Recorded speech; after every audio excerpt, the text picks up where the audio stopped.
Good morning, everybody, ladies and gentlemen, and welcome to GP Hydro live streaming the event that is the Adelaide Winter Spectacular, the Darwin Cup, the Marj Watson, the Brett Ward Memorial as well.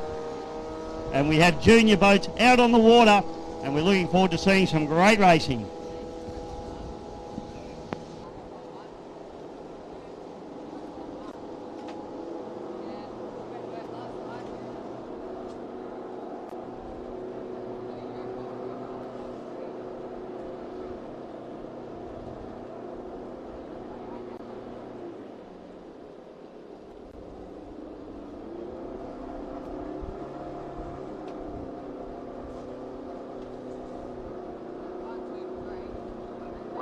Good morning, ladies and gentlemen. We're coming on here to get the event underway once again out here at High Light Race. And as I said earlier on, joining me in commentary, Mr. Dave Bishop. Good morning, Mr. Dave. And the event's going underway now for the waterfall, mate. Good morning, Michael. Mate, thanks for having me. What an absolutely spectacular event. And such a joy to be here. You've got yourself, mate. Also, I'm really looking forward to spending 2 days in commentary box with you and seeing some fantastic racing here at the Adelaide Speedway. And what a stunning venue. We've got two new boats out on the water already. A couple of Victorians out there, mate, so I feel like I'm a little bit at home. Absolutely, mate. Well, thank you so much for coming over. It's great to have you company and your expertise in what you're doing here.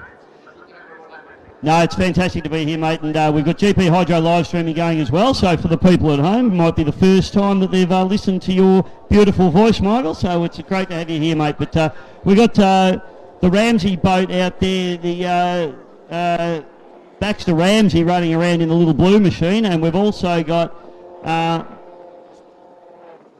Maxie Cameron, mate, I should say, in the Desperado. So we've got those kids out on the course. They're actually getting a yellow flag as we speak. So Baxter is going to come through, pick up the 1 lap to go flag, and it's great to get the kids out on the water. It's a fantastic category, this junior category, and we really love seeing the kids out there on the water. And this is Maxie's first run in this little yellow machine out there, the Desperado. So it's actually an APBA-owned boat. So if there's people out there in the crowd or watching at home and thinking that looks like great fun for the kids to go and do, the APBA actually have boats that you can borrow, and this is one of those boats. So you don't have to buy a boat. You can get set up. So you contact the APBA or your local club, and there is boats available for the kids to race, and that's exactly what Max is doing right now.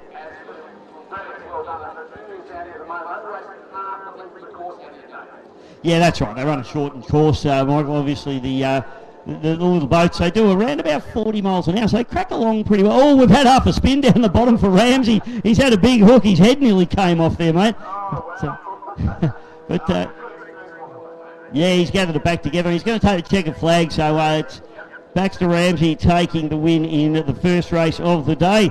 So, mate, we've got a massive program on board here this weekend, and really looking forward to some of these big races that we've got going. Of course, the Marj Watson, the Darwin, are the two that are very, very exciting to us. Absolutely spot on with that. And of course, the Brett Ward OAM Memorial for today and the Trojan Trophy this weekend, plus the full support program in the state we're on. $10,000 to get a prize pool this weekend. Good money for the time you can do it, but that's something away. Yeah, 100%, mate. It's exactly right. So, plenty of money on offer for these guys. I mean, 10 grand's, you know, that's probably paid for a couple of drums of fuel in a methanol boat. But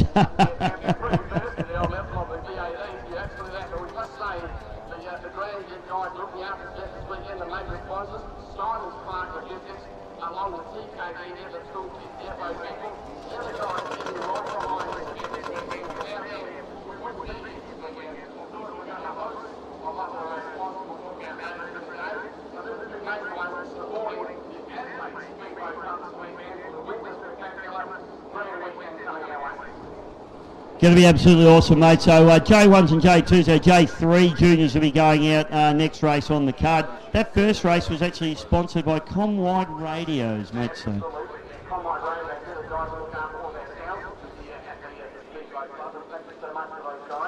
Do a fantastic job, mate. And we got the headsets on. You need to start talking into this one, or else the people on the live stream won't be able to hear you, mate. We want them to hear your beautiful voice, Michael. So. Do I detect a little bit of Kiwi in your voice, or is it just South Australian? No, just South Australian. No Kiwi here, but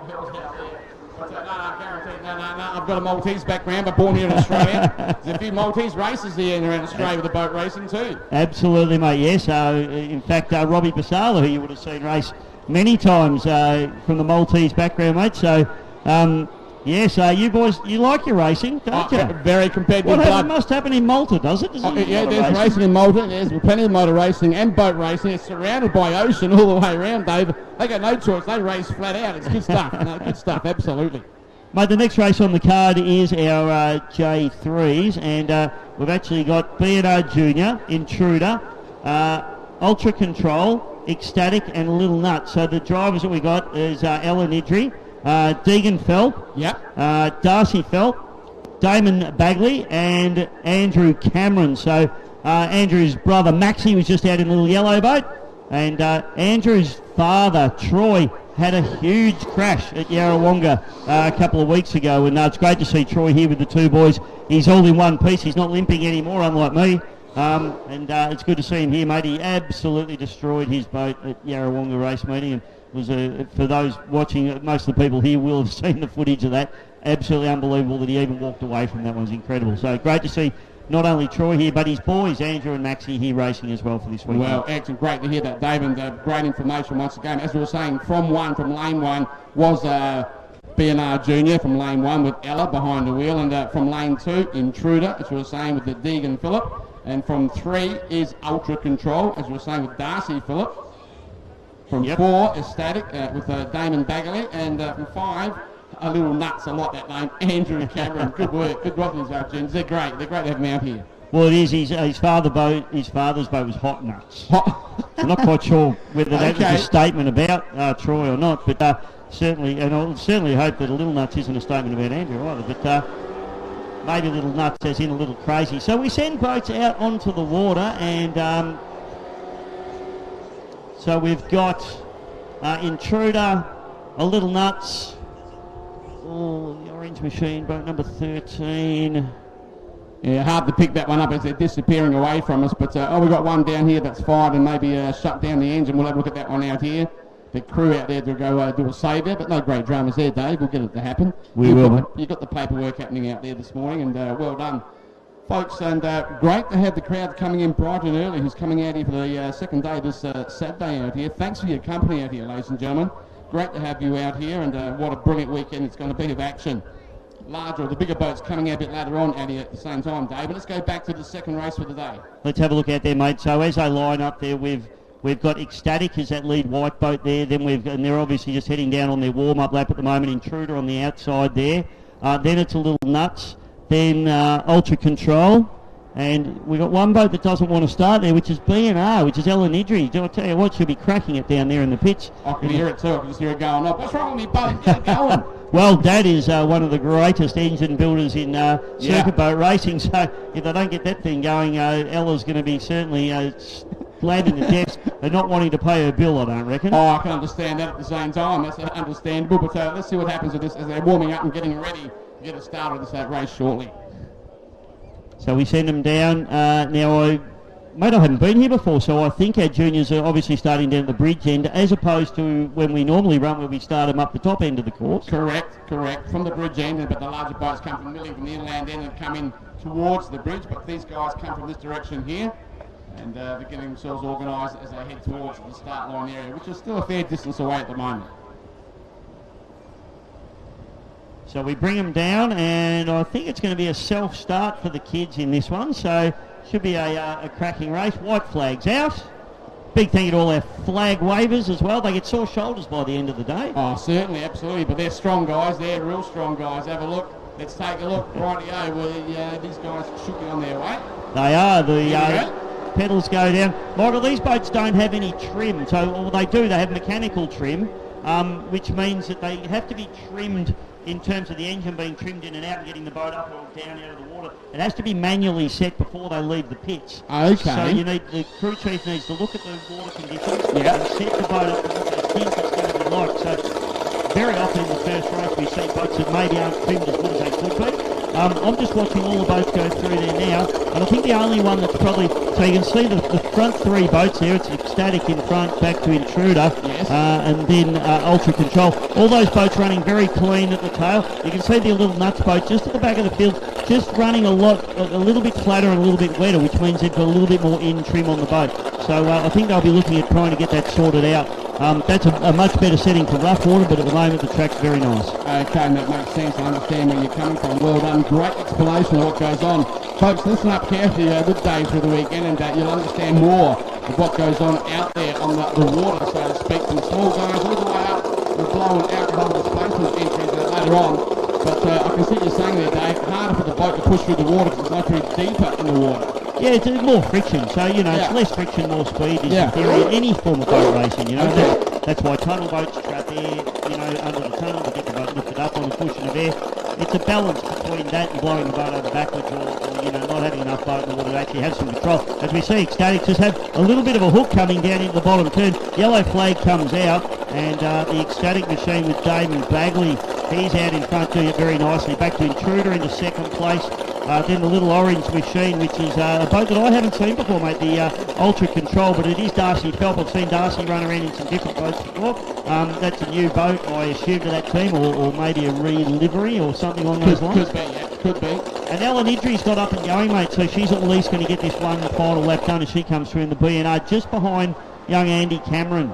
Absolutely. I tell you what, she's not a bad driver too. She went out nice and wide, but so smooth. But the best thing is she's got the machine going, so she's a bit more happier now. She will be happy. She'll be pretty dirty on missing the first three laps, but the boat's trimmed well, and she actually blasts past Andy Cameron. I've just noticed that now on the inland end there. She turns the boys, and she's swept past one of those guys. Here's the checkered flag, though, coming up for the winner of the second round here this morning. Damon Bagley takes a win, ladies and gentlemen, in the Ecstatic.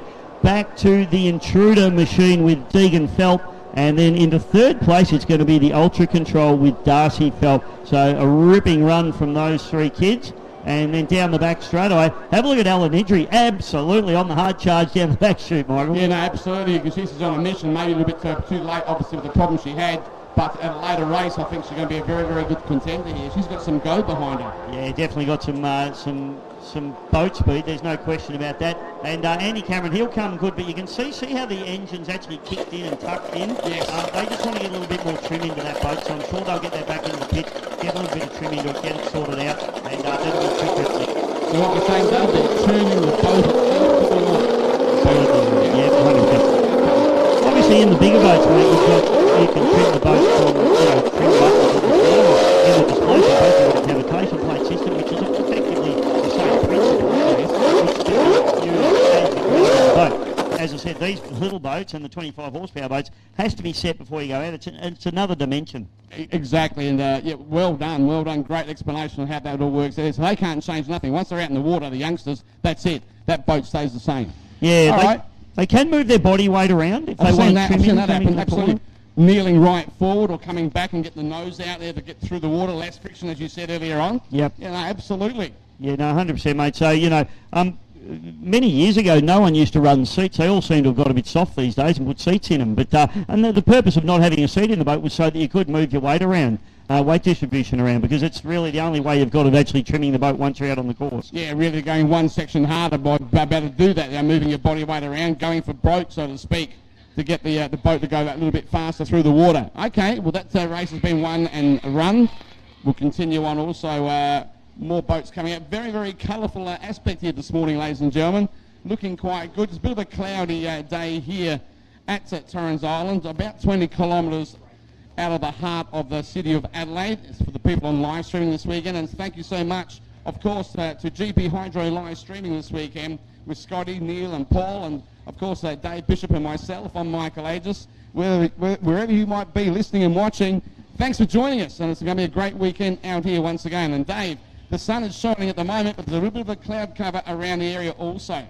Yeah, mate, the sun's shining in beautifully in through our glass this morning. I need to get the sunblock out. It's actually really, really nice. So I've taken the jacket off. I'm about to myself. Take my jumper off. It's getting quite warm in here now. Bit of a change as the morning unfolds out here, ladies and gentlemen. But nevertheless, the conditions, Dave. How's the conditions looking this morning for the boat racing? The water looks reasonably good. Yeah, mate. It surprisingly boat racers don't want glass water. I've heard this before. Yeah, so the reason they don't want glass water is it becomes sticky. The boats stick down to it. So as you can see, the course at the moment, this little bit of wind chop coming through there, it's absolutely perfect. It aerates underneath the boat. Okay. If you have a look at the bottom of a lot of boats, particularly the offshore power boats, they use steps in the bottom of the boats. The tunnel boats do the same thing. They use steps, and these steps aerate in the air. They create air bubbles underneath the bottom of the boat. Again, it's all about friction, mate. You're trying to reduce friction. These little ripples here actually do that for you. So the blown guys really, really love this because they don't use steps under their boats. Yes. They like to see this little bit of ripple, which then aerates underneath the boat, mate. So right, for me being an ex-drag racer, I'm looking at horsepower from the engine. These guys are getting more from less friction under the boat with the water going for bright to try and get more there. Yep. No use to make more power. Let's make it better to get through that water. Yeah. I mean, look, to be fair, blown alcohol boats can make as much power as they can effectively use. You know, they don't. They actually make more power than they can use, and we'll watch later on when we see a blown boat race heading out there. Thank you, Mr. Toyer. You're a legend. David Toyer, just looking after me. We'll talk about him later. Yeah, no worries. But obviously these blown boats can make more power than they can actually use, mate. So the exciting thing for those guys when they see these sorts of conditions is that they can utilise that, and it gives them basically free top end speed. Absolutely right. Makes sense. Well done. Good work, Davey. I tell you what, folks, you're going to enjoy this weekend. You're going to understand every little bit about the boat racing out here as it happens for the entire day. Of course, tomorrow with the running of the Darwin Gold Cup, that is synonymous with this club here in Adelaide, let alone, of course, today the Marj Watson Cup with the Brett Howard OEM coming up later on also, and you've got some more paperwork coming our way. Let's have a look at the next race coming our way. Event number 3 up on the paperwork, I believe, coming up shortly. All right, mate, now I've got an apology to make here because I ran into the commentary box when that first race was on and I was all over the place. Baxter Ramsey normally drives the Reckless boat, which is out on the course at the moment, but it's not, mate. It's Caden Thomas. He's from the Riverland Powerboat Club, and he's an absolute ripper, mate. So he's out there. That's Caden, and he's leading over Max at the moment, so doing a good job. Well done, and great to get that information from the pit area, and keep it up, Dave, and you're in touch with all the guys and girls here for the weekend. That'll help us in commentary get a little bit more tighter also. Yeah, well, that was big Rolf Stanisic from All the Talk just giving me the heads up. I think he's going to give me a bit of a whack as I go through for getting that one wrong first thing this morning, mate. He's a big fella too, mate, so don't give him too much slip, whatever you do. Yeah, but he can't run real fast, so that's all right. Beautiful, we can get away from him. Right, it's great to see these juniors getting around at the moment and getting around the course absolutely well. Quite a distance between first and second at the moment, but it's no great dramas there. Enjoyable to watch them getting out. They are the stars of tomorrow here for the speedboat racing here in Adelaide and of course around Australia. So nice to have them out there competing at the same time, Dave. Now, mate, one thing that all you guys here on site need to do is you need to go and see my old mate Mark Savage at Savage Force Merchandise. He's got all the gear. He's got the stubby holders. I've already collected Louise's, so everybody that knows my partner Louise collects stubby holders. It's okay. I've already got her 3. But you need to get over there. There's hats, there's stubby holders, there's plenty of gear going on, there's T-shirts. Get on board, absolutely sensational stuff. Ladies and gentlemen, after getting it wrong in the first race, please put your hands together for Caden Thomas taking the win in Reckless, representing the Riverland Powerboat Club. Fantastic effort for him. And in only his second race, it is Maxie Cameron in the Desperado, the little Desperado, the APBA-owned boat, so fantastic for him. So good stuff, boys, on the course. And the next race that we have, mate, on our card is going to be an unlimited scratch race brought to you by CP Trucks. Okay, from 1 will be Turn It Up with Scott Connor and Connor Patterson behind the wheel in lane 2. I believe we'll get that checked out because at the moment... Yeah, I think we've got juniors maybe heading out again, juniors. mate. No, there's still juniors out there, and we'll keep away from that one there at the moment. Let's have a look. We'll keep them up there. That's 4 and 5. No great dramas. So we'll come back to that shortly with that one there, folks. But either way, mate, we'll get the juniors out, and looks like another run for the J3s. This is J1 and 2 at the moment. Apparently brought to us by Marine Tyres for the weekend. Absolutely. Marine Tyres. Yeah, local people are around here in Adelaide, and I believe off memory, I'll just get that checked out, talking about Marine Tyres. Let me have a look and see if I can find them. That's looked after by Bob Sturm, and thanks, Bob, from Marine Tyres. You are one of the bronze sponsors for this club here in Adelaide this weekend. And big stuff from you, Bob, always supporting the Adelaide Speedboat Club here with Marine Tyres. And in fact, a bit later on, we'll go through the entire plaque of all the sponsors here that support this lovely club out here. Been going since 1935 off memory, the Adelaide Speedboat Club. Not from here for that complete time. This is about 1970 we started here, Dave. What was that 1935 meeting like, mate? Oh, don't know, mate. I don't know. You and me wouldn't have been around. Yeah, I know we're a bit long on the tooth here already, but no, that was way before our time. But it's great to show you how much time they've had involved with the speedboat racing here in South Australia. Brilliant stuff. Yeah, mate, as I've said to a couple of people over the journey, it's a little bit embarrassing that I actually haven't been here in my 25 years in commentating powerboat racing. So we're here now, mate, so it's pretty exciting, and what an amazing venue. Hopefully I get the call. Hopefully I don't stuff it up that badly this year that I don't get called back next year. No, mate, you're doing well. You'll be called back here, guaranteed. Not a problem, and great to work with you, my good friend. I can see already that we're getting on very, very well and calling on good stuff out here. Adelaide people, and also guys and girls coming from interstate this weekend. A big warm welcome to them once again for coming out and supporting us out here at the Adelaide Speedboat Club. And I love the rumble in the jungle out there in the pit area. We hear those engines revving and warming up, Dave. It makes your hair start to stand up on the arms. You're an ex-boat racer. You know where I'm coming from. I do, mate. It definitely gets the hair standing up on the back of the neck. And I always say to people, mate, if that doesn't get you excited and get the hair standing up on the back of your neck, you better go and see your doctor. You might be dead. Big time, because nothing will. Guaranteed. And great to see such a good crowd already coming in, supporting a great event out here. Don't forget, as I said, folks, the merchandising here this weekend. All right, the merchandising, support all the guys that support this sport, the competitors, and also the club. So merchandising, Dave, you've got some words, take it away.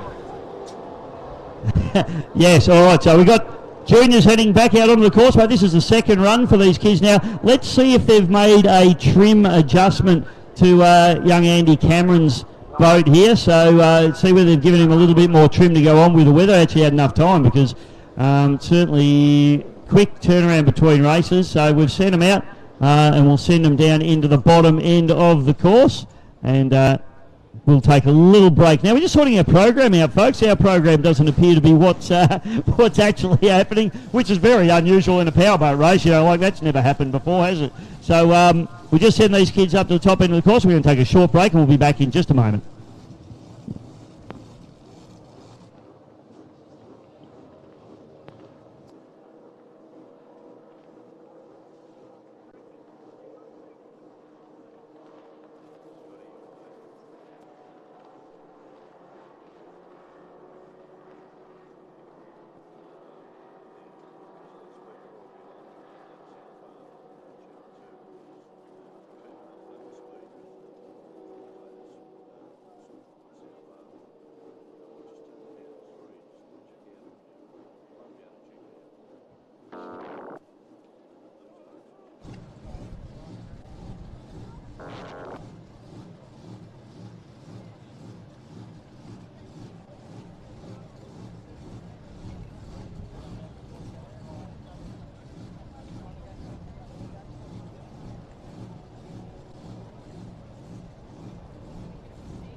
All right, white flag up. Junior's about to start racing, and the flag drops, and you know what stops? We're away, and Intruder gets an absolute cracker. Ecstatic on the inside there, and then the Ultra Control running out of pole 3. Andy Cameron still just with that in-trim issue a little bit. I think they need to give that boat a bit more trim. He's going out the back door fairly substantially at this moment as we go up through turn number 1 for the first time. Ecstatic leaving back to Intruder and then Ultra Control. On the far outside, a nice little run there. I think that's Elanidri in the BNR doing a good job after getting the boat started this time, which is an absolute bonus. And Michael, welcome back. Absolutely, spot on there, Dave. She is a very, very competitive young lady. Have a look at her. You were right earlier on. This girl is on a mission, and I love the turn, bit of a wide turn. Let's have a look down the front lane straight. Does she make up on him? I reckon she's gaining pace already. Take a look at this.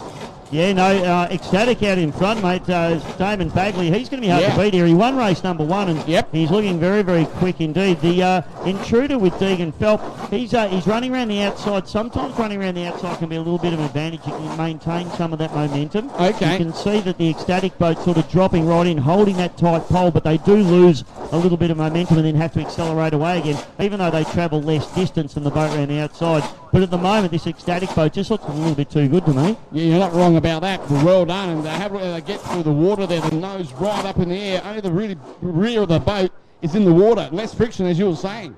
Mate, have a look at the entry speed that the Intruder boat's got. So, Intruder felt really made up 3 or 4 boat links, came right up against Ecstatic, but then Ecstatic's got that acceleration. So as they head down the, this is a real cat and mouse thing. Yellow flag comes out, 1 lap to go. Yeah. Just watch them coming into the top turn here, mate. Absolutely. Here we go. Yeah, they're coming through once again. In fact, Phelps having a little cheeky look up the inside. Yeah, trying.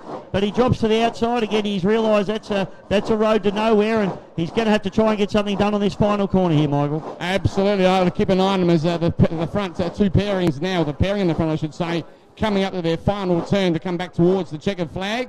And let's take a look at this here, David. Look at the gap close up, mate. Yeah, it does close right up. But, oh, look, and the Ecstatic nearly comes to a stop. Damon stuffs it in that hard. It's a drag race to the line, but it is going to be Damon Bagley taking the win over the Intruder machine with Deegan Phelps. Into 3rd place is the Orange machine, which is the Ultra Control with Darcy Phelps. Yep. So the brothers there. And then the lady you were speaking about, mate, Ellen Idri. Yeah, no, she's good. I like her. She's doing a great little job there and really operating the boat well. But good race. That was a nice race coming out from the juniors. Yeah, the juniors always put on a good display. And these boats are very evenly matched. You know, they run the 15 horsepowers, and in the smaller class they're in the 9 horsepowers, the 9.9 horsepowers. Okay. Final boat to come through is Andy Cameron. Just lacking a bit of pace, that boat. So I can see a red flag off the course boat over there, mate. So we're getting everyone to come to a stop here. So we'll just have to find out what that's about. We may have something on the course that we need to all stop for. Yeah, definitely. When the red flag is out, all boats must come to a stop, and you've cited that very well from the Don P. Farrell out here and all of our rescue boats at the same time. So we're keeping an eye on those guys there. You got some more information coming up here, Dave? What's happening? Yeah, mate, obviously it's a dolphin sanctuary here, and I love a good dolphin myself, and the dolphins are pretty smart. I don't think I've ever seen one get run over by a boat, to be fair. But since 1935, mate, the Adelaide Speedboat Club's been 100% committed to establishing a safe and sustainable environment for the marine wildlife that share the river, and they work in with national parks in South Australia. So if we do get a dolphin on the course, mate, we stop racing, we make sure they're okay, and then we get back into the race. Absolutely, yeah. We let the dolphins go through. Of course, it's their world, their sanctuary where they go through here. And if they do happen to rock up, absolutely, we stop the racing, as you said. Let them do their thing, and when they move on, we'll continue on with the racing. It's as simple as that. Well, I'll tell you, yes, Dave. Sorry, Dave. Continue away. You're all right, mate. Oh, God, more chocolate. I don't think I can do it. I've eaten that much sugar, I'm going to bounce off the ceiling. I need that. I need to get me going. Thank you so much from our lovely girls and guys out here at the Adelaide Speedboat Club. Well done. I try to make me fat up here, mate. Nah, mate, you're looking good, mate. You're looking nice and trimmed. I'll tell you what, it's getting quite warm in there up in the crow's nest, so to speak. We've got glass all the way around us up here, and from a coolish day outside, starting to strip off now. I'll tell you what, it's getting warm. Mate, I do have to say, what a fantastic setup we got here. I've commentated a lot of boat races standing up to my ankles in water. Don't worry about that. Getting rained on and all the stuff. So, I feel like a bit of a rock star up here with my own commentary box. Beautiful. Well done to you, mate. Well done. And I don't do a lot of the boat racing. This is the only one really, maybe 1 or 2 others. I'm involved more motor racing side, drag racing and whatever. But it's good to be here, and it's got a great atmosphere. The boat racing, the fraternity, the whole guys and girls. It's brilliant stuff what these guys do. And I love being here. It's brilliant. Yeah, no, it is fantastic. I mean, powerboat racing, and for those, obviously powerboat racing has its hardcore followers, like every sport, like drag racing. Absolutely. Like V8 Supercar. Yes. And I've been around, as you have, mate, a lot of motorsport in my life. I still don't think that there's anything, maybe top fuel dragsters. Oh, yes. But beyond that, blown alcohol displacement boats. You made my hair stand up, man. You said top fuel dragsters. Yep. But you know, it's almost a religious experience. Isn't Absolutely, it? So- absolutely. A top fuel is 11,000 horsepower nitro burning machines. We've got a brand new drag strip getting built here in Adelaide, South Australia, Tailem Bend. drove past it yesterday. Yeah, you had a good look at it? Yeah, I didn't stop, but I will be having a little bit of a look. In fact, I'm hoping to race my car, not a drag race, but a circuit race. Yeah, at the Bend. I'll race my car out at the Bend in a few months' time. So, yeah, pretty excited about that. And great to see all the talk photography working Absolutely. hard. Matej Stanisic, good on you, mate. Yeah, good work, guys, good work. Serious operator. He'll chop all this in the cutting room floor. That's probably. okay, that's all right. We Like understand. mine. We understand. All right, mate, we'll take a short break while we're just getting this red flag situation cleared up. We'll be back with more racing in just a moment.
All right, ladies and gentlemen, well, we've got a special guest has rolled into the commentary box. We've just kicked Mick out, and we've got Laurie Candu. So, rolling in, mate, and I know that the next group of races we've got coming up, 2 heats of the Trojan, and we've also got guys warming up prior to that, so we're going to see those guys heading out.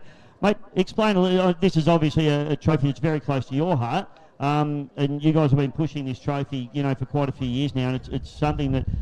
Talking to Connor Patterson actually this morning, it's the only reason he's here is to win the Trojan. So, mate, tell us a little bit about the Trojan and what your connection is and what it's all about, please. The Trojan's about Larry Martin. Unfortunately, he had an accident in Bundaberg. This is our 19th year of running this race for him. The first, I think it was 5 years, the race was run at Bundaberg with Bundy Thunder, and then when that folded, with help from a lot of sponsors and people around the circuit racing world, we turned it into a series. So this is round 3, the last round. We started off at Raven Terrace. We had 9 boats there. A month or so ago, we're at Yarrawonga with the EC Griffith Cup. Yep. And finally today here with the Marj, the Brett Howard and the Dawn. So, you know, pretty special. Yeah, the Brett Howard's going to be a good one as well, isn't it? I mean, that's going to be 2 6-litre boats, 2 blown boats and a couple of outboards. So I'm sure the 6-litre boys will be very keen to get their hands on that one also. But the Trojan, mate, this has become the premier 6-litre race for Australia. And 6-litre boats are one of the premier categories. I mean, everyone loves the blown boats, but gee, the 6-litre boats, A, half the time they beat the blown boats, and B, just the preparation and the turnout of these boats is phenomenal, isn't it? Oh, most definitely, Bisho. The introduction of NASCAR-style engines has changed 6-litre racing. Yeah. You know, these things are making, you know, I've heard 1,000 horsepower, you know, Yeah. on pump fuel sort of thing. So, Yeah, and 9,000 RPM. Yeah. So, you know, they're reliable. Their big advantage is quick in and out of corners. So, you know, if the blown boats have a couple of hops, they sneak up at the inside, and then it's a real drag race to the end.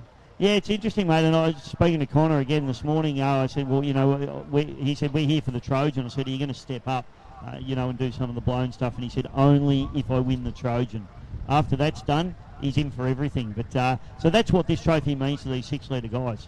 Oh, most definitely. And it's a 3-horse race. There's Connor, Craig Lewis and Michael Newton, and I think there's about 50 or 60 points between them. So if somebody has a bad day, doesn't finish a heat or something like that, they can go from first to the third or fourth or fifth pretty quickly. Absolutely, and I'll tell you what, Craig Lewis, I mean, he's been around for about 200 years now. He's just been an absolute sensation. But his boat this year, to me, it's gone next level, I feel like. And it might just be me, but, mate, the Image boat is just absolutely stonking at the moment. Yeah, well, Craig is actually their first winner of the Trojan back in 19 years ago. I'm not really it's a long time ago. And, Craig doesn't always have the fastest boat, but he makes up for it with his ability to drive. If you have a look at him drive, the corners probably cleaner and better than most. Yeah, absolutely. And comes down from Queensland. It's a pretty big effort, isn't it? He travels everywhere. People like him that support not only this race but this club. That's what the whole sport's about. Oh, fantastic. Hey, Laurie, thanks for coming up and chatting with me, mate. I know this is really close to your heart. You always come up when the Trojan's on. It's always good to have a chat with you. And just let the fans on the bank and the hundreds of thousands of people that are watching at home and overseas on GP Hydro live streaming know what it's all about, why we're doing it, and now they know that these next two heats are absolutely critical for the Trojan. Oh, most definitely, Bisho. So I've talked to all the boys. They're all keen. They all want to put their best foot forward and try to get a win, obviously. Good on you, Laurie. Thanks heaps for coming up, mate, and hopefully you have a great weekend yourself. Not a problem. Thank you. Good on you, mate. Thank you.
Well, hello everybody and welcome to the Darwin Marj Watson weekend, the major weekend for the Adelaide Speedboat Club here at what is a sensational venue. I'm here with my old mate Rolfie Stanisic from All the Talk Photography, and there's plenty going on this weekend, Rolfie. Oh, there certainly is. Amongst this cold weather which we're experiencing at the moment, the action's going to be hot.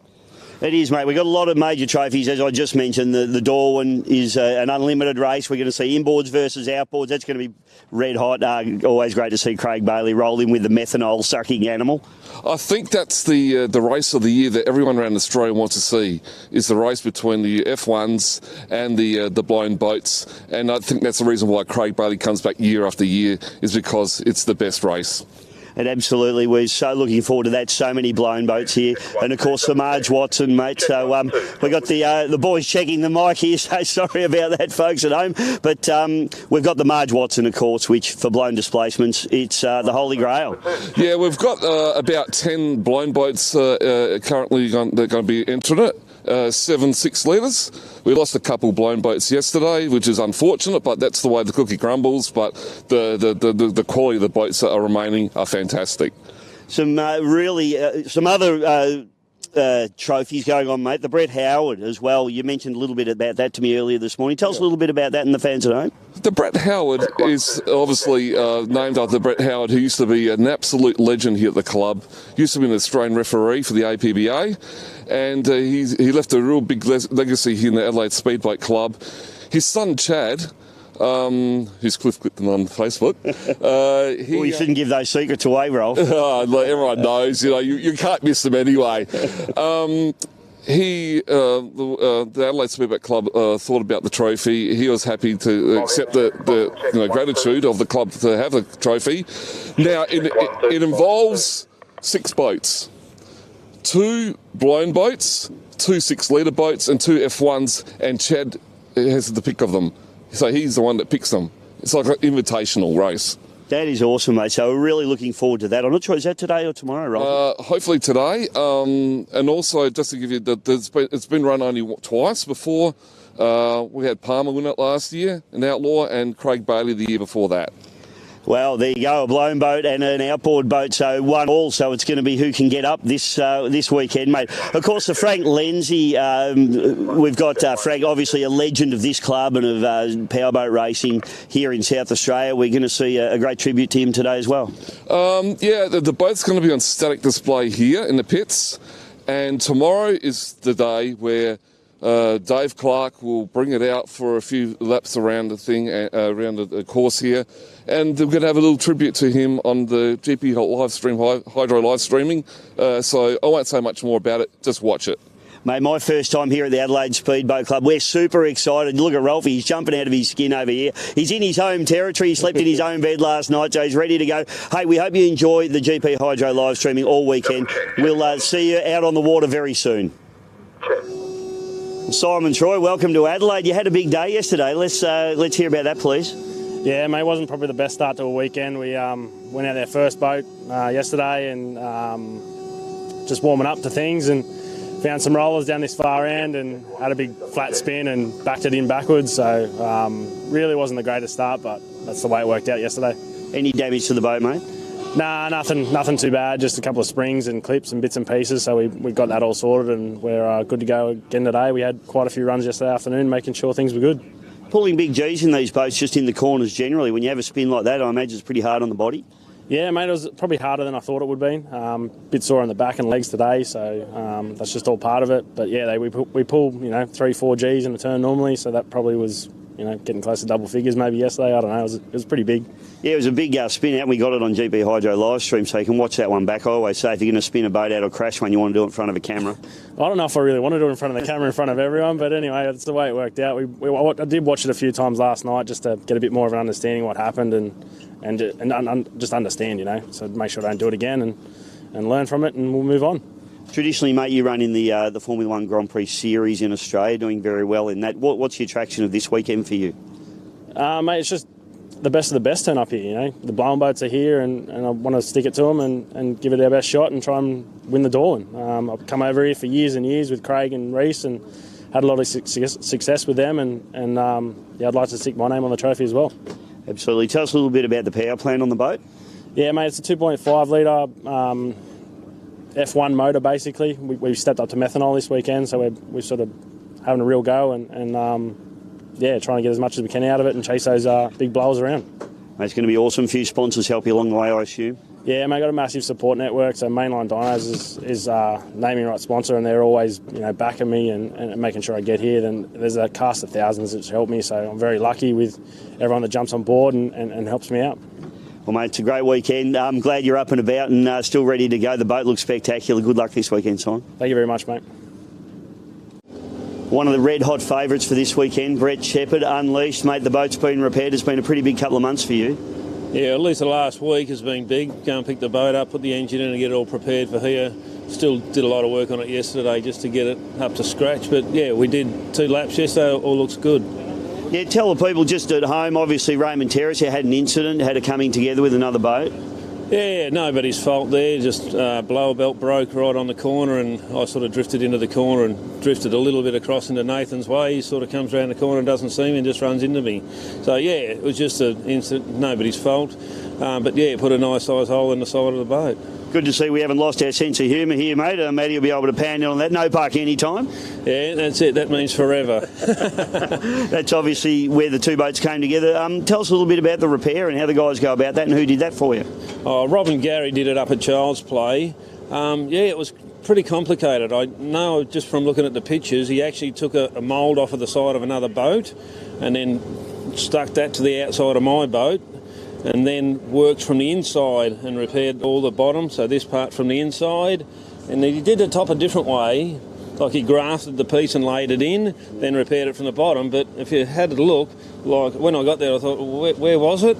Like you just can't see. He's done a magic job. Like they're the best. It is incredible, mate. It just looks like a brand new boat. The boat always turned out beautifully. Big job, obviously, engine-wise, mechanically, the boat's all good to go? Yeah, well, at Raymond Terrace, it broke the blower belt. I mean, we changed pulleys up there, so we still weren't sure whether we'd over-tension it or we'd run it too loose. Anyway, so the engine itself was running good there, so we've really just dropped that back in. Sort of went over it all yesterday and give it a run, and everything seems good. So, yeah, everything else looks like we're right to go. I got asked last night from one of my guys, who's my pick, and I said, well, Unleash has got to be one of the top ones. Do you feel that pressure from people coming in as, one of the top boats?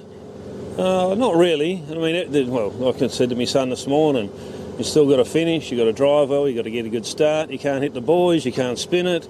So everything's still got to go pretty well to win it. Like, it's not think, oh yeah, I'm going to go out there and kick everyone's ass sort of thing. I'm definitely got some pressure on. Yeah, a little bit of added pressure, but not really. I haven't won it for, I think, over 14 years since I've won it. So it's a long dry spell.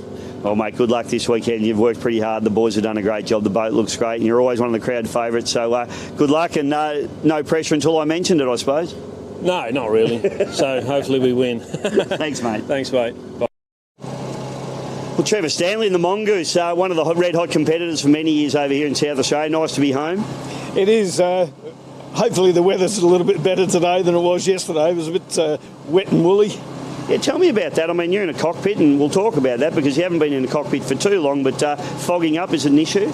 Yeah, I mean, if you get in there and you're a little bit damp and you've got the heat of the engine, your body heat, they do tend to fog the windscreens. We've got some anti-fog rubbed on the windows, so hopefully it keeps it at bay for us. You had a run yesterday, mate. The boat looked pretty good. Were you happy with your run? We had a lot of problems yesterday. One of them of our own making, went out too rich and it broke a blower belt. And the second run, where the blower belt had whacked the fuel fitting, it had undone it and we didn't realise, so it ran out of fuel at the top end there and cut it out. So yeah, we saw it get towed in. I wasn't sure whether you were just doing a plug check or what was happening there, but lost fuel pressure.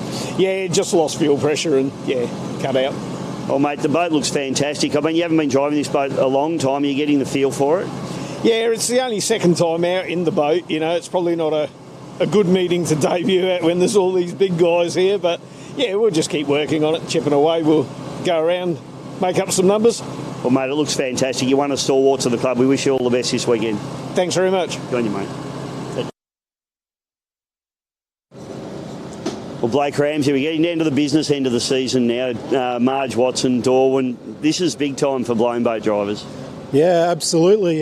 This is the holy grail of displacement racing as far as I'm concerned. I think I first watched a Marj Watson up at Dargle actually back in the late 90s. I was only 15 years old at the time, and I said then, I want it and I want to go and get one. And here we are. This is probably my third crack at it, I think, once with the 6 litre and the second time with this. And yeah, we'll give it everything, mate. Mate, the boat's just been improving. You had an awesome Griffith Cup. Tell us a little bit about that. Yeah, look, I think my journey in blown boat racing has been 2 years now, and we've just been creeping up on it. A little bit of boat setup, but only a little bit at a time, really working on me as a driver. Being able to, like you say all the time on the commentary, being able to accelerate out of the corners is the key. I think that's where you win and lose races, not really on the top end so much. And so for me, that's just what I'm focusing on, driving better and just getting around the lap as quick as I possibly can. The people at home, they probably don't understand the balance. Let's talk about that a little bit, cavitation plate versus throttle control. Yeah, well, absolutely. You know, you got your left foot trying to stop the boat and your right foot trying to make it go, and you got to get that connection right. And different tracks is different too. Like at Yarrawonga, being able to hold the power down such a long, wide turn, then your exit speed's different and the boat behaviour is a little bit different as well. So the track makes a bit of a difference too. Oh, it's, what about this track, mate? It's very different to a lot of the other places that you race at. Yeah, this track, as I said, I've been here, I think this is my third time here. Great track, what they say, 650 metre straight, so decent straights. Two-buoy turns, which are a little bit tight, depending on how some of the drivers take it, I guess. But yeah, and it's a great event. You know, it's four wide boat ramp, or 5 or 6. Like, it's huge. Beautiful viewing area, grasslands there. The crowd's always good. It's a super event here. Now, you race against your brother Tate, obviously. How does that go? I don't think you two guys have had any issues with each other on the course yet. Not yet. To be honest, I nearly knocked him out there at Raymond Terrace. I had a problem with the boat and nearly T-boned him. Yeah, apart from that, I think we respect each other as drivers, but we are just another number to each other, and we do want to beat each other just like we want to beat every other driver that's out there. But you know, we're pretty similar in a way in terms of our thinking, and we obviously get along really well. The boats are in Tate's shed. You know, he looks after me. His father-in-law looks after me with the transporter and Durham Transport. So you know, it's just a big family event sort of thing for us. But there's no issues between Tate and I, but we'll fight each other to the line, that's for sure. We love it, mate. We love the way you boys go about it. We love it, you know, just the professionalism of your operation. Hope you have a great weekend here and you can put the Holy Grail in the trophy cabinet. Oh, well, that's what we're going to, you know, have a crack at. So thank you very much for your support. Thanks to Clarkey for, you know, putting this on show for us. And, you know, hopefully we as drivers and boat owners can make it a good show. Well done, Blake. Cool. Thanks, Bisho. Thanks, everyone. Well, Tate Ramsey, Reckless, mate, here for the Holy Grail. This is the big one for you guys. Absolutely. We've been hanging out for this one for a long time. It's the pinnacle of boat racing, displacement racing more so. Very excited to get here. Quality field, blown boats, 6 litres, great support classes, so really excited. Mate, you've had an up and down season. Tell us about that so far. It's been a challenging season. I have learned to probably drive again in a way, stepping up from the 6 litre to the unlimited class. That's been a challenge in itself, plus chasing a little bit of setup. It's easy to blame the boat, but the driver's had a fair bit to do with it, so starting to get our head around it now. I've changed the way I'm going about it. A few, obviously, changes to the boat, some obvious, some not so obvious, so yeah, it's starting to come together now. Obviously out there racing with your brother Blake, 2 boats. Are the boats similar? Not too much between them all. Aesthetically, to look at, the cells are different, obviously. Mine's a Malcolm Jamison cell, Blake's is a Child Space cell. That aside, all the running gear's the same except for the blower. Just running 2 different blowers, that's about it. So does that obviously aid you with setup? You can feed off each other? Yeah, we do. Yeah. We obviously do feed off each other when it comes to setup and plates and props and all that sort of stuff. So yeah, it helps. So if you get a little advantage over him, do you keep that one on the secret, mate? No. Well, I'm the crash test dummy, so I try it out, and if it works, he pinches me ideas. So it's all good.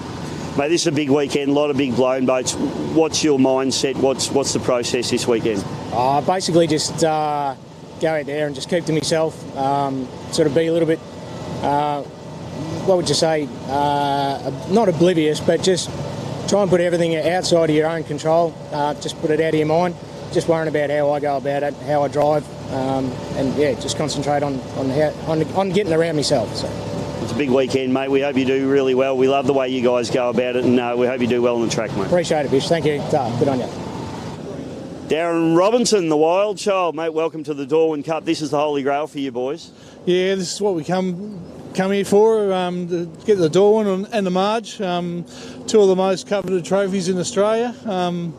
I suppose the Marj is more personal for me because it's just all about blown boat racing and something I've never won. I think I won every other trophy that you can win in Australia apart from the Marj Watson, so I'd love to walk away with it over the next couple of days. Yeah, mate, you say that. The boat's been fantastic over quite a few years now, and, you have won so much stuff. Do you feel pressure coming in, to this particular race? Too old to feel pressure now, so we're just doing it for fun, and we pick up a win, That's the attitude you got to have. Younger days, when we first got the boat set up, I wanted to win everything, and you get really disappointed when you don't. So it's not the right attitude to bring to a racetrack meeting. Best preparation we can do, and then put in your best laps, and if it comes off, it comes off. That's the way we go about it these days. Yeah, it's a good attitude, mate. It's amateur sport at the end of the day. We're doing it for fun because I'm tipping no one's paying for this for you. No. This is a lifelong legacy. It's a legacy of kids having no money after I've gone and spending on the parents' inheritance before you get it. So, it's a bit like that. So, it's all self-funded. And great crew of blokes that all work for free, so you wouldn't do it any other way. Yeah, it's awesome, mate. The boat's always turned out beautifully. You had a run yesterday. How was it? Yeah, we've got a brand new motor that I've been waiting 2 years for. So B&R Engines have finally delivered on that. Not all Brett's fault. It's getting parts over the last couple of years near impossible. So we ordered the block for this motor in Easter in 2021, and all the components we ordered shortly after that, and they've only just sort of all arrived here in Australia. So it's very frustrating to be running around watching guys that are going a little bit faster than you, and you've got the gear coming, but you just haven't got it here. So we've got a new motor. We've done a bit of testing in Melbourne. Probably would have liked to have had another race meeting before I come to this one for testing, but went out all right yesterday, and we pulled some nice numbers, and we've got a few tricks up our sleeves for today, so we'll see what happens. Tell us a little bit, just Reader's Digest version obviously, but major differences between this engine and your previous engine. A little bit more compression ratio in it, probably up a couple of 2-to-1s or 2-to-1 more, and then a slightly bigger engine block. So we're running a 510 cube now. We were running 480s before that, and the extra 30 cubes just feels nice out of the corner, and the higher compression gives us a bit more top end. So it's just going to be a little bit quicker than what it was last time we run down in Tassie. So boat's always fast, it's always reliable, mate. We're looking forward to seeing you out there. Good luck this weekend. Thanks a lot, and good luck to everyone else. Thanks, Des. Darren Robinson, the wild child, mate. Welcome. I'm just down here in the pitch, and one of the big disappointments for this weekend, Chris Palmer's Outlaw Racing. Chris not here at the moment. It's pretty early Saturday morning in the pits, and there's no reason for these boys to be here. Unfortunately, yesterday the engine threw a rod right through the sump and has basically destroyed itself. Chris actually tried to buy a couple of engines. He tried to buy Dave Clark's spare engine, but Dave reckons he needs it for this weekend. Fair enough too. So unfortunately, we're not going to see Chris Palmer's Outlaw Racing at this year's Marj Watson and Darwin Cup. Very disappointing, but that's powerboat racing. Well, Dave Clark, Mr. Tough Enough, Mr. Adelaide Speedboat Club at the moment. Welcome. This must be a pretty special weekend for you. Look, it is. Everyone's put a lot of effort into making the club what it is today, and it's great to see the support from all the guys around the country to come and support our club in the Marj Watson and Darwin Gold Cup. It's fantastic. Now, I hear a little rumour, mate, that there might have been a guy trying to buy your spare engine yesterday.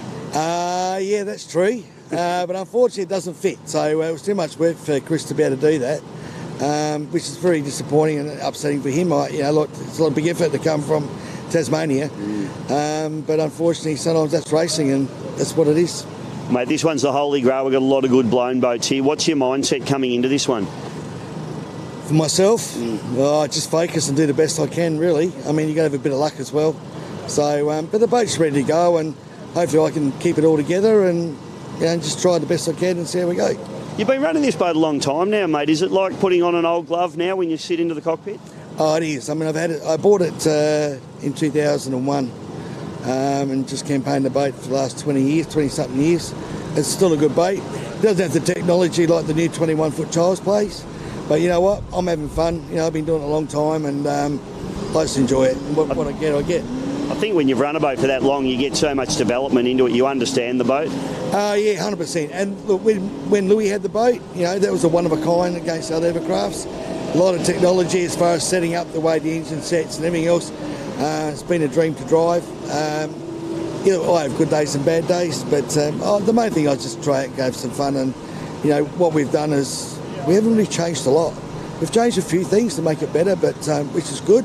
Otherwise, the boat's fine. Well, mate, this is my first time at the Adelaide Speedboat. You've got a fantastic setup here. It's really exciting. We hope you do well this weekend. Thanks, mate. Thank you very much. Everybody on the live stream as well. So we've got the Titan out on the drink at the moment, Michael, and just getting a little bit of heat into that beautiful little 2.5 litre Mercury two-stroke. Absolutely good to see Titan out there, and people think, oh, that's a smaller engine out there, but when that boat gets a wide open throttle, he's got some great pace out there on board that boat once again, Dave.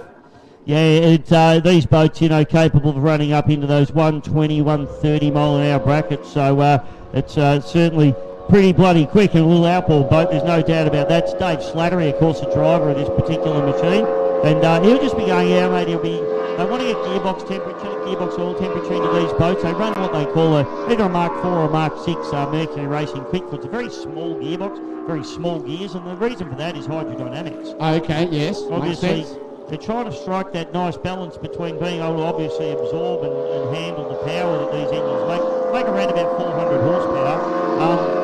But also making it very small and it'll slip through the air nicely. So they want to make sure that the gear oil's nice and warm. Yep. They want to be up to operating temperature. And of course, these guys, propellers is a massive thing for these guys. So propellers, and from your world, car world, is much like your diff. Yeah, gearbox, absolutely, yes. And of course your tyre combination. So it's all of that rolled into one in a powerboat. So absolutely, and 400 horsepower and something like that doesn't sound much. The other go like the Blaze, like you said, 120, 130 mile per hour. That's going. Oh yeah, well, mate, I'm the Mercury man, so tall, dark, and handsome on any trench. Oh yes, okay. Great description there, Dave. Love that. But good to see the guys out there at the moment, just as you said, warming up that piece of machinery. Well done to these guys. Yeah, so the Titan just out there. We're going to see a few other boats doing some warm-ups, mate, as we head on into the next race that's going to be on the card is the Trojan 6 litre, another heat one, race one for the Trojan, so that's going to be pretty exciting. Yeah, no, spot on, absolutely, and some of these guys will be coming out. I think we've got maybe 6 or 7 boats going to come out and have a few practice shots at the same time beforehand, I believe, Dave, but we'll hear, of course, from race control about that, but we'll keep an eye on everything that's happening out there on the water. Yeah, conditions looking really good, Michael, at the moment. Tide looks like it's in nicely. It's an interesting venue, isn't it? We've got to wait for the tide to come in before we can go racing. Spot on, man. Spot on. You got it right there, Dave. And without the tide here, nothing happens. And it's not a real deep river, but you can have a look out there right now. The tide's almost there. It's not a full tide as yet, but ample water now to have the racing out. They've got all the particular buoys in the right spots to show the drivers with the shallow pass. So don't go past that buoy over there, otherwise you're going to be in trouble. But apart from that, things are looking good and the tide's coming in. Yeah, looking good. Just casting my eye across to the boat ramp at the moment, and I can see Reckless going into the water. So that's Tate Ramsey. Tate and Blake run a very, very switched-on operation, mate. 2-boat team, of course, that boat there, the Reckless, and Destiny, which his brother Blake runs. And they've been campaigning these 2 boats for about 2 seasons now. Okay. And really starting to get a handle on them as well. Blake's had a little bit of a tough season with a little bingle and some other bits and pieces. Blake is really at Yarrawonga at the last race meeting. Absolutely stepped it up. In fact, came through second in the cup. So great result for those guys. They'll be wrapped in that. Yeah, they will. But this is the holy grail for blown displacement drivers. The Marj Watson's the one they all want. Yes. And that's what they're here for. And I spoke to both the boys this morning, and I said, how does it go at home, being 2 brothers and racing against each other? And they said they're still talking to each other at the moment, but anything could change at any minute, I reckon. I'd understand that too when it comes to a boat racing for sure. Well done to these guys. I love the look of this boat. The shape of it, the sound of it, you name it. These are a great team. Good guys. Yeah, the Ramsey boys, absolutely sensational. And that's Tate. So Tate's a ranger. He's a mad ranger. So is he? They're a little bit fiery, the rangers. They are. Absolutely. All right. He fires up a little bit. His brother Blake's got the dark hair, so he doesn't seem quite as fiery as Tate, but they're very similar in a lot of ways, but they're very different in a few other ways, mate. But it's good to have these boys both out there, and absolutely love and respect this team. They are absolutely hard at it, and they are Victorians too, mate.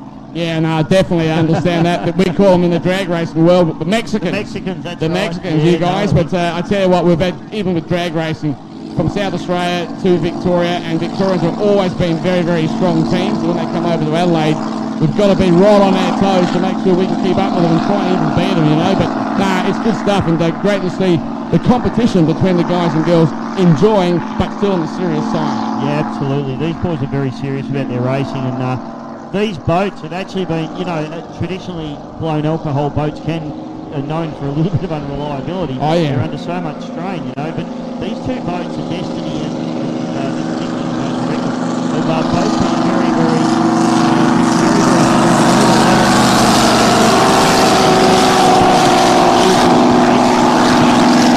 looks to be okay as it comes past the Coventry point. Just looked like it was throwing up a bit of an odd spray, but no, it looks good to me, mate.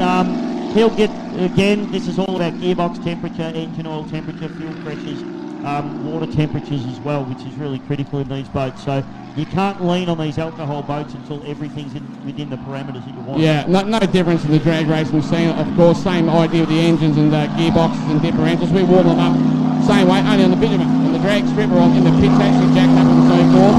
But you've got to be warm, if not, you're looking for trouble. Yeah, absolutely.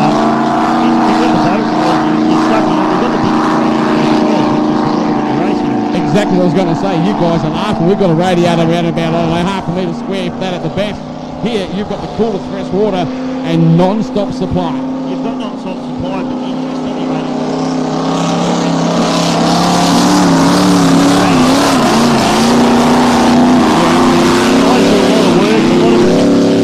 a heat exchanger and do different things to try and actually get some water temperature into them. A lot of these guys will plumb the water in through the oil cooler first before it gets to the engine. Okay. The oil cooler actually heats the oil up before it goes into the engine, so it doesn't get that really cold charge of water. So there's a lot of different things in both.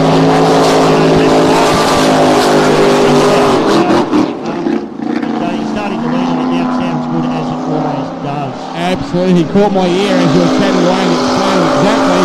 He's definitely starting to lean on it now. That sounds nice. Have a listen to that. It's not a bad thing. It's good. It sounds strong. Yeah, it does sound strong. These boys are always strong, you know. And the thing about these two boats is, a bit of rock and roll. And mate, just watching that there, what I look out for. For those of you that haven't seen a blown boat before, what you want to do is watch these guys on the engine reports, because the crucial part of running a blown boat is being able to put the pedals down without the boat pulling through. That was perfect. The thing with that, Dave, as you explained that though, as you said, that was perfect, but under race control conditions, when they've got other guys beside them, things change. Oh, and your head's up and you're hot and bothered. Exactly. You can see Tate come out of the top corner here really nice. On the previous lap, you saw the boat throw itself up there. Absolutely. That's a propellant tool. Yeah. So obviously the shafts of these boats come out at, 15, 20 degree angle. Yeah. So they're actually trying to drive the boat up into the air instead of forward. And with the torque of the propeller, we're also trying to throw the boat on its side. And that's what we saw out there. It drove up, came up, it corkscrewed itself over, landed on its side. That's a balancing act between getting on the cavitation plates and holding the nose of the boat down whilst accelerating, getting that balance right. It sounds really easy sitting in the conference room talking about it. You make it sound easy, but getting out there driving, it'll be another story, another world. And I'm thinking that with our spectators, thinking, wow, he makes it sound so easy, but getting out there and jumping on board, you'll be going, how do you do it? You know what I'm saying? You know what I'm saying, ex-boat racer, you know what I'm saying. Mate, they're impressive. Oh yeah, definitely. Very physical. Yeah. You need to be strong to drive these boats, you know. It's not a sport for the faint-hearted, there's no doubt about that. Absolutely, no, great description there, David. Well done, of course, folks. Dave Bishop and myself, Michael A, just enjoying ourselves here in the commentary for day 2 this weekend of a 3-day weekend at the Adelaide Speedboat Club. The winter spectacular here this weekend, and I tell you what, Dave, there's going to be some action. This water's going to be churning a little bit later on this afternoon. Yeah, I'm so keen, mate. It's, as I say, again, my first time here, so what a terrific venue. The course looks absolutely magnificent. As I said to you before, mate, that little bit of wind shot, that's sure ideal. It doesn't come up too hard, but... Okay. Now, making a roofing boat. Oh yes. Yeah, the word was from Mark Everard. Good guy. He rings me from Outlaw Speed Shop where I work during the week, supplying a lot of the parts to the guys here in Adelaide and Australia-wide. And Mark is forever on the phone, and Mike, I need this, I need that, desperate, urgent. You know, he's a NASCAR-style engine guy, and he works those engines pretty hard out there, 8,500, 9,000 RPM things, and, you know, they're working, they're revving, and they do use things up. Yeah, they do, mate, they do. He's running, obviously, for the Trojan as well. Yep. I think points-wise, he's probably not in the hunt, but what he's going to try and do is make everybody's lives hard. Close it up on the starboard side, there's got plenty of power this thing. Yeah, plenty of go out there, and you just saw it twist up then as you were seeing, and I should say. Good to see Mark back out here, a very tough competitor, and he has opportunity maybe this weekend to do quite well.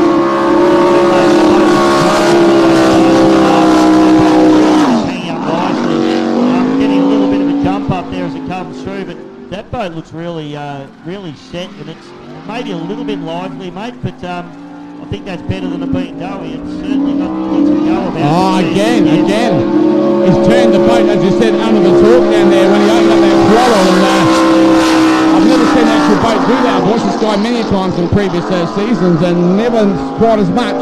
I know he hurt the engine, has redone things in it. Maybe he's found a little bit more horsepower here and there.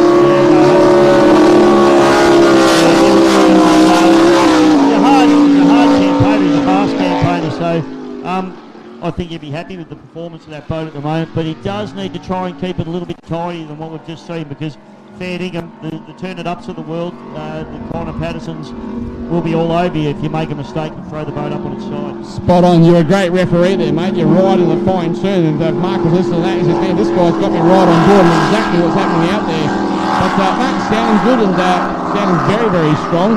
We wish him all the best, mate, with the rest of the weekend. Yeah, engine-wise, that boat sounds really, really strong. Oh, yeah, absolutely. They might widen those cabs down just a little bit, or he might just have to get on them a little bit harder, but no big problems, I don't think, with that boat. It looks really good. Yeah, well done. Well done to you, Mark, and he'll be coming back to the shoreline, I believe, now, and yeah, definitely on a quite a nice early afternoon out here today. The sun is shining at the moment with the guys in live stream land. Beautiful place here in Adelaide, only about 20 kilometres from the heart of the CBD here at this particular venue. It's a great place to be at.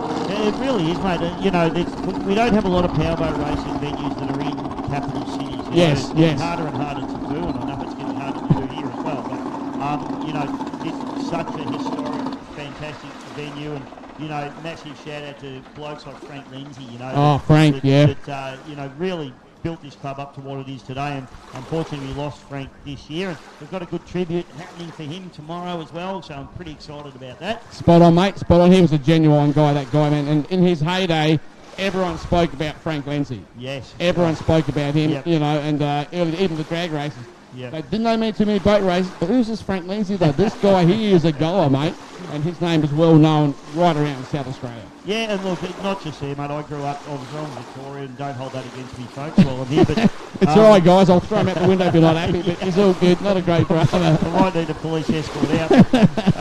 I grew up around Lake Eppalock, the Victorian Speedboat Club, and, you know, Frank was very, very well known. You know, in the VSBC, and also up, you know, the East Coast, you know, because the Dargle, you know, winds are even up into Queensland as well. Frank raced all over the country, so a great man and a great legacy to the club. We all check out at some point, mate. Absolutely. All you can hope for is to check out, man. You're right. Yeah, Greg Flaherty, and that's a name that's synonymous with drag racing. Well, Greg used to look after the engine for Frank Lindsay.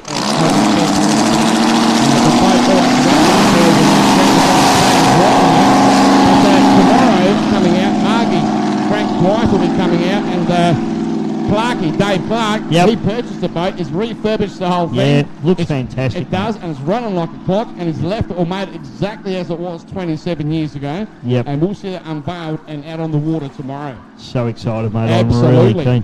I'm really keen. This is Blake Ramsey now. So the other Ramsey. Brother. This is Blake's brother. Okay. Sorry, Tate's brother, I should say. Blake's not his own brother. That would be silly. Destiny heading out on the water. Now, Tate, Blake has been having a really good time in this boat. He's learning to drive and he's coming to terms with it. Again, super reliable for the Ramsey Racing stable. Yes. Brent Newtree does their engines for them. Good engine.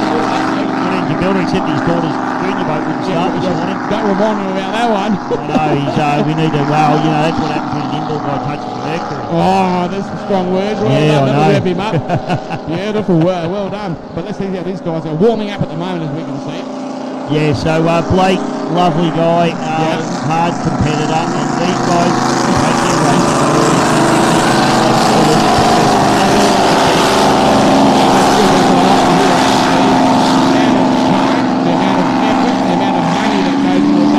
You'd want to be pretty serious about this sort of stuff out here on the water.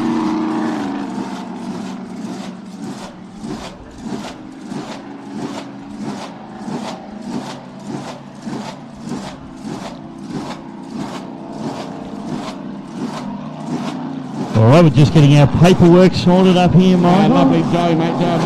There we go. At what she does, that girl, mate. She's been here for many, many years. And she's on the field with the paperwork, and we put it that day.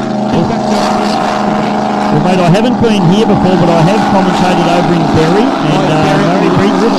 Yes, and Joey Joe's been my support over there as well, so I know how she operates. She's an absolute legend. Well mate, done. so. You go from one race back to another, and you get to learn how each shaft is going.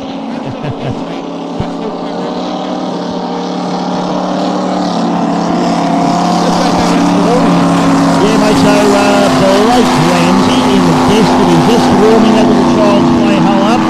And again, he'll be looking at pressures, he'll be looking at temperatures. Gearbox oil, they use the Brett Nidri gearboxes, I think, in this boat. And I don't know if you've seen any of Brett Nidri's gear that he makes, but he does some beautiful C&C billet gear. But he's happy with what he's seeing, and he's lining it up down the back straight. I've been trying to tell you about it, and I know he's very professional what he builds and what he makes out there with DNR, but let's have a roll, and nose comes right up there. Ramsey trying to put the pedal down with the head. So Blake, in the Destiny, boat sounds very, very strong, as we've come to expect from this team. I tell you what, mate, let's watch him exit the corner here. Power's going down beautifully in that boat. Look at it, settled. Like a bullet out of a gun. Spot on, mate. Spot on as you explained it. It's so smooth and so quick at the same time. Let's watch the turn on the bridge land there. Not a bad effort. Power's on now. Here we go. This is a critical point. Yep. And look at that, mate. That's really spot on. Yeah, that's good. So, what we don't want to see out of these boats is them throwing themselves up on their starboard side with propeller torque. You can see he's working the cavitation plate, keeping the nose down. Here he goes, even when it jumps. Well, he just backed out of it then, but even when the boat jumps, it's jumping level and flat. That's okay. Yeah. You can keep in. Okay. Lose momentum on it, yeah. These blown boat guys, the Brett Shepherds of the world, they will be all over you like a fat kid on a cupcake, mate. You're not wrong about that. Like that. What a way to describe it. Perfect. I can tell you right now, you're spot on with that. Did you see how fast the boat accelerated once he got it happy in the water and he hit the gas pedal? He just woke up and took off like a dart. Yeah, it really, in fact, mate, to be honest, I'll make a big call, but that's the best boat I've seen hit the water this weekend so far. That looked fantastic. All right, excellent. Hear that from you, Dave, and you know to read your boat out on the water, so to speak. Abigail looks like it's coming out of the trailer shortly also. Looking nice and sharp. But right now, out here at Adelaide, ladies and gentlemen, it is a really cracker of an early afternoon out here, and for the folks that are just coming to the grounds, thank you so much for your patronage and joining us out here at the Adelaide Speedboat Club this weekend. Great to have your company to enjoy the 2023 Winter Speedboat Spectacular. There it is, Dave. Absolutely fantastic. The Darwin Gold Cup, the Marj Watson and the Brett Howard OAM Memorial and the Trojan Trophy. So a full program of events this weekend. And we've got the Avogo going down into the water and onto the course. And this thing, mate, is twin turbo power. First time I've sighted this boat personally off memory, and twin turbo power. All right. Bright green, you can't miss that out in the water there, but don't really know idea twin turbo. What is LS power? Do you know what their engine block is? No, it's I don't know exactly the cubic inches, mate, but it is a big block. Oh, big block twin turbo, even all better. aluminium. All right. Yep. Craig Storner's the guy that drives it, and he is a hard charger. I interviewed him this morning. Right. He's a big unit. He's a tough man. He's a hard racer, and we love him. He's just takes it very seriously. The boat at Yarrawonga, he said he saw 140 miles per hour. That's going. And I believe every mile per hour of that because it was super fast. Yesterday he had an issue with his cavitation plate system. Right. They were sucking down. So, we spoke about the boat sucking on earlier on. Yep. The cavitation plate's basically a flat aluminium plate, runs across the back of the boat. Yes. And it's adjustable, and it's adjustable by your left foot. So you can push it down, pushes the nose of the boat down, you let it off, the nose of the boat can come up. And what was happening with Craig yesterday was that the water was actually sucking the cavitation plate down and therefore forcing the nose of the boat down. Harder to push through the water. Yeah, well, it's actually driving the nose of the boat in. It's actually a little bit dangerous because you can nosedive and things like that. So they've actually made big changes to, wholesale changes, I'll say, to the spring system on the cab plate. They're trying to get a bit more force on it, trying to get it to pull itself back up again. So I'm going to be really interested to see how this boat sits because he's getting to about maybe quarter track yesterday and was driving it closing. So let's have a look at it today.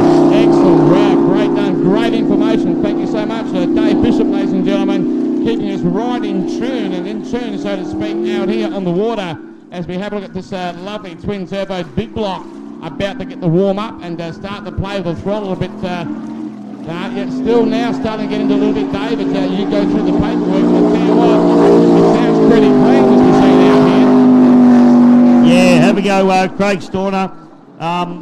It'll be a lot quieter, obviously, mate. As you know, turbochargers effectively act like mufflers because they're muffling the exhaust gas as they come out of the engine. So not quite as loud as the blown boats, but this is a much sharper show than yesterday. It looks like they've got on top of that. Well, that's good news on behalf of Abago. They're getting on top of it. They're going to need to this weekend, obviously, to be competitive.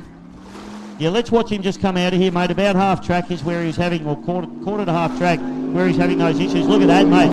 Just the two fins sticking out as it sits. That's perfect. That's exactly where you want that. That's where I was about to say, is that where you want it? And that's telling us exactly. All right, that makes sense.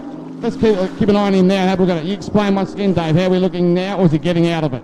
Yeah, we'll just have a look. It looks like the hatch has come up, so yeah. I reckon Craig will be happy with that. I mean, I hope that he's seeing everything on the dash that he wants to see in terms of engine, but in terms of handling, that's a different boat today to what it was yesterday, and credit to the team. Great to hear, great to hear. Well, I wasn't here yesterday, so you've seen what was happening. So a great, vast improvement on the handling of the boat getting through the water.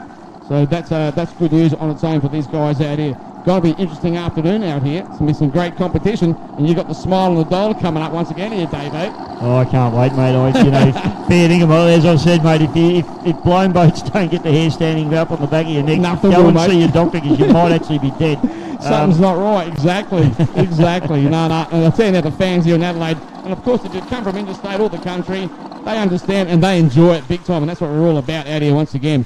Oh, look at the sun, look at the people here all enjoying the day. It's beautiful. Fair dinkum. There's nowhere else on the planet I'd like to be right now. It's I can't think of any other place I'd like to be other than here at the Adelaide Speedboat Club Spectacular, the Winter Spectacular, Darwin Gold Cup, Marj Watson, Brett Howard, Trojan. It's all going to be happening here this weekend, and it looks like we're putting a start boat into the water, mate. Absolutely, there'll be the general lead for starters coming out, and the general lead is this weekend driven by Daryl Eads from Eads Transport. He's sold the business now. Daryl was an ex-competitor. You'd know, I don't explain to you. His son Todd is on board, and it's a LS3 600 horsepower engine on board the starter. He's going to need every bit of that to get the right amount of pace to get this guy started from the inland end when we get to the BAD boats a little bit later on. Now, mate, I have a couple of lives. I do a couple of different things, but my main life is actually water ski racing. And these boys ski race this particular boat, so know the boat very well. You know even more. Excellent. They do a great job with this particular boat. They run in some of the speed limited categories, and the general lead boat's been running around 780, Rockdale, Mildura, Bridge to Bridge, all that stuff, and River Blokes, and it's great to see the ski racing boys helping out the circuit racing boys. Excellent information. Well done. Folks, Davey Bishop up in the commentary with me. I'm enjoying myself out here, folks. It's a bit like for my drag race when I've got a guy beside me that loves his boat race just as much.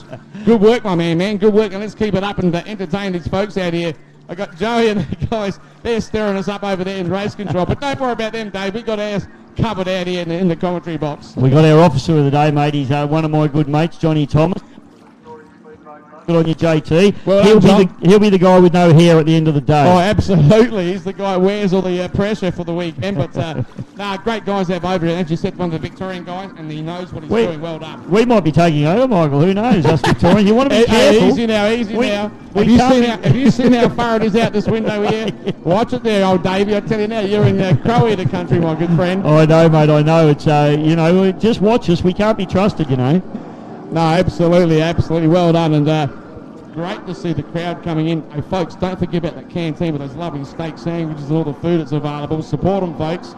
Well done. Beautiful smells out there, Dave. I'm coming back to you, man. What's happening? Mate, I tell you what, those steak sandwiches smell like sensational. We need to get some of them up here straight away. We will do. Mate, also my old mate Mark Savage and the beautiful Louis. Louis out there.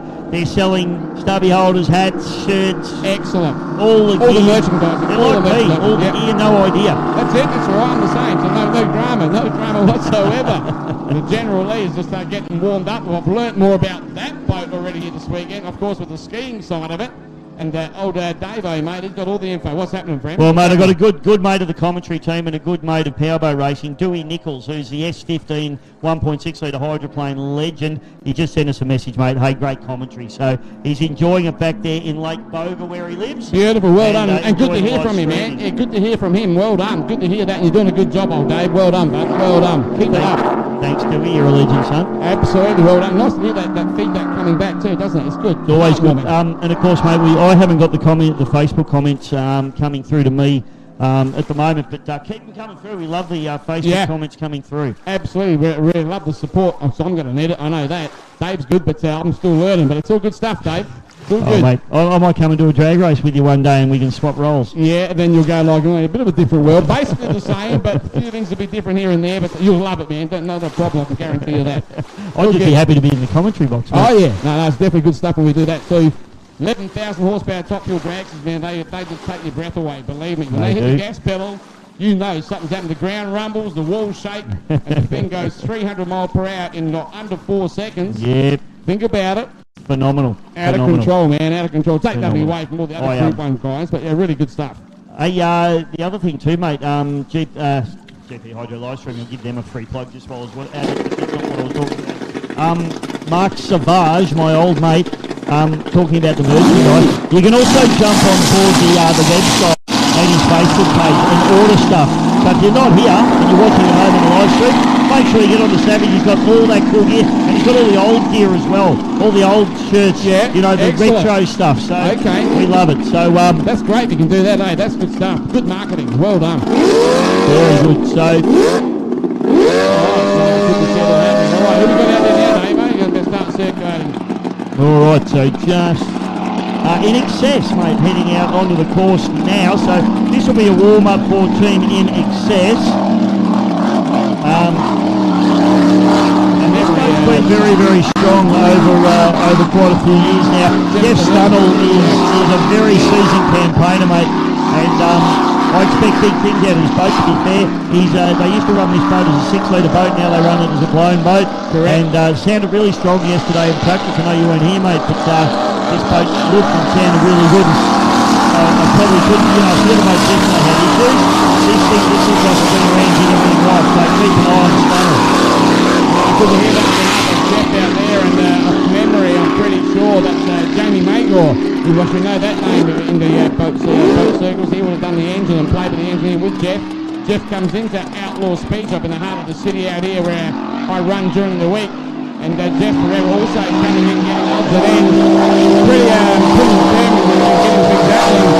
But starting over the throttle now, it sounds real good. Don't sound that good, I couldn't even hear you just then. That's why I'm standing so close to you. You might think I'm trying to kiss you, but now. I'm a good looking man. Easy now. Good stuff.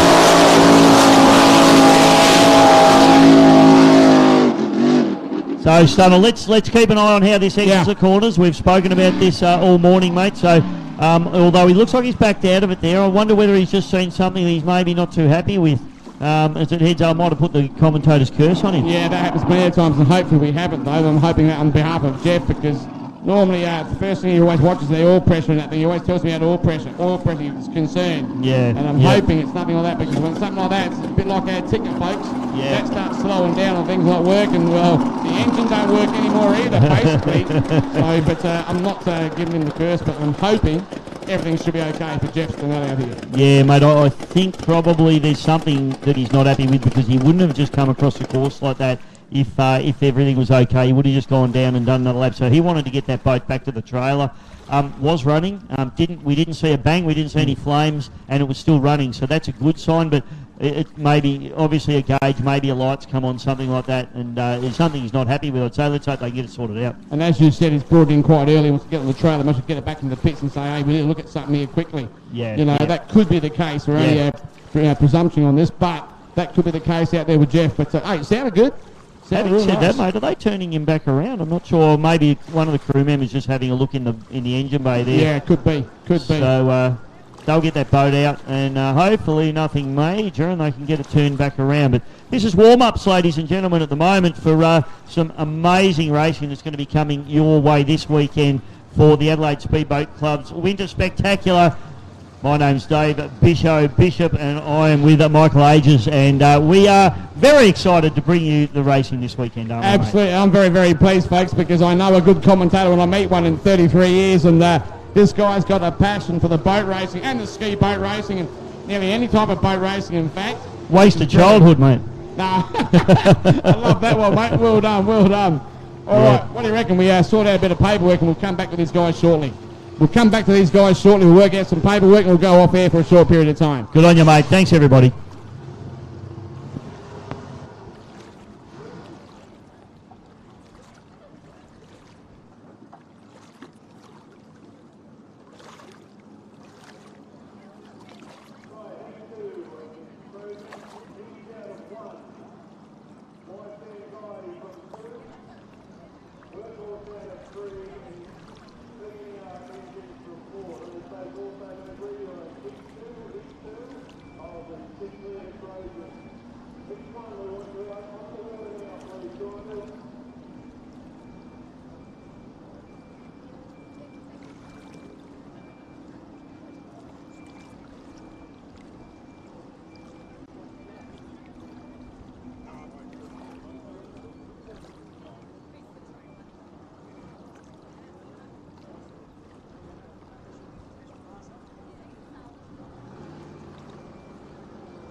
Welcome back, everybody. GP Hydro Live streaming. Right, so Michael, let's talk about this boat a little bit. This is a guy named Mark Gouchy now.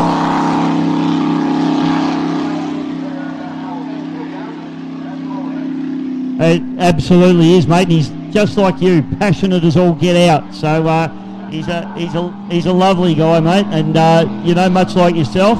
And but Mark, Mark's had a couple of years off. He had some boat issues, but he also had an injured back. Okay. And these folks are very hard on the body, as we spoke about earlier on. So he was in a pretty bad way with his back, unfortunately. The good news is his back's good now. He raced at Yarrawonga, which is quite a rough race. Right. He said he was sore afterwards, but nothing too out of order. And he's back in the boat. But Mark won plenty of stuff. He's super fast. He's out of the Melbourne Runabout and Speedboat Club at Melton in Victoria, and he is a very, very hard charger. There's no holds barred in this one, mate.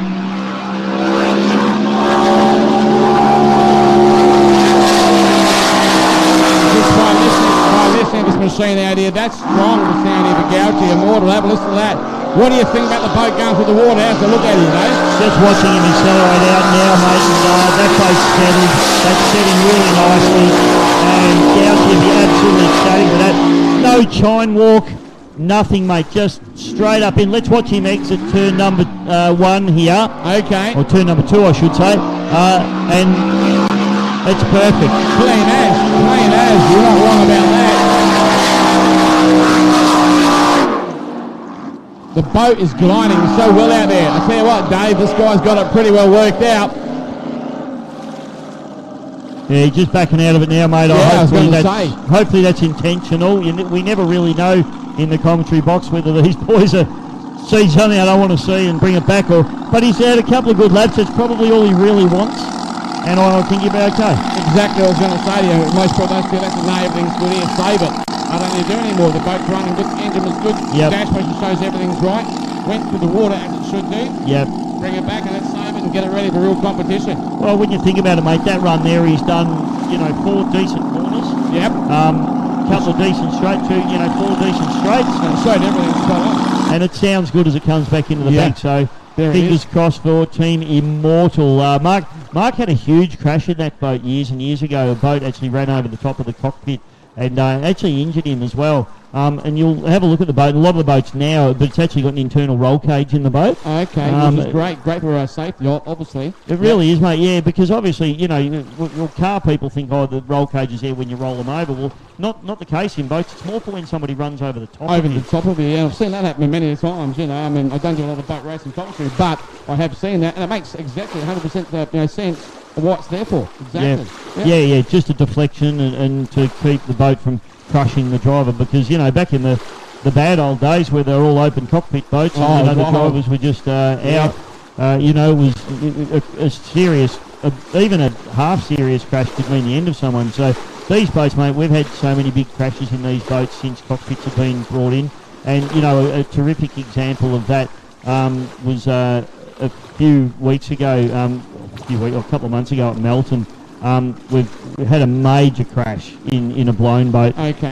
It rolled about 27 times. That would be shock. Yeah, and Andrew Walmsley, the driver, he broke his shoulder, sure, but I spoke to him at Yarrawonga. His shoulder's good, he's fine, he got out of the boat, and there is absolutely no way that anyone in an open boat would have survived that. Well, considering the way you explained that, okay, and he can walk out from that after that, that just goes to show you how good the safety really is on board the boat. It's really a credit to the association, and absolutely. Obviously we've banned any boat that can do over 105 miles an hour now has to have a safety cockpit in it. Okay. Any sponsored boat above, I think it's 4.2 litre. So when we say sponsored boat, we talk about hydroplanes, effectively. Right.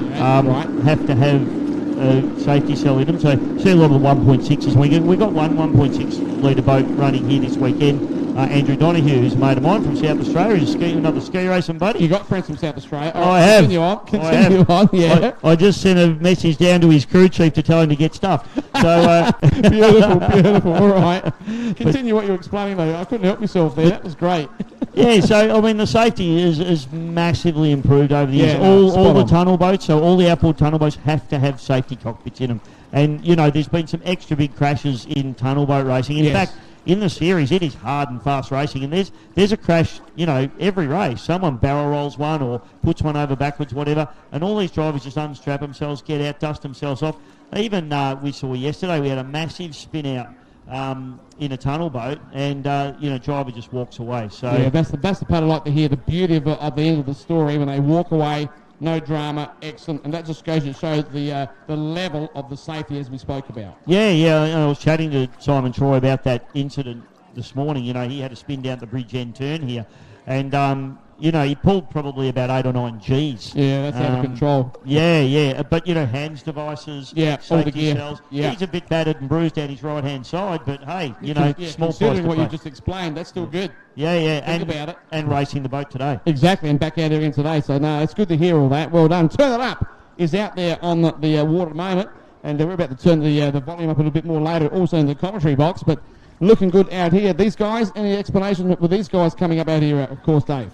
Yeah, mate. So you've got Turn It Up, which is Connor Patterson. So Connor and Scott both drive this boat. These guys are out of Melbourne, right? And they are super competitive. As I said a little bit earlier on, Connor said to me, "There's one reason I'm here, and it's to win the Trojan." So they're strong words. Well done. Good to hear. Very competitive. Yeah, absolutely. And the boat's been super fast. Connor, he's an absolute revelation. You know, he's probably a bit smart to race a boat. He's a chemist by... wow, what a different combo. A chemist and a boat racer. Chemical engineer, I should say. All right, okay. So he's a very clever kid. Yeah.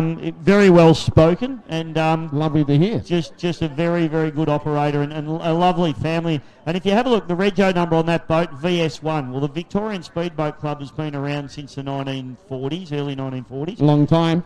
You have VS1 on your boat, I think that tells you something about the family. Exactly. I tell you what, I'm a bit worried they get my hair to stand up again. A lot of Victorians seem to be here this weekend with these competitors, and you're one of them, so hang on a minute. Folks, if we get too much from him, old Davey, it's not far, Dave, about 3 metres, and you actually bounce pretty well, so it's all good. All right, well, let's talk about the South Australian next to him then, mate. Young James Clark in the Tough Enough 6 litre. Yeah, young James. Yeah, good to see James coming out. Beautiful boat. The Tough Enough entry out here with James, and quite a competitive guy at the same time. Yeah, absolutely. James has been fantastic. You know, obviously he probably had no choice in the boat racing world with a father like David. Exactly. Dave, what a guy, mate. Passion in the heart for this club and for the boat racing, mate. Well, of course, speedboat racing with Dave. Mate lives for it and supports it day and night. Yeah, and a lovely guy too. Yeah. Chatted to Dave this morning, and he's, he's always the guy that says, "G'day, Bisho," when you walk into the pits, and we've had a good chat with him. Very close to Frank Lindsay. Oh, definitely. And and this weekend I think it'd be quite emotional for him.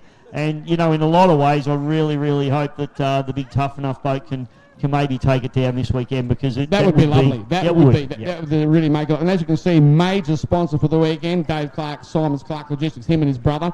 Well done to those boys, and the love of the passion of the sport is right up there 100%. Yeah, I tell you what, every truck I've seen since across the border has been a Simons Clark truck. So he's got plenty of them, I can tell you now, and they run around all over the place. 120 of them, so he's going all right. He works hard at it, and I tell you, it's been going for a long time, Simons Clark Logistics, I can tell you now. But plenty of trucks around the nation, so to speak. And the guys, mate, a lot of them come to the speed shop, Outlaw Speed Shop, which is where I am at. Yeah, he comes in a long time. Gratuitous free plug, well done. absolutely. But no, really good stuff coming out from these guys once again. And another beautiful red machine. Look at that, yellow, red, blue in the early afternoon sunlight. The colour out here alone, Dave, just makes you feel happy. Yeah, it does, mate, just by looking at it. Absolutely. You know the thing about boat racing is, racetracks by nature are pretty, a little bit inhospitable, aren't they? They're bitumen and they're towers, and they're, when we race boats, water and shimmer. You've got me there, right? You've got me there as a boat racer. You're right. The shimmer and the water, the green grass, the colour. So you're on a winner. I'll tell you a little story. Tell me. A very good friend of mine is Todd Kelly. I tow him in water ski racing. Okay. And I went out to Sandown once, and Todd walked out the back of the pits because he invited me up there. All right. And he looked me up and down. It was a cold, wet Melbourne rainy day at Sandown. Typical Melbourne day. Yeah. And he said to me, "What the hell are you doing here?" All right. Yeah. Why would you want to be at a racetrack? Oh, no, nothing wrong with the racetrack. It's all good, mate. Yeah, you got to be on the stronger side, but it's all good. I can hear the accent in there coming out, Victorian too. Yeah, I know. From all the days I raced against Victorians, man, we had some great days over at a place called Adelaide International Raceway in the early days of motor. And I tell you what, the Mexicans used to come over with the Poplar hats. It was a sea of them everywhere for the competition. Brilliant days of motor race with drag race. A little bit different than the boats, but you guys here are really supportive again from Victoria. I think, we're united in our dislike for the cockroaches, aren't we? So, it's probably fair and reasonable. Spot on, mate, spot on. We've got that one too, with the lines are listening about that one at the same time. But, can't wait to see these three guys get out in the water shortly. I am going to need a police escort out. You will do, man. A couple of these New South Wales guys get hold of me later on. I'll sneak out quietly. They won't know who I am, but I'll get you. That's not a problem. Beautiful. Good work. Well done. Gee, even more of a crowd coming into the grounds at the moment as Dave Bishop, folks, he's getting all his paperwork organised out here. But to the people that are just coming to the grounds once again, obviously if you've just finished work or enjoying your later weekend on a Saturday, thanks a lot for coming out and being supportive out here and to enjoy a great Saturday afternoon of some great supercharged and so forth boat racing out here at North Arm, the Adelaide Speedboat Club. Of course, the Winter Spectacular for 2023, incorporating the Darwin Gold Cup tomorrow. Today, the Marj Watson Cup a little bit later on, with the Brett Howard OAM Memorial, the Trojan Trophy, with the full support program happening for the entire 2 days. So enjoy what we have to offer out here one more time. Well, mate, getting boats loaded into the water, and this should be our heat number one of our Trojan Cup. Heat number one, race number one for the Trojan.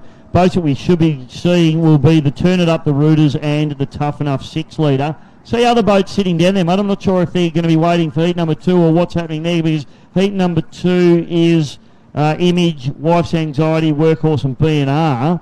So what I am deliberating, I believe, out here, Dave, is getting ready for the first three boats, and we'll get the next race organised also ready. So when one comes in, the other guys are ready to go out, I would imagine. Yep. General Lee just said he's out there ready. He's shut down and just, of course, floating through the river at the moment. Driven by Darryl Eads and his son Todd. They're the starters here for the entire weekend. Great to see that machine out here, as you were mentioning earlier on. Yeah, a couple of good ski racing boys. Always good to see the ski racers helping out. The boating community, mate, it's, it's everyone knows everyone. Don't worry about that. You walk through the pits and we know everyone and they know us, and it's fantastic. And even the old school boat thing's starting to get a little bit of traction. We've got a few guys over here in South Australia that, Big Darren Collins actually, that's running an old school ski boat, and they've been doing a few runs. And a lot of the racing guys have got old boats as well. They really enjoy restoring them and driving them, using them. And a lot of that's been going on as well. So that's great to hear. Excellent stuff to hear. Yeah, it's really good, mate. It's been good. I've been on a few runs with the Victorian branch of them, and I'm going to be doing a little bit more. I've got an old, mine's an outboard, so half those inboard guys don't talk to me, but that's okay. That's okay. Don't worry about that. You still enjoy yourself. You give them a bit of a rev at the same time. Yeah, absolutely. Got to keep them honest. But it's been really good, the old school boat thing, and the boating community as a whole. We're not that big, but when we're all together, we are quite big and quite strong, so that's what we need to be. Turn it up, Connor Patterson being pushed out and kicks it in the guts, Barry. Love it. Kick in the guts there, Barry, as Bisco just told you. And these guys now getting out of the water. But the bright yellow, turn it up, he leads the way out there.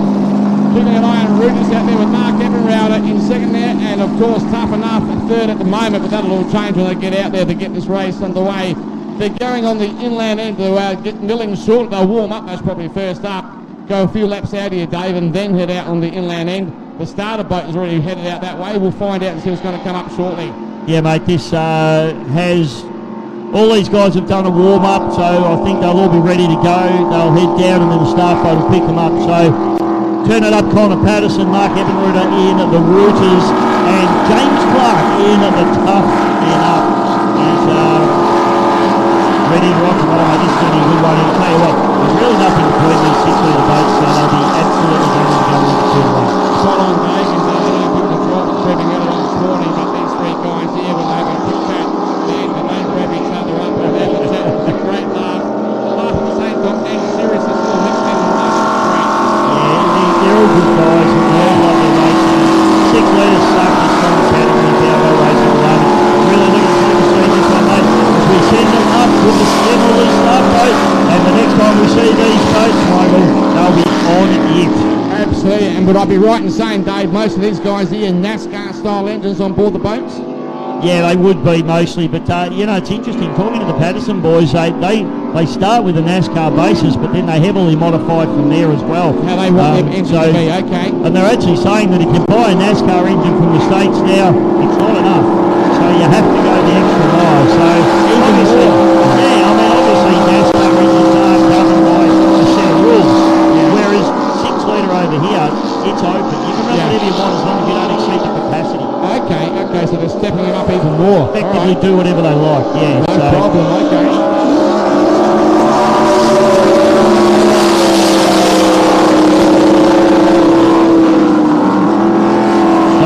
These boys look like they're ready to race already, don't they, mate? Yeah, I was looking at you and thinking like these guys haven't even been out milling yet, and they're wide open looking at each other. Must be like, hey, I'm going to show you the short way home in this particular race coming up, and here we go. Bisso's moving the seat. Oh, we're getting fair. Stood up for the first time. I'm getting a bit serious, mate. You didn't realise how short I was, did you? That's all right, mate. No problem. I tower over you, not by much, so only an inch or two, so it's all good. I always tell everyone I'm a tall, good-looking man until they see me in real life. Oh, dear me. I tell you what a comedian. Great guy. Brilliant player, ladies and gentlemen. Rightio, we go into the inland end, of course, of the Port River here in Adelaide. It's the Torrens Island Power Station, North Arm, we call it out here. And the starter boat has taken the 3 entries out there to get themselves organised. And it won't be too far away for the very first time we get a start from the inland end with the power boats. And it'll be quite interesting to see what's going to come out of it. But they're pretty hairy and hot to trot just by watching them going out there, Dave. You can pick it up straight away. You were actually looking at me going, are they racing? Yeah, that's how I'm looking at what are they doing. But what they're doing, looking at each other most probably like, nah, I'm going to get you. And they're giving it to it even more and more. Yeah, no, young Connor, he wasn't having any of that, was he? He just backed out the back door. But yeah, those boys are keen to race. Here we go, mate. We've turned them around. We're bringing them back down. So just trying to pick them up as they come from the... What is it? What inland, and we call that the inland end and the bridge end. Right, I was going to go north, south, east, west. Yeah, no, we go inland. North, just inland. We know inland is that side with the hills, and the bridge land, obviously the big bridge. Folks, these guys coming for you guys out there watching very, very hard at the moment. Normally aspirated engines, 6 litre, go like the blazers, and there's no supercharger, turbocharger, no nitrous oxides and nothing like that. Do you have nitrous in boats at all, Dave? You do? No, what, sorry? Nitrous oxide in boat racing at all? Nitrous oxide, do you have that in boat racing? Oh, no, sorry, mate. I just went a bit deaf there for a second. No nitrous allowed in this particular category. Yeah, I thought although, you never know with half these guys. Oh, how you might be dobbling someone in there. Those Patterson boys, they can't be trusted. Oh, man. He's revving up the Patterson boys. Ladies and gentlemen, cast your eyes to the inland end at the moment. The General Lee is bringing in the first of these style of races coming in for the normally aspirated 6 litre class. And turn that up is on the from lane 1. Mark Eppenroder in Rudis from 2 and Tough Enough from 3. All right, you see him coming at an angle at the moment. The General Lee will now straighten them out. They'll come on parallel with the shoreline. Dave, it won't be far away. We're going to drop the starter. Your eyes are cast on the start line. Let's go. The flag has been dropped. Eppenroder's way back, mate. Eppenroder's way back. What's happened there? This is a disaster for Mark Eppenroder, but they are hard and fast down into turn number 1, and turn it up's going to be tough to knock off from here, mate. Absolutely. Definitely trouble there for Mark Eppenroder. He's never that far back, whatever's going on there, but turn it up. It's going pretty good. The nose comes up in the air. Tough Enough is throwing everything out of it. Oh, no. Turn it up is going to be good. Turn it up. James Clark is on the box seat here as he tries to get around the outside of the hard-charging Connor Patterson now as he tips it into the port 10 at the top end of this beautiful Adelaide course now. It looks like he's going to be tough to beat from here, mate. Absolutely. Mark Eppenroder, of course, he's a half a lap behind. In fact, he might even come into the shoreline. He's taken right out of it. Let's go back to the leader. Turn it up out here at the same time with, of course, young Tough Enough trying to keep pace with him. Oh, this is a disaster for Eppenroder here as he brings him. Oh, Patterson has a big fly. Park goes over it as well as they charge up. We've got the caution flags out on the course and 2 laps to go, mate. Okay, there it is. You heard that from Bishop once again, ladies and gentlemen. But Tough Enough, I tell you what, he's giving you a young Clarkie. He throws everything at it. But Turn It Up is turning it up down the back main straight. The nose is up in the air. The power is on down here, Dave. So Connor Patterson charging hard, and he looks like he's going to be tough to beat from here. James Clark can only watch him drive away at the moment. He really needs to find something here. He's probably going to have to make a decision and maybe try and duck up the inside. In fact, he drops onto the inside of the wash. It's the only way he's going to try and make some ground on him here, mate. Wow, what a great explanation coming out. Okay, the yellow flag, one more lap for this race, ladies and gentlemen. Clarkie and Tough Enough just just can't keep the pace on. We'll turn that up. As he's turning it up, he's going now. Oh, through the water here. Splashes it up there the back plane straight once again, Bish. Connor Patterson hard on the throttle and off the cabs as he comes down the back chute. Turn it up, charging hard as he tips down into the port turn at the bridge end of the course now. He's going to be tough to beat from here. James has not given up though. He needs to try and do something here. Can he run it up the inside? I don't think he's going to have enough to get there. It's going to be Patterson all the way and he's number one, and the Trojan takes the win. Well, a great race and a great call. Bisho, what a way to go. Turn it up. They'll be pleased, mate. They'll be pleased with that. Hey, tough enough, Clarkie. He threw everything at it. But I feel so sorry for Mark Ebenrauder in Rudis. Whatever happened to him out there is a very, very rare commodity. Whatever happened to him. Yeah, mate, everything was fine. And then, you know, as they were bringing the boats down, something went away in it. He dropped right out the back door. And here we are looking at him just floating away. He's looking for a tow now, unfortunate. Yeah, definitely. And it'll be interesting to find out if I can get someone down. And, of course, when he comes back in from his crew boys, to let us know what goes on with that. Because I'd love to know that. Things are going so well at the time. But not for now, right now. Like you said, just floating away. You have to be a rescue out there for him. This particular category too, mate, brought to us by Tough Enough Racing. So Davey Clark, the sponsor there. And rescue boat will go over to Ebenrauder. Let's hope it's only a minor issue. Certainly it can't itself at the pace they were going up there. So I think maybe he's definitely seen something on the dash or felt a vibration, something's gone away, or maybe it lost fuel pressure and just stopped on it. Who knows? But let's hope it's just something minor. I tell you what though, Chris, you explain it like you're sitting in the driver's seat and you haven't been in there for years, mate. I can just feel it, been there with you like we're just checking it out right now. Well done, man. Well done with the explanation. And Don P. Farrell will obviously be rescuing Mark and bringing him back to the shoreline. Yeah, it's a ripper rescue boat they've got here at the club. Oh, yeah, it's a good one, mate. It's been here for a great number of years, and they do a superb job, not to say that anywhere else around Australia, but these guys here are passionate, and they've been doing it for so long, and they've got their job worked out 100%. The Don P. Farrell rescue team here in Adelaide.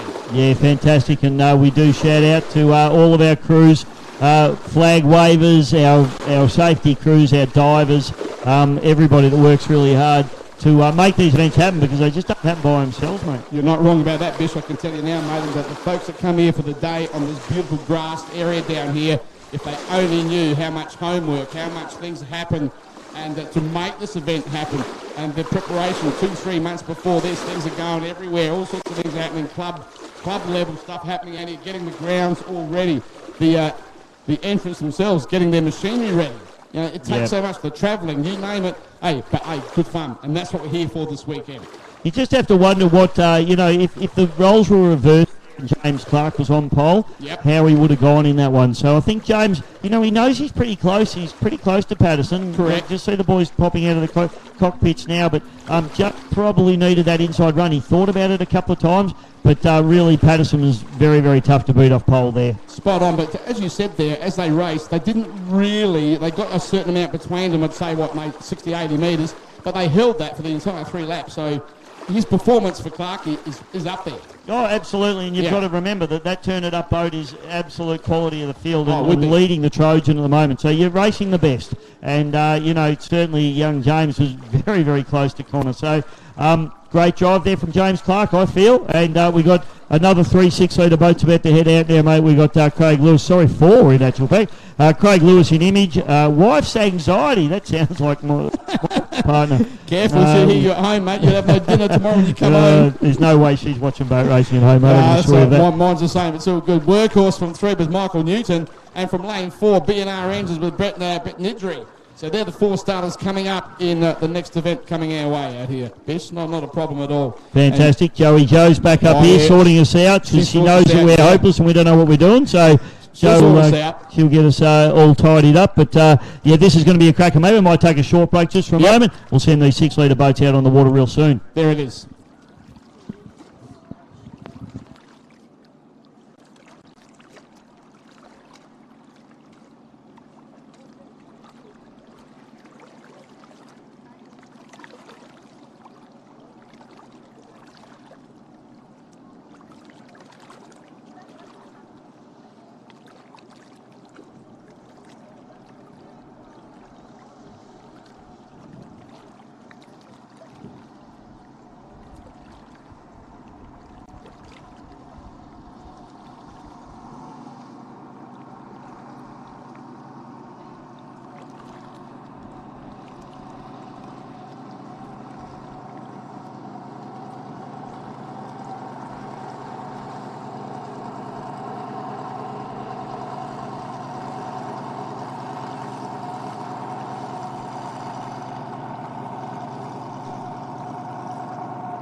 going to be an absolute cracker. I'm looking forward to this one because we've got 4 very strong 6-litre boats out here in this one. So Craig Lewis we just watched all the way down from Queensland, mate. Great effort from Craig. He does everything. He races every race, and he's a real hard charger. And he is in the points for the Trojan, as is Michael Newton over there in the workhorses. We see him going down the back straight away. So there are 3 competitors that are actually in with a chance of taking this Trojan now. We've already seen Turn It Up run, and now we've got the other 2 in the Image and the Workhorse. So they're the boats we're really looking out for, but Nitri has a huge fly down the back straight away in the B&R as well, and this is going to be an absolute cracker. I can see that already just by listening and watching out there. I can hear revs big time coming out from these guys here. Personally, I love non-aspirated engines. I love them with the carburetor on top and big RPM, and they work like hell, and the boat driver's got to work and drive it good. B&R, he's real tough. I know that. Yes, it's good, isn't it? The mum's anxiety. Yeah, good name. Wife's anxiety, I should say. Wife's anxiety. Wife, mum, same. Yeah, same thing, exactly. Thomas behind the wheel and Tom out there. Great stuff coming out from these guys once again. A B&R engine with Brett Nidri, a name that's well known not only in the boat racing series, but the young lads that do the burnouts giving us independence, those guys also. He does, mate. Yeah, he does a lot of burnout stuff and does a great job with that. But his passion is boat racing. Oh yeah, definitely. That's where he comes. That's where the heart is. I'm pretty sure. With Brett, that'll be from the heart with the boats. Absolutely. But no, I think there's plenty of bread and butter for his business in burnouts. There's no problem you're there. You're not wrong about that. I do a lot of that commentary over the years. Not so much now, and the amount of engines that, not to say that his engines are no good, but the young lads that drive them, a bit loopy. They hold them wide open, flat out onto the rev limiters and onto the valve springs, and when they chuck rods, there's something wrong with this thing. Well, hang on, 3 minutes and 9.5, 10,000 ain't really going to do that. Not really designed for that, are they, exactly. mate? Yeah, so, exactly. Mate, we'll send them up to the top end of the course, the inland end of the course, and they're just all getting a little bit of temp there and doing a few laps. Brett Nidri there.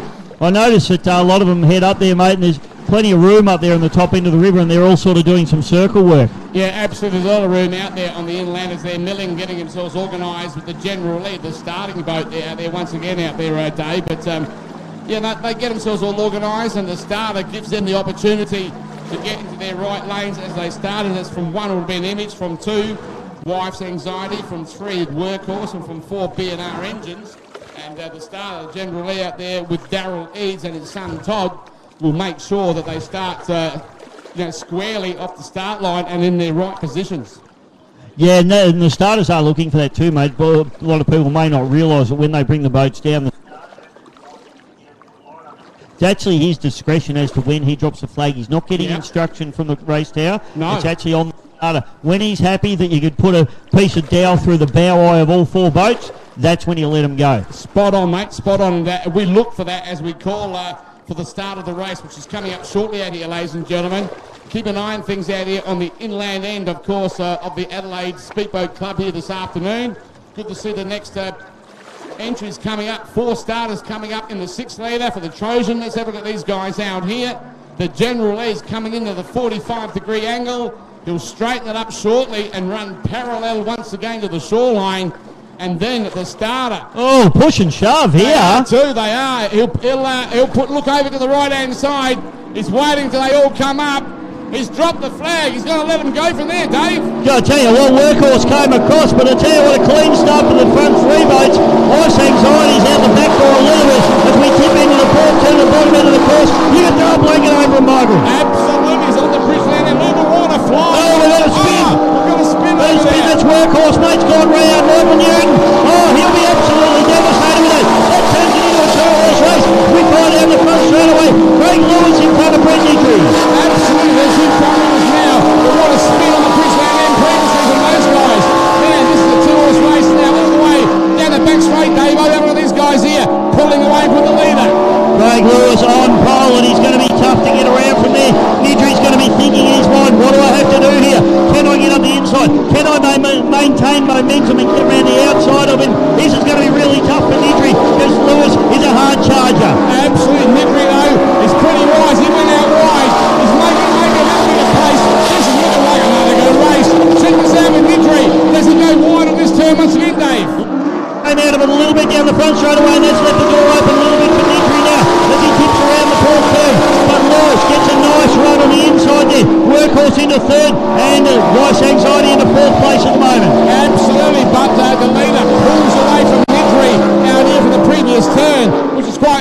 racing. But Nidri now on the outside once again is throwing everything at it. Look at the boat speed Brett Nidri's carrying into these corners here, and he has to, mate, because Lewis is running pin to pin, he's running the short course, and he's got plenty of front lumbo in the straight line. You're not wrong about that. Image has got plenty of power on board, and he's tight. He's tight on the turns here once again. Nidri is throwing everything at it. The boat bogged in his spot the fraction out there. Does it give any opportunity out here to B&R? Let's have a look. Workhorse up into third place, but it's all Nidri, and we've got a problem there for Life's Anxiety boat coming back into the pits, Michael. Absolutely, he's coming back to the shoreline, as you said, in the pit area. Let's go back to the leaders at the moment. Image at the moment is looking at the checkered flag, ladies and gentlemen. No, it is Craig Lewis. Bring it over the Image for a big win in heat number 2 of race number 1 for the Trojan. Brett Nidri into second place, and it'll be Michael Newton just trying to salvage some points after a big spin in turn number 1. Yeah, that would have upset him big time. Disappointing, and he was throwing everything at it as he goes over the finish line and collects the checkered flag. And what a race, not a bad effort coming out from race 1, heat number 2 out here for the afternoon in the Trojan. Good stuff and a lovely afternoon out here, Bisso. Absolutely spectacular, Michael. That is good racing, and the boat's going in the water, mate. You see Nick smoke there, then I thought something was going on. It's just another boat warming up. Just a good 2.5 litre Yeah, mercury, I thought, mate. wow. Just turning some good fuel into smoke over there. That's it, mate. I love the way it's done. That's some good fuel into smoke. Spot on, mate. Spot on. Oh, what a way to do it. What a crowd we're getting out here this afternoon also. The Adelaideans are hungry for some powerboat racing here this weekend. Great work, guys. Great work. Good win there, Craig Lewis, and that is, he's one of the contenders for this the Trojan Trophy. I couldn't spit that out, mate. That's all right. I've been commentating for a while, you know. Get caught out, the Trojan, yeah, the Trojan Trophy. But the boat that won the previous heat is also one of the other boats that's a hot contender, and Workhorse in third. That's good points in the bag, even though Nudo had a spin out there. So this Trojan's going to come down to the wire, mate. It's been really exciting. Definitely. No, that's great, and that keeps your eyes peeled out there on the racetrack. That is our racetrack, the water racetrack here this afternoon.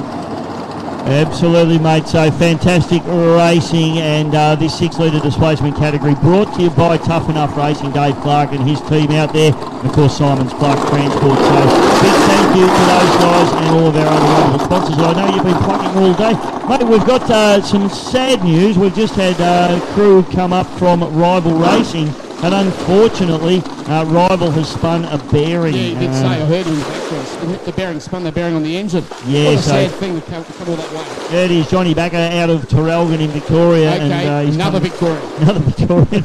He is South Australian, be happy he's not running.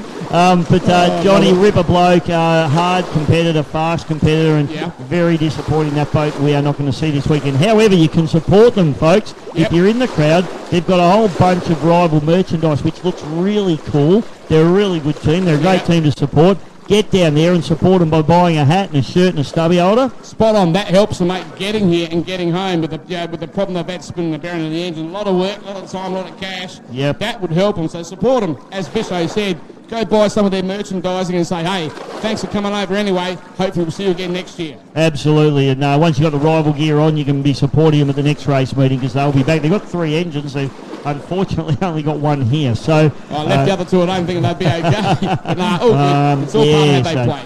So, Johnny Baggers, please get down and support the Rival team. Try and support all the teams where you can. I see Chrissy Palmer's got some Outlaw merch on the go there as well. And, of course, Chris for a rod yesterday, so it'd be great if you could try and support Outlaw. Everybody loves the Outlaw merchandise. It's just definitely. Cool stuff. And Chris Palmer from Outlaw rang Outlaw Speed Shop looking for another engine quickly, and unfortunately we don't keep an engine in stock, you know, and I didn't actually speak to one of my boys did, and I said, no, we've got nothing here that we could give you to continue on. Wish we could have. Yeah. But, that sort of engine, not every day someone's going to walk and say, give me 2 of these. But, bit sad for Chris, and very rare on my dad once again. Anyway, let's go back to what we're doing out on the water once again, Biff.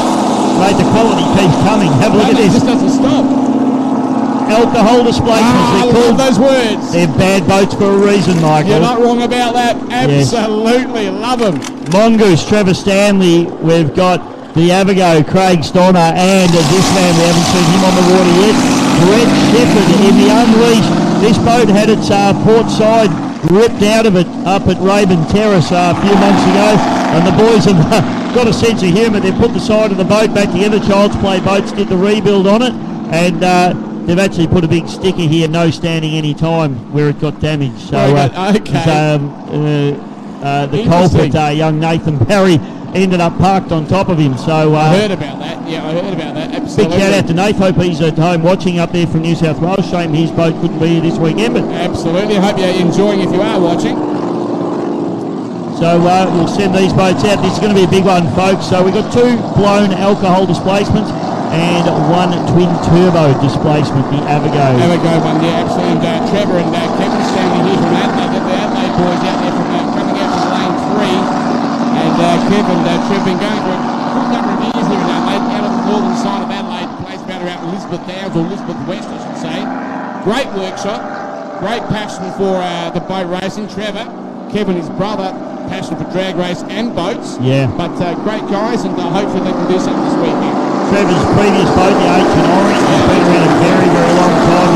Trevor is very, very meticulous. Hasn't driven this boat a lot, so he's still in a learning phase with it. Beautiful looking bit of kit. Love the name, the Mongoose. Yeah, good name, and the lads, they think about it before they come up with something, and well done to the Stanley brothers out here this weekend. Great to see them out and, of course, competing. 2 great boats like this Avigo, like I said, big block twin turbo. Just that alone gets my hair standing up straight away. Twin turbos on a big block. How much power do you want? Brilliant. Yeah, it's interesting. I was actually chatting to Craig this morning. Did an interview with him, and for those watching at home on the GP Hosro live streaming, you'll see the interview that we did with him. But the boat has taken a little bit of development in terms of its power delivery, and also how he drives the boat. Obviously, it's got a different power delivery. Having said that, he said to me, "I've never driven a blown boat. I've only driven 6-litre boats and now this turbo boat." So it's probably been an easier learning curve for him than someone coming out of a supercharged engine and trying to readapt back to the interesting to see. But we saw it run this morning. It did have problems with that cab plate, but look at that run just through there now, mate. That's sitting up really nice. So keep an eye on, have a go. And as you said earlier on, also not quite as loud as the supercharged entries, but plenty of go. Did you see the top end speed just then when he gave a bit of a pedal? That was going, and of course Unleashed with Brett Shepherd, another guy that's right up there. Folks, again, they're out there on the inland end, milling and getting organised with the start of the General League for this next race coming up. These guys out here for the Unlimited Scratch, out here, of course, at the Adelaide Speedboat Club this afternoon. Calm before the storm, this one now, and first time that we've had blown boats on the track, so this is where it really gets exciting. This is where the fans really get up and about and on their feet, and what a spectacular crowd we got here too. What a crowd, folks. Adelaide, hey Adelaide, come on, put your hands up, give us a wave, come on, get into it. You're having a good time. Yes. These are the guys and girls that support the motor racing, the boat racing here in Adelaide, South Australia, ladies and gentlemen. And brilliant to have your company out here, and their eyes are going to be really screwed down onto the start line here to see what's going to happen out here with these guys coming up shortly out here, Bisho. Another great race coming out. And as you said, first time for the supercharged BADs coming out to play. Yeah, the big blown alcohols, the bad boats, we love them. Everybody loves them. Even our port guys love them, mate. It's they're just something special, and we are about to unleash, if you'll excuse the pun, some serious horsepower out here on the North Arm. So as we bring them down, let's see, there's a little bit of push and shove in the last race, Marj. Spot on there, David. Here, ladies and gentlemen, cast your eyes on the inland end as the starter. Have a look at him. He straightens it up. The 3 starting boats, they're lined up. He looks across. He says, keep your noses level. The flag is white. It's dropped. Away we go. The supercharged race is on, Davo. Go as you call. We are away. And this is you can throw a blanket over them as they come down into turn number 1. This is going to be on, Michael. Absolutely. Keep an eye on these guys, ladies and gentlemen. As they go on the Bridgeland end, on the goal now wide. And the water just flying through the air. Wow, we so Shepherd, the big winner out of turn number 1 as he flies down the front straightaway.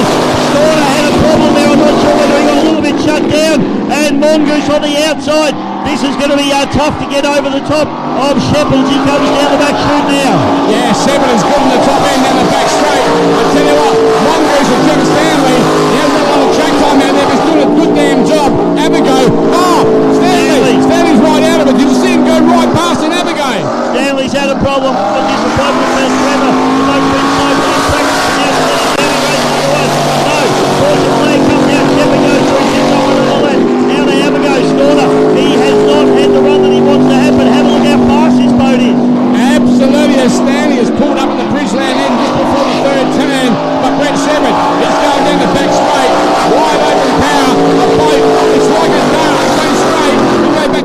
Evergo, he's throwing everything out but losing pace. Yeah, he's in a bad place now at the moment. He's just not going to be able to bridge that gap. He needs to hope for a problem in the Shepherd camp. That doesn't happen too often, mate. As we see the yellow flag come through, and Shepherd sets off on his final lap. Absolutely, one more lap as you said there, Bisho, and let's take a look once again at Unleashed with Fred Shepherd. He's on the back main straight for the last time in this particular race as Abigo now comes to the final turn on the inland end. See Stoner just landing hard on the pads as he goes for about three-quarter track here, mate. He might still be having a little bit of trouble with that gravitation plate system. We watch him accelerate out the back straight here. Boat sits up nice about half track, but Shepherd's going to bring it home, mate. Absolutely, what a way to explain it. Dave Bisho, ladies and gentlemen, as we see Fred Shepherd in Unleashed take the check flag, marking off early. Well done and well deserved. We go back now to Avigo, of course, with Craig Stoner behind the wheel. And mate, he may have a good shot out of you, Dave, but just didn't load enough bullets into the machine gun. I'll be interested to see the discussion on turn number 1 there, mate, because I don't know what happened. It's very hard to tell from our angle, but yes. The boat certainly went up in the air. Obviously, you had Unleashed on pole. Whether Unleashed ran a bit wide, whether he just got himself a little bit tangled up, or whether Mongoose came in, we don't know. But I did see the boat get caught up on someone's straight. It jumped and went straight for a while, and he lost his momentum, he lost his run, and that's really all that stopped him from being side by side with Shepherd at the end there. Okay, we go back to Mongoose from lane 3. Of course, the Trevor Stanley. I spoke to those guys earlier this morning. I wasn't here yesterday, as you're aware, and they did say to me they didn't have a good day out here yesterday, so whatever's going on there, maybe it's still hanging around with the boat. Yeah, it's a shame for Trevor. Always a very, very strong competitor, and he doesn't like getting beaten, and he certainly doesn't like stopping. So you're not wrong. He's a really competitive guy between the two brothers once again. Yeah, good lovely race, eh? Great race coming out. Yeah, good race, and next race on the card, so we've got more blown boats lining up, so this is what the Marj Watson's all about, isn't it, mate? Just blown boats after blown boats after blown boats. So we got Wild Child, Titan, and Tough Enough. So David Clark, this is his first foray out onto the track for today. He's a guy that, we're sort of semi-rooting for. We can't be biased up here in the commentary box. Correct. It would be lovely to see Dave have a great weekend. Yeah, absolutely. I mean, every year he throws everything at it, and every year, obviously, things do plague him, but it'd be great to see it happen in 2023. Of course, Dave Sadley in Titan, great guy, and he's only just got back into the water not too long ago, really, and Wild Child with Darren Robinson, you know more about him. Yeah, Darren is a Victorian, of course, so I know a little bit about him. But ripping bloke, and there's not a trophy in the country that he hasn't won except the Marj Watson. Oh, obviously he'd be desperate. Another Victorian that's desperate to win the Marj Watson. But, he said to me this morning, he goes, "Oh no, we're pretty relaxed about it, Dave. We're racing, but we enjoy our racing and rah-rah." Yeah, mate, he won't be relaxed about it. No, mate, he's just telling you that. It is out there, mate. I'm telling you now, the teeth will be grinding. So I've got to get this one. And we'll find out by the end of the afternoon who will be the winner of the 2023 Marj Watson here this weekend.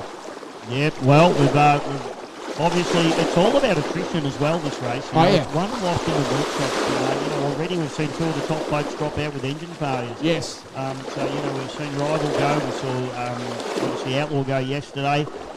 You've got to be there at the end, and, turning the wick up on these boats, it can be a double-edged sword. You can get the pace out of it, but unfortunately, a lot of strain on them. They can fail. You're spot on, and sometimes it's not the right thing to do to turn the wick up early in the event. Now you've got to get there. You've got to finish the win too at the same time. So you've got to think about what you're doing as a competitor. Yeah, you've got to have that balance right. All right. Well, I reckon just quickly we'll go to a quick look at what we've got here with our paperwork, and we'll be back with these guys shortly. Roger that.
Winter Speedboat Spectacular here at beautiful Adelaide Speedboat Club, and we have boats hitting the water.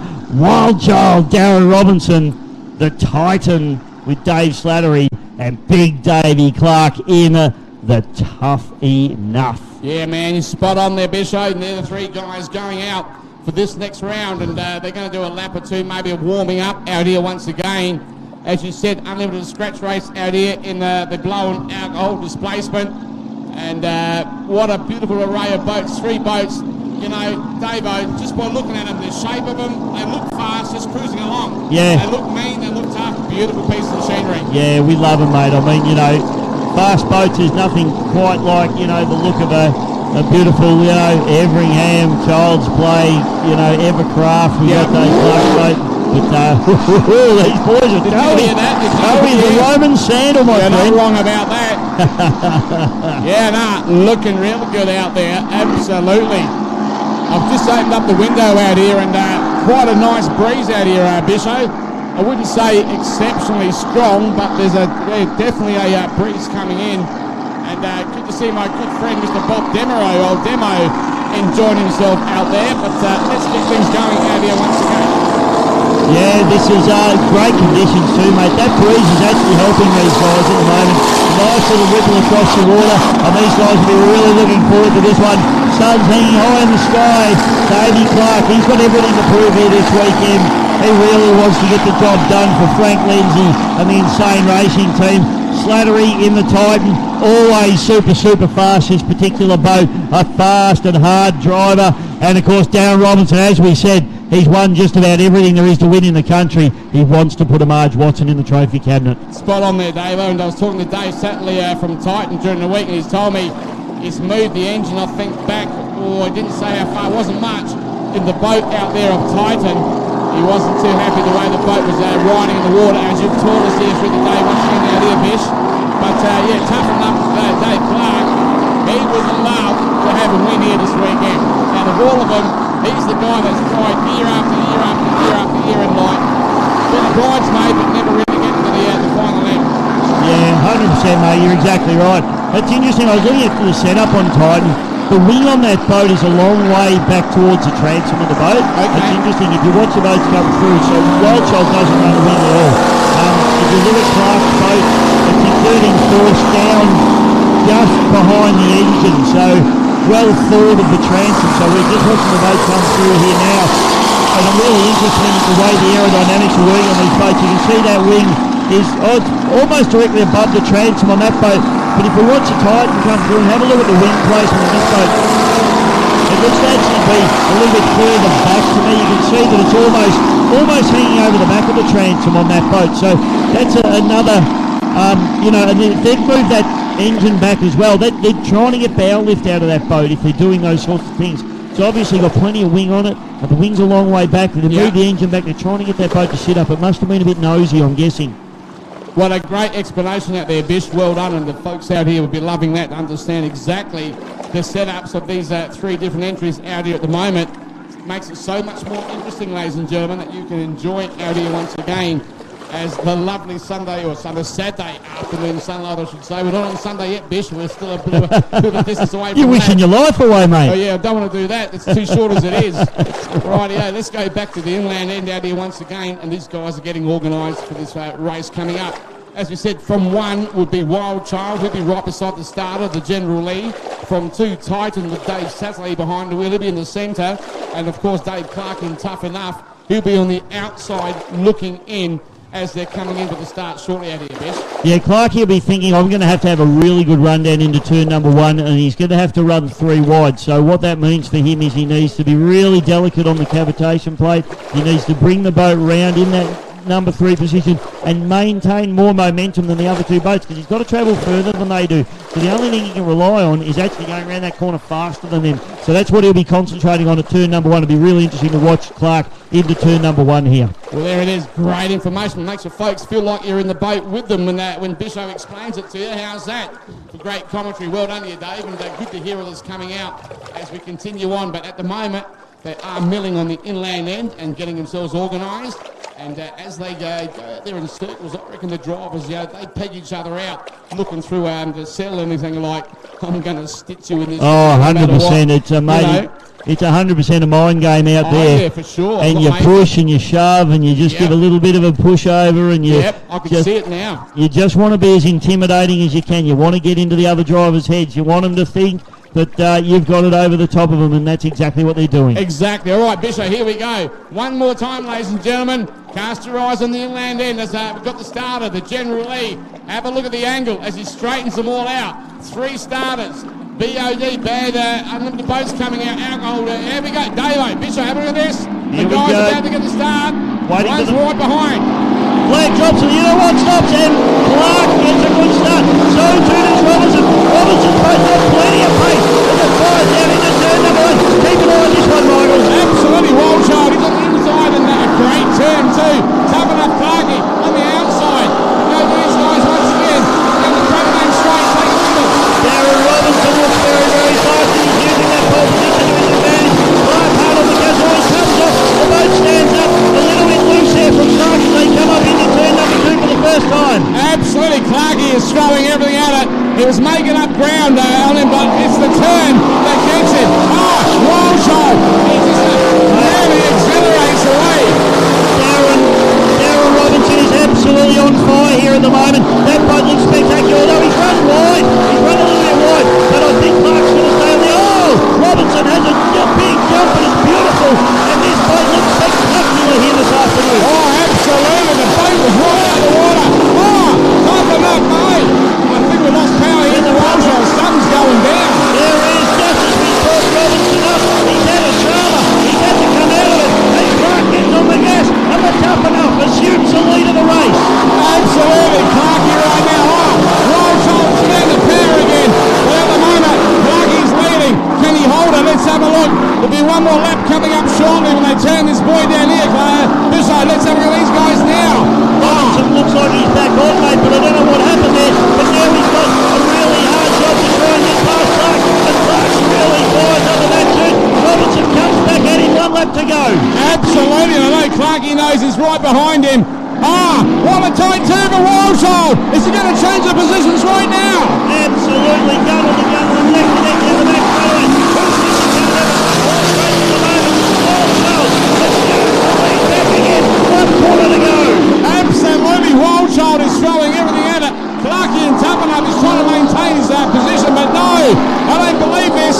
Wildchild's going to have a win up here. Clarky, here we go. Coming up this early turn race to the line.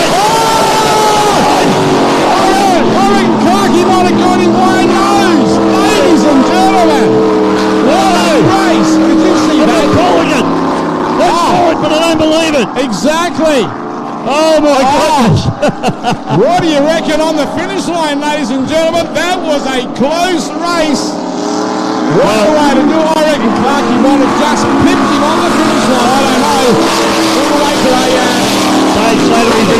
as Satley comes in with Titan. Wow, what a finish to that race. I'm on the group chat with the Victorian Outboard Club, and the boys were there saying, you can't have a 3-boat race. What a load of crap, you can't have a 3-boat race. Yeah, tell me not wrong about that. Wow. Wow-wee. Man, I tell you what, Wildchild, he was throwing everything up. Satley, of course, out there toughen up, or Dave, I should say Dave, he was working hard, old Clarky, mate. He knew that he was around him somewhere. He backed up a little bit through the race, and then he saw him again like, whoa, I better get back into this and give it everything it's got once again. I really don't know what happened there, mate. Something happened with the Wildchild, you know, on the 3rd lap, and he had to back right out of it. Something went wrong, and then he really caused himself some pain, didn't he? Because he had to fight his way back. But I tell you what, credit to Darren Robinson. He didn't give up, and he kept on it. And credit to Clarky as well, round the outside. Absolutely, that was a great race between them. You know, and there's a bit of a problem there for Darren out there, Wildchild. But as they come back to the shoreline, that was a great and enjoyable race because of the stuff. Fantastic. We'll take a short break and we will be back with a 6-litre boat in the Trojan race number 2, heat number 2, race number 1.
Yeah, absolutely, mate.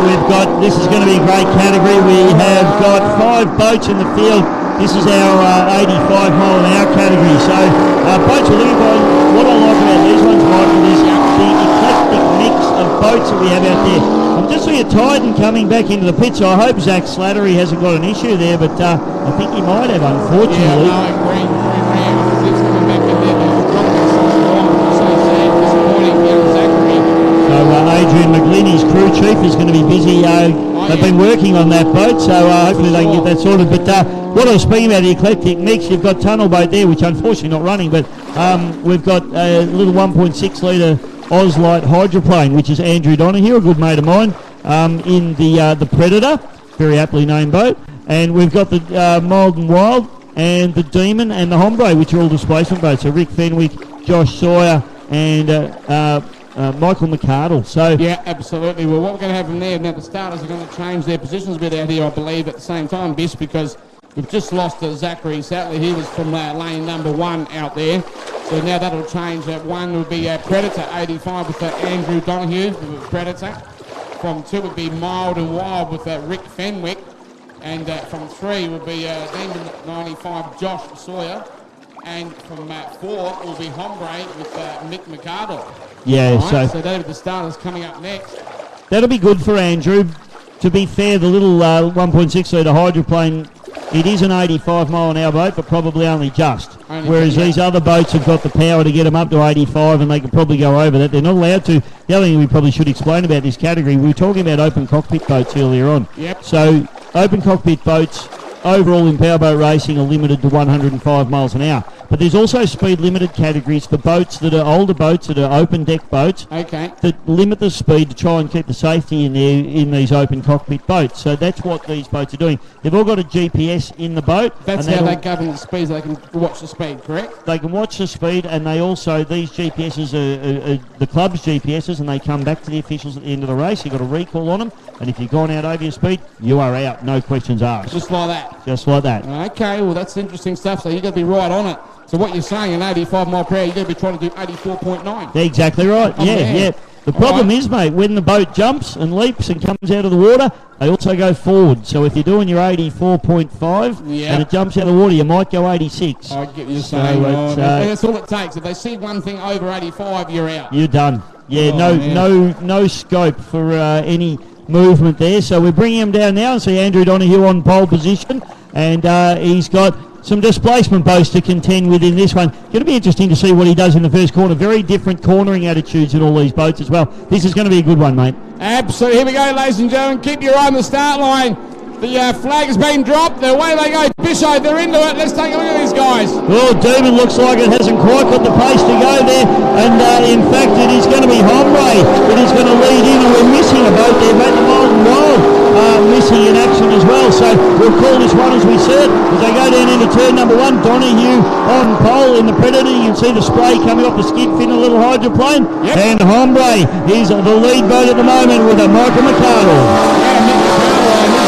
He looks like he's going pretty damn quick to me. I've been watching that GPS and that was me on board. I can tell you now. Yeah. These guys. Exactly right. Joshy Sawyer rounding out the field. So Andrew Donahue doing a good job to hold off Josh Sawyer at the moment. They've had some issues with Josh Sawyer's Demon boat. Donahue's had a problem here. Look at that. What's going on there? Yeah, definitely. He's lost a lot of speed now. He's coming back on again and puts him back in the 3rd spot on the track. I think he might have just hooked it a bit, mate. Maybe he could have. Boat looks like it's going all right now, but it's all Hombre at the moment as he fires up the front chute for the second time. 3 boats out on the course here at the moment. I'm sure we had 4 earlier on. Yeah. But only down to 3 now. Hombre, Mick McArdle is going through and still leading from a fair distance. Yeah, we've lost Rick Fenwick, mate, there with the Mild and Wild, unfortunately. Of course, we lost Titan F2 even before the race began. Yes. So down the back straight, it is Hombre. Now the Demon has managed to overhaul the Predator there, so Josh Sawyer doing a lovely job. We're getting fed, mate. How good is this Adelaide Speedboat Club? Absolutely. Take a look at that. Living like a king. we need utensils. Anyway, there's a boat race going on, Michael. Oh, yeah, this is brilliant, ladies and gentlemen. Have a look at these guys out here once again. And, of course, Hombre, Mick McArdle is coming over for one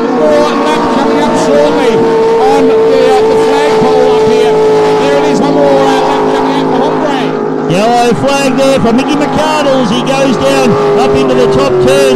And Joshy Sawyer, this boat looks a lot stronger than what we saw at Yarrawonga. Unfortunately, it was a bit of a poor showing from him at Yarrawonga. This boat is much, much stronger as Josh goes up into the top turn. And Donahue, we thought a little bit outpaced by these displacement boats. Unfortunately, that little bit of a problem in the top corner has seen him well back into third place, but he's pushing on at the moment. Absolutely. Now we go back to these guys once again. Let's take a look. We go to the Bridgeland end. It's Mick McArdle in Hungary. He turns on the last time. He points the nose towards the finish line end coming our way. Looking at the checkered flag here, ladies and gentlemen. And he puts the nose up here. Mick McArdle for Hungary takes the win out here, Dave. Mate, he's leaning on it pretty hard across the line. I hope he doesn't break out across the line there. He took the words right out of my mouth, but I'm confident. Oh no, he was going real quick. Joshy Sawyer has a little bit of a pop and a fluff there. Might have been on the rev limiter potentially. A lot of these guys run a rev limiter to stop them going over that top speed bracket. Yep, absolutely. So. That'd be a wise move to be doing that, that's for sure. Absolutely. Donahue brings a little 1.6 litre Oz boat hydroplane for third place. A good run from him, but he'll be disappointed with that one corner. Well, mate, we've just got some food delivered to us and we're going to take a break, I reckon. Yeah, you're not wrong about that. We'll be back real soon. Thanks, guys.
everything's going well. But just one of our blokes taking a bit of water over there ago, the guys that have been organised, make everything okay. On the shoreline I'm talking about, there's no great dramas, and we'll be down in the water shortly. So, so much at the moment out here, lovely afternoon weather. Now the course of the Adelaide is both coming in this afternoon. And tomorrow, of course, the dawn is going to come another day of great storm out on the water. Alright, if that money's too far away, go sit there, just have to action one more time. Stick around, ladies and gentlemen, right now, we'll be later at the give them up the boat race and see how we get that thing. Thank you.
And my name's Dave Bishop.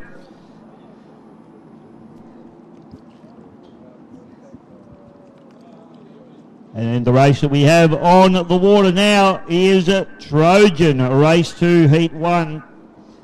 Boats we've got, Brett Nidri in the B&R, the Tough Enough with James Clark. Mark Ebenruder in the Rooters, and Turn It Up, Connor Patterson, mate. So welcome back, and here we go. You're not wrong about that. Here we go once again, ladies and gentlemen. And another great race coming up, as you just said, the Trojan race 2, heat 1.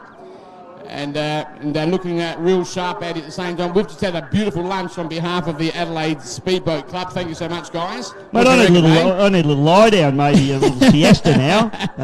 You've come to the good country here, Bish. All right, mate. all right. Johnny Thomas just took a photo of it. We've sent that club that I commentate for and said, "This is living. This is how you got to do it. That's how we do it. This is how you got to do it out here." And no, great to have you over here, man, and enjoy immensely here once again. All right, and you're getting yourself organised, and thanks once again this weekend for GP Hydro live streaming with the guys. Of course, Scotty, Neil and Paul.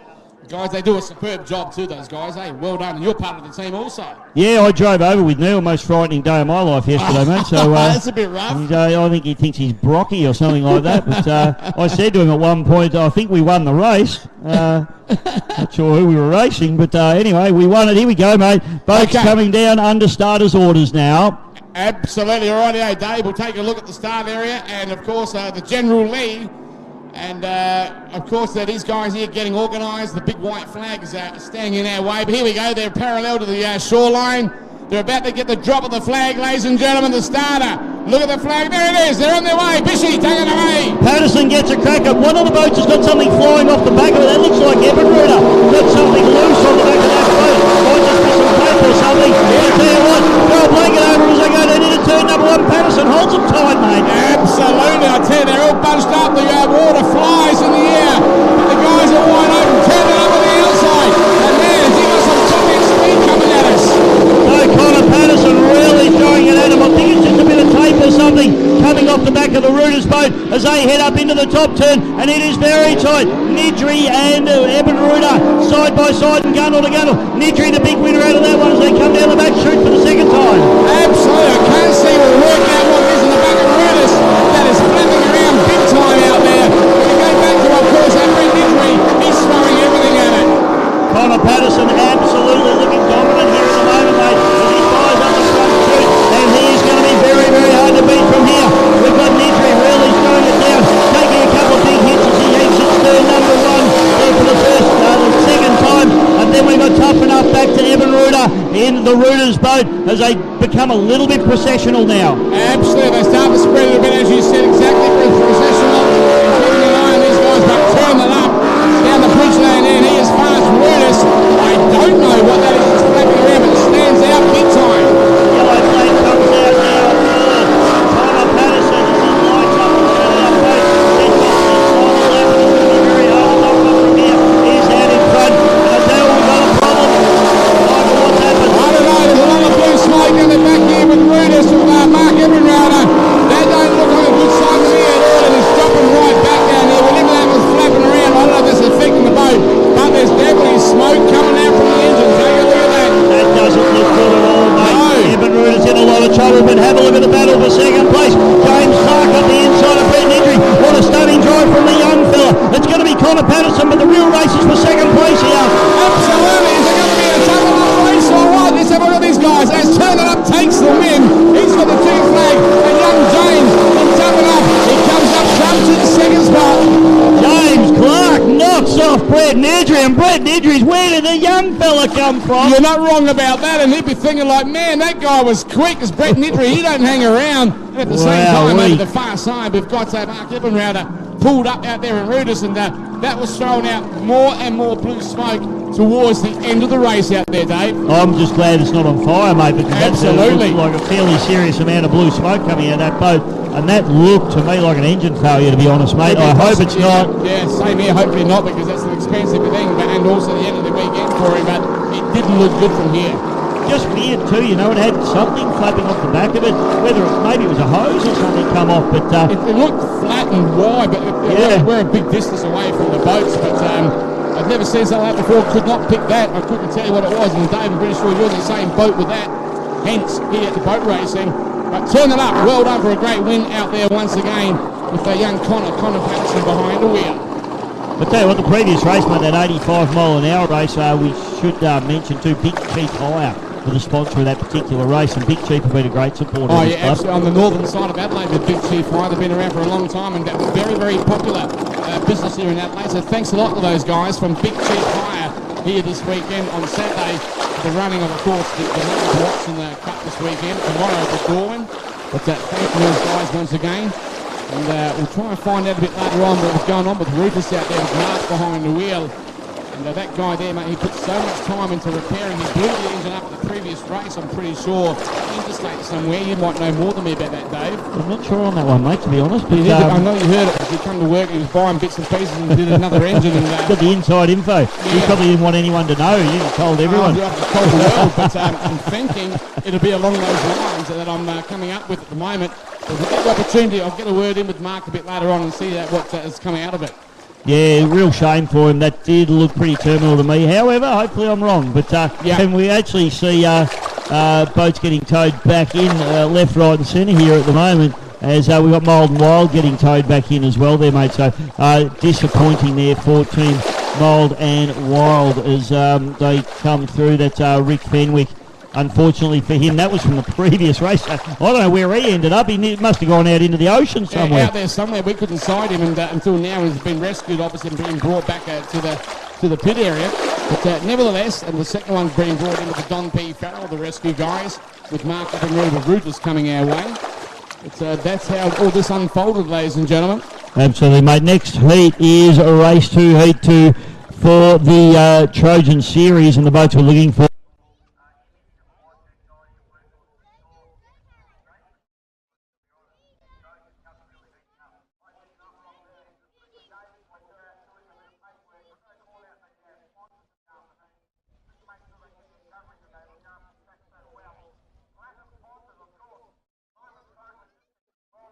Thank you so much.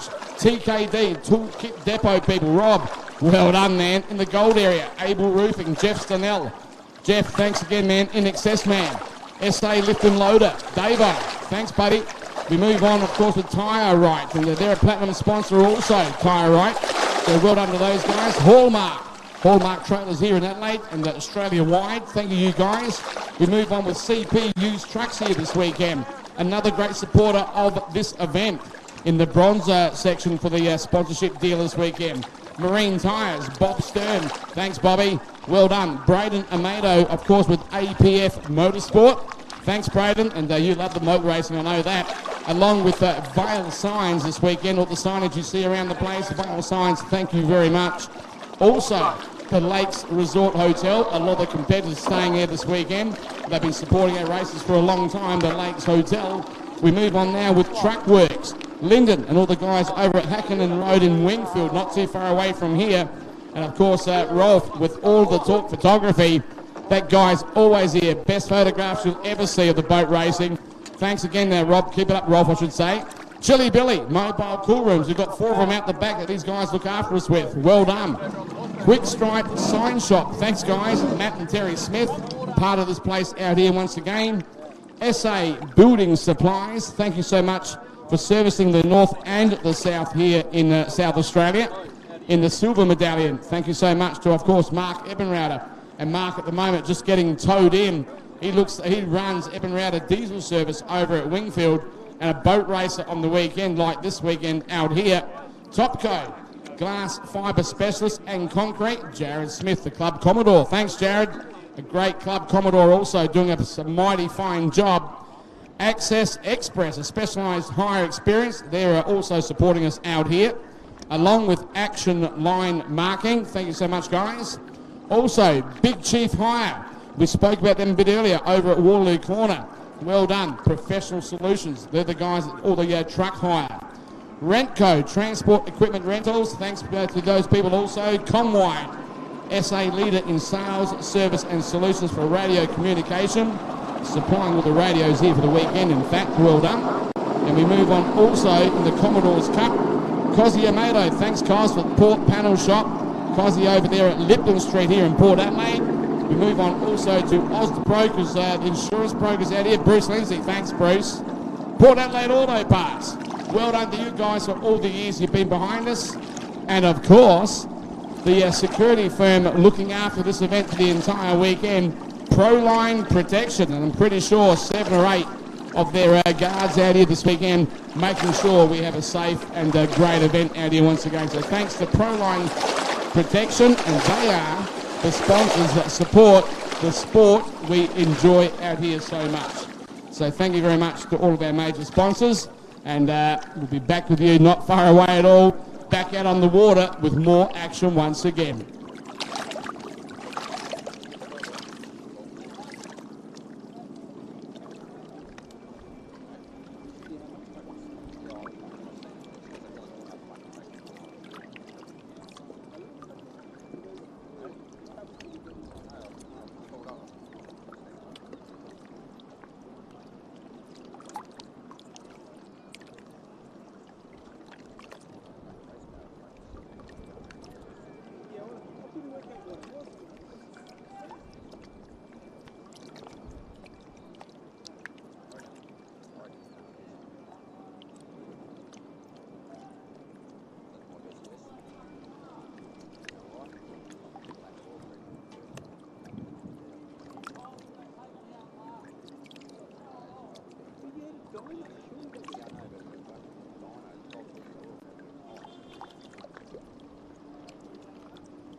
Thank you, mate. It is good to see them enjoying themselves, and make sure that if you're having a drink, Michael, obviously have a succession plan to get home. Spot on, mate, spot on, and we always, of course, advertise that. Enjoy yourselves, definitely, but make sure there's always something to get you home safely, and have a great afternoon.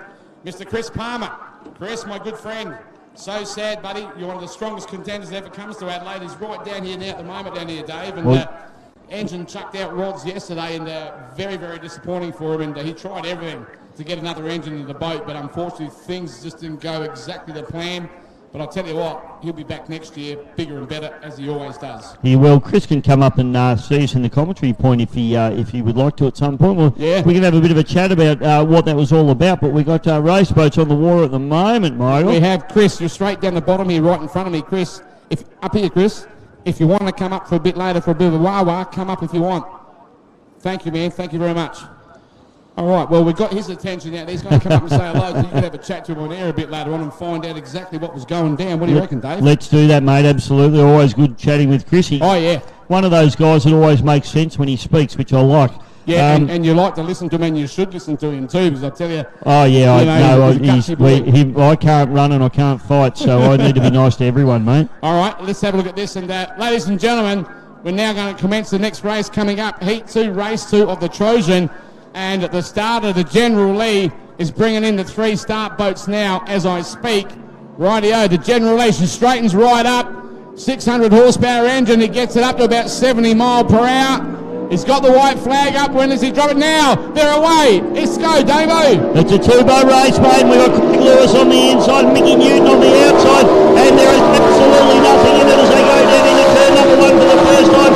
Workhorse, can he get through without spinning out this time around? He had a spin in the previous heat, but that's a nice turn number 1 for him. Yeah, absolutely. That was a good turn, and that'll make good competition between the 2 guys here at the moment as they go around for the first time on the first lap. And I tell you what, Davo, very, very close in the competition, very similar.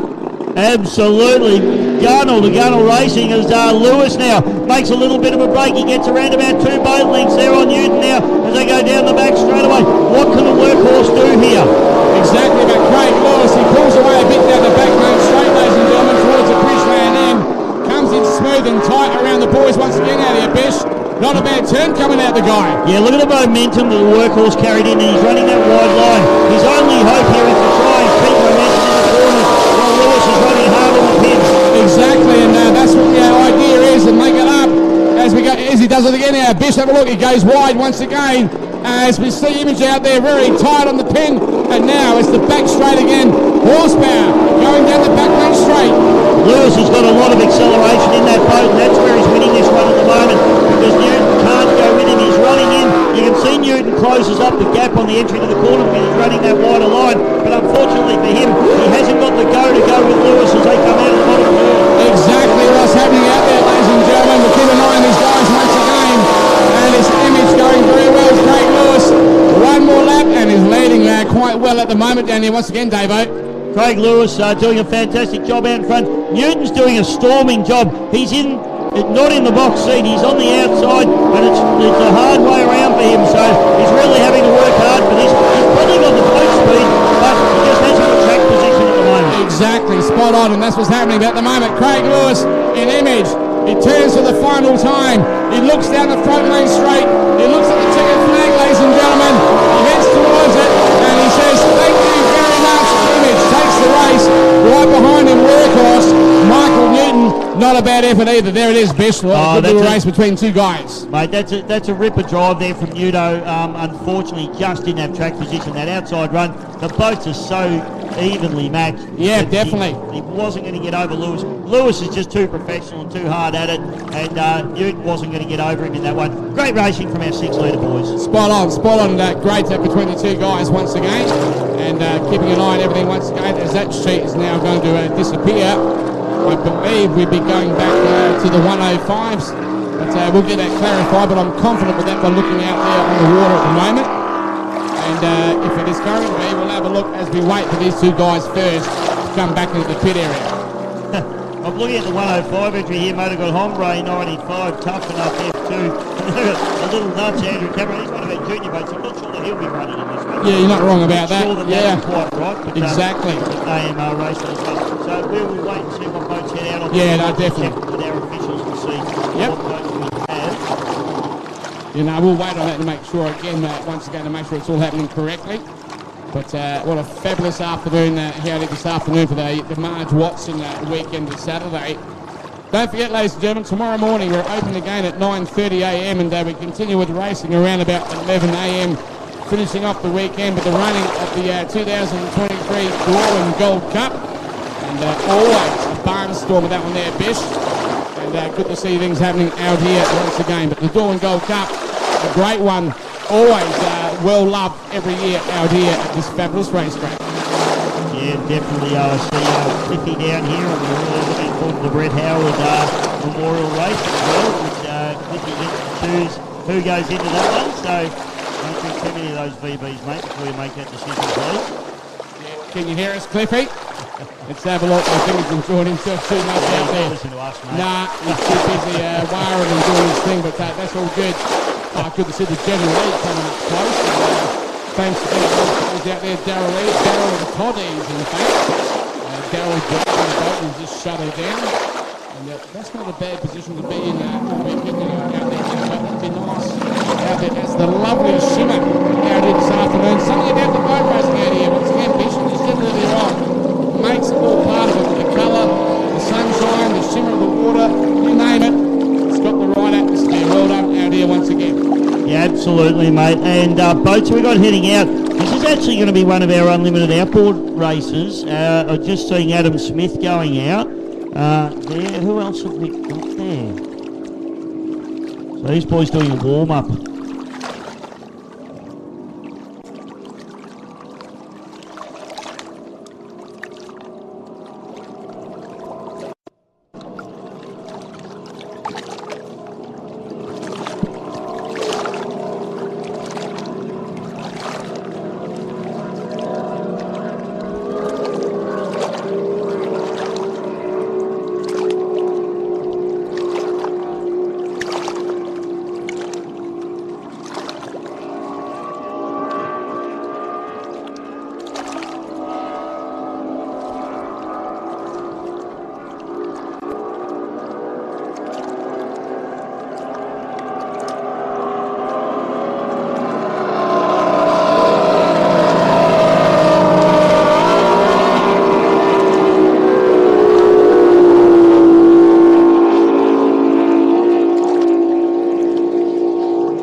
interesting one because we've got 3 F1s up against a displacement. As I just see AMR Racing just come through the front of the commentary board, but we've got Hombre, Tough Enough, F2, and Impulsive. So this is going to be a good one.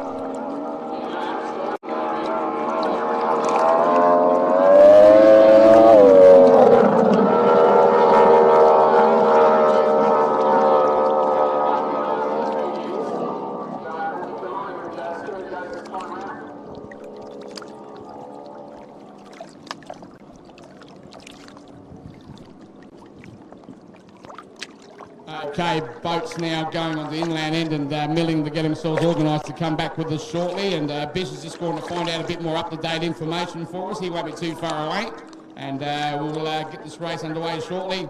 And from one, when I say one, the one closest to the start boat, of course, the General Lee will be Mick McArdle in Hombre and Cooper Bernstein in Tough Enough. And let's give an eye on fact. Yeah, we're getting some paperwork happening. AMR Racing and be Austin from 3 and Impulsive with Adam Smith from 4. But Austin McDonald is the driver of the AMR Racing entry.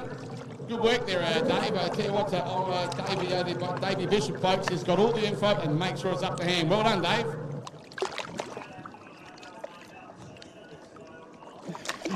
Seem to be going good. So welcome back to everybody in GP Hydro live streaming land as well, mate. Hope you're enjoying the racing here today as much as we're enjoying bringing it to you, because it's been absolutely spectacular here at the Adelaide Speedboat Club, and it won't be too long before we're moving into heats and final of the Marj Watson here this afternoon. Oh, yeah, everyone be waiting for that, and they love that one there. People are now, of course, learning all about the Marj Watson, and that they come and they know towards the end of the afternoon all that's going to happen out here. But let's go back towards the start line area once again on the inland end as the General Lee is bringing in 4 start boats at the moment. And they're spread out reasonably well. But we'll keep an eye on the General Lee as he comes in the bend and, of course, the dog leg in the river out there, folks, as he comes up towards us now. You'll see the General Lee turn nice and hard and get the boat parallel with the shoreline. There it is. He's got to make sure he gets that part right now. Bisho, 4 boats are coming our way. I'm about to hand it over to you. In fact, you can take it away right about now. Take it away, Bish. Here we go. White flag flying high. White flag drops. And the you know what stops. We're racing. Hombre gets an absolute barn burner down the first chute. And Smithy gets a good one as well as we head down into turn number 1 for the first time. Sorry if my microphone was off, folks. Down into turn number 1 we go. Here we go. So, Smith now in the Impulsive F1 machine leading back to Hombre. Then it's the Tough Enough, and on the outside, the AMR with Austin McDonald. Absolutely, McKinney and Iron once again, but Adam Smith, Smithy, he leads the way. I love the way that boat just turns down there on the inland end, and the good top end speed down the back main straight at the moment out here, Bish. Hombre throwing everything at it with Mick McArdle up in the second spot. Yeah, Mickey McArdle's doing an awesome job here trying to hold off these hard-charging tunnel boats, and he's the sole invalid guy out there at the moment. He feels a bit lonely, I'm pretty sure, but he's running a solid second place at the moment. Absolutely, you're not wrong about that. He's got 1 in front of him, 2 behind him, but he's throwing everything at it. Adam Smith is pretty smooth, is quick. That boat is like on glass at the moment. Hombre goes on by, wide open throttle. Here come the back 2 runners at the moment. Bish, they're giving everything they got. This is a terrific battle for third place here at the moment. Yeah. Between the AMR with Austin McDonald and, of course, the Tough Enough with Cooper Bronstein. Cooper doing a fantastic job on the inside there as they run through, and our race leader's about to pick up the yellow flag and set off on his last lap. Yeah, absolutely. Adam Smith, he's a guy now coming down the front main straight, ladies and gentlemen. But lovely rooster tail coming out from Smithy. He goes over the yellow flag right about now, which means 1 more lap to go for him out there, Bish. Yeah, he's going to be hard to beat from here. We'll want to check that GPS when he gets back to Adelaide to go over 105 miles an hour. Yeah. Hombre runs through, second place, still a solid run for him. Cooper Bronstein has definitely done a number there on Austin McDonald and put him back a little bit as Austin runs the wide line. Absolutely, a good race, but it's spread out pretty well evenly as we get over the 3 laps at the moment. Well, here we go. Let's take a look. Adam Smith and Impulsive. He comes down close to the shoreline. I guess you guys have a quick show, and he goes over the finish line to take the win. There it is, Davo. Adam Smith takes a win. Beautiful drive from Adam in that particular impulsive F1 Donald Simon's old post. And it's Holmgren charging hard to the line and picks up second place with Michael McArdle into third place. A hard charging Cooper Bronstein. That was one more lap and he would have got there. Yeah, absolutely. But the interesting part, I wonder if the GPS will tell them any stories about their speed. You've got to be careful in these Yeah, ones, mate. you're not wrong. It don't take much, you know, and when you're racing, obviously you're concentrating and trying to stay ahead. You forget about the pedal wide open and that could cost you. Yeah, mate, Austin McDonald comes through and rounds out the field. A good drive from young Austin, but couldn't quite hold out a hard-charging Cooper Bronstein.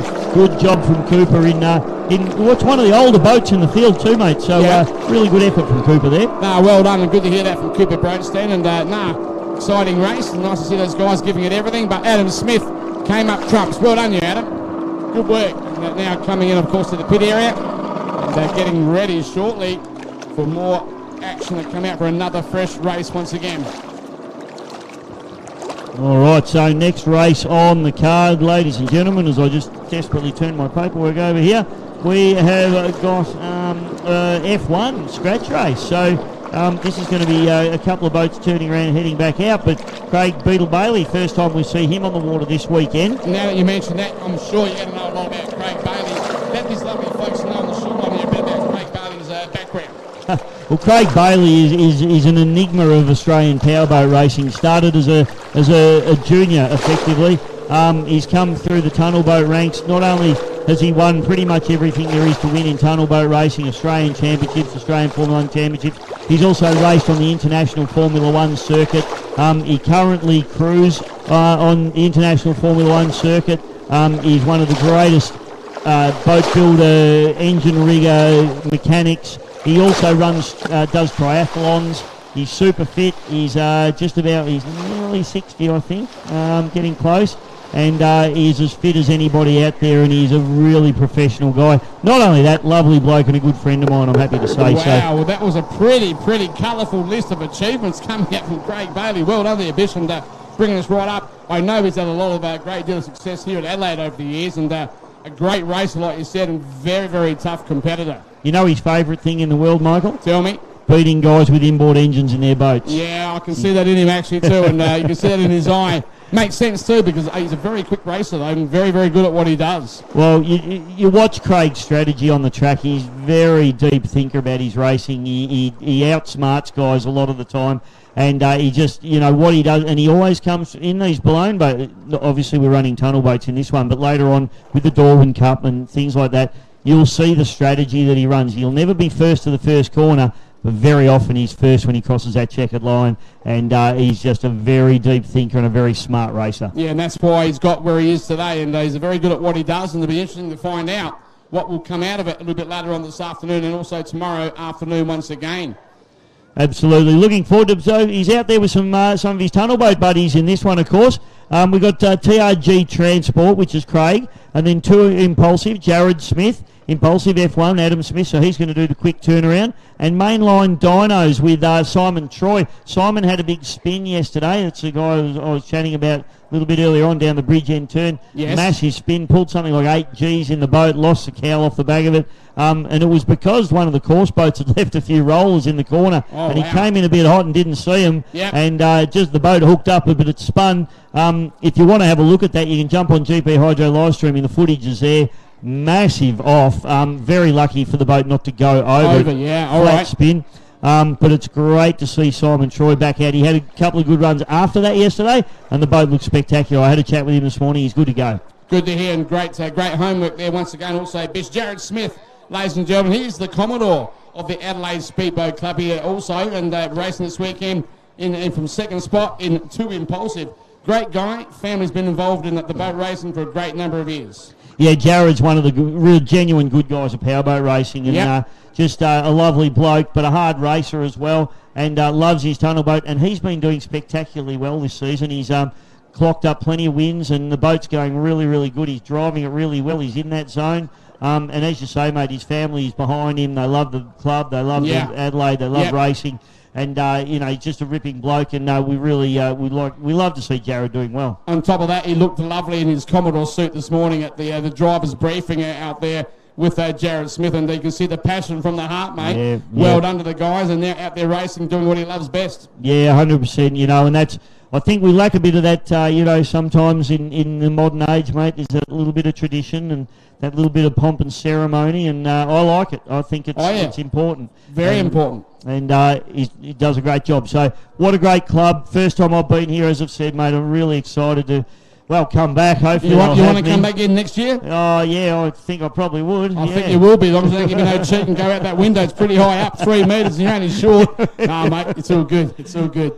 All right, I'll tell you what, the guys are still getting ready to get out in the water here. We've got some more paperwork to do. What do you reckon we come back to them very, very shortly? Yeah, getting boats organised. Let's do that, mate, and we'll be back with some racing real soon. There it is.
Welcome back, ladies and gentlemen, to the Winter Spectacular here at the Adelaide Speedboat Club. My name's Dave Bishop, and I am with Michael Ages. We are having a fantastic time up here, mate. Oh, absolutely, Bishop. And my nickname here, they call me Hollywood in Adelaide, but Michael Hollywood Ages. Hollywood's the nickname, but I'll tell you that story another time. But let's continue on here the same. Another great race coming up, and we've got 7 starters coming up at the next round. Let's have a look at them, mate. So we've got TOG Transport, Craig Bailey. We've got the man that just went past us there is Simon Troy, I should say, in Mainline Dinos. Also got Jared Smith in the 2 Impulsive F1 with Adam Smith, his brother. We also have Ryan Stunnell in, I don't know what Ryan's... Ryan Stunnell. So that's Jared just going through there in the 2 Impulsive. Yep. I think this is Ryan here.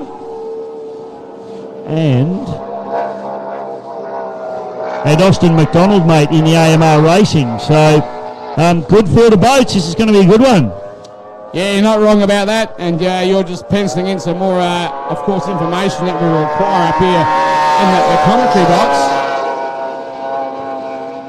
If you haven't seen Formula 1 boats before, ladies and gentlemen, keep your eyes on these guys because they go so fast down the main straights and almost as fast around the corners. Yeah, well, a well set up tunnel boat, or F1 boat, or Grand Prix boat. Generally, the driver probably doesn't really have to back off coming into the corner. They can actually just settle the boat with the trim, turn the boat in, and the speed that the boat washes off when it hooks up that inside sponson is enough for them to be able to just keep the throttle planted. 400 odd horsepower out of these engines. The other thing with that, Dave, just quickly, up in the mind, the brain to actually keep your foot in it and actually do it because they're hard to be beating like. This is scary stuff. Yeah, and you've got enough of these to get around the corner and do it. That's right, mate. It's these guys, all of these guys have been driving these boats a long time, and they know what it's about. That's Austin McDonald just heading out there now, along with Adam Smith on the outside of him, and then it is Cooper. That'd be Cooper Bronstein of memory. That's Cooper Bronstein in the Tough Enough, just heading out there. So sending them all up the top end of the course, and Craig Bailey a bit of class in this field, but I'll tell you what, it's not a given, mate. He's got a lot of strong competition to try and knock off. Spot on, absolutely. We're going to keep an eye on this one. He'll coming up also. And as we're doing that at the same time, we can hit out here in the pit area at the same time out here, Bisho. I can hear Supercharged blowing out of displacement, getting tunes and playing with at the same time. Things are revving up as the afternoon unfolds. The engines have been shut down. But let's go back to the infield of this racetrack once again on the inland. They're milling and getting themselves organised for a 7-starter race coming our way.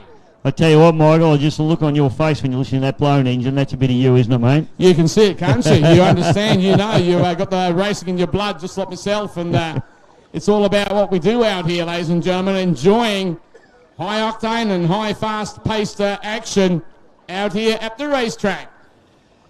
Beautiful racetrack it is too, mate. The Adelaide Speedboat Club. What an absolutely spectacular venue. And the gods have turned on the weather for us. I thought it was going to be rubbish. Yeah, I was worried about that, but we were wrong, and he was good to us, and we thank him so much for that. Beautiful. All right, let's go back. Well, the supercharged machine in the background has got my hair standing up again, the buggers. But I tell you what, let's go back towards the inland end, and they're getting organised now, Bish. Let's have a look at these guys. One is accelerating hard to get into the right spot. And they won't be far away. Let's have a look. They look quite sharp in the afternoon sunlight. About to come our way. They're going to be 7 wide. The General Lee, the bright orange start boat to the right-hand side. And as they head our way, let's have a look at these guys. Man, there's revs, there's action, there's everything happening out here this afternoon, ladies and gentlemen. If you're in the commentary box with us now, we've got supercharged action behind us. We've got a great start coming up. Bish, I'm about to throw it over to you shortly. Here we go. The General Lee is about to start this race, and away we go right about now. The tune's on, Davo. Go, go, go. It's a call, and Craig Bailey gets an absolute barn burner as Jared Smith goes with him, but you can throw a blanket over the rest of the field. We've got a couple of stragglers back there, Austin McDonald and Cooper Bronstein, but we tip into the first turn, and this is going to be absolutely on for young and old here, Michael. Oh, absolutely. The first 3 runners. Have a look at the rooster tails, ladies and gentlemen, in the afternoon sunlight here as they go on past us once again. There are three very fast boats. Look at the cornering. Simon Troy on the outside having a real go here. Jared Smith doing a beautiful job running up into second place, and Craig Bailey charging hard down the front chute, and the rest of the field is charging on as well. It is going on all over the course here at the moment. Down a battle for second and third at the moment out here at the bridge down in as they come around. Look how quick they come around that turn. Coming in wide, but trying to keep it tight now. Here it is, Bess. Have a look at Beetle Bailey as he leans on the trim as he fires up the front straight away here at the Adelaide Speedboat Club. Simon Troy charging very, very hard down the outside, and Jared Smith doing a beautiful job just running that tight line and holding on to second place over the top of Simon Troy at the moment. There it is, yeah, absolutely. But the second and third, this is a great race. Have a look at the backman straight. Oh, what a drag race. He just passed him over the far side lane. Simon Troy's got plenty of midfield pace, but have a look. Jared Smith comes back at him, sticks her nose of that beautiful blue machine up the inside again and pushes Simon Troy out. He says, mate, you want this one, you're going to have to work for it. One left to go. You're not wrong about that. Going to have to work for it for second and third spot. Oh, mainline on the outside. Giving you everything they got, but I'll tell you what right now, Craig Bailey, who's leading the way down the backman straight. Oh, dug into the water deep. Yeah, Jared had to just take a little bit of evasive there as Simon Troy really held him tight as the rest of the field comes through. Cooper Bronstein comes past to set off on his last lap, but it's going to be a drag race to the finish line. Craig Beetle Bailey getting it done nicely as one of the back markers pulls out his way. Bailey takes the win. Unbelievable stuff. That's Austin McDonald coming through. Second place, Simon Troy. A great try from Jared Smith. Only lost it in the last straightaway. Oh, spot on there, Bishop. Exactly what happened here on the finish line, ladies and gentlemen. What a great race between these two guys. And coming out rear of field, Adam Smith coming through to pick up fifth place. Great drive there from Adam in one of the older boats in the field, and a good battle that's been going on towards the back of the pack as Ryan Stone on the outside. Yep. And in the inside is Cooper Bronstein. So great racing. Wow, don't we love tunnel boat racing? Oh, you're not wrong about that. They create exciting style racing, that is for sure. Well done with those guys, but Craig Bailey just goes to show you why he's a real Australian champion, eh? He did that one pretty comfortably. Yeah. You know, I mean, having said that, he had pole position. It's a good thing to have on this, these two-turn boy courses. So he should have won that one. He did win that one. Yep. I think he'll go back and go, right, well, we've done our job. I don't think there'll be too much excitement about it. I think he'll be concentrating on what's coming next for him. Exactly. And you might be right in his mind with that one there, Bish. I reckon you're 100% right on that one there. Well, another great race here. Put your hands together, folks, down there on the shoreline as they come back in towards the pit area. Great to see that coming out with Craig Bailey taking the win, not a problem. All right, and the folks down there enjoying out here once again, and a lot of support from all the spectators here this afternoon, Dave.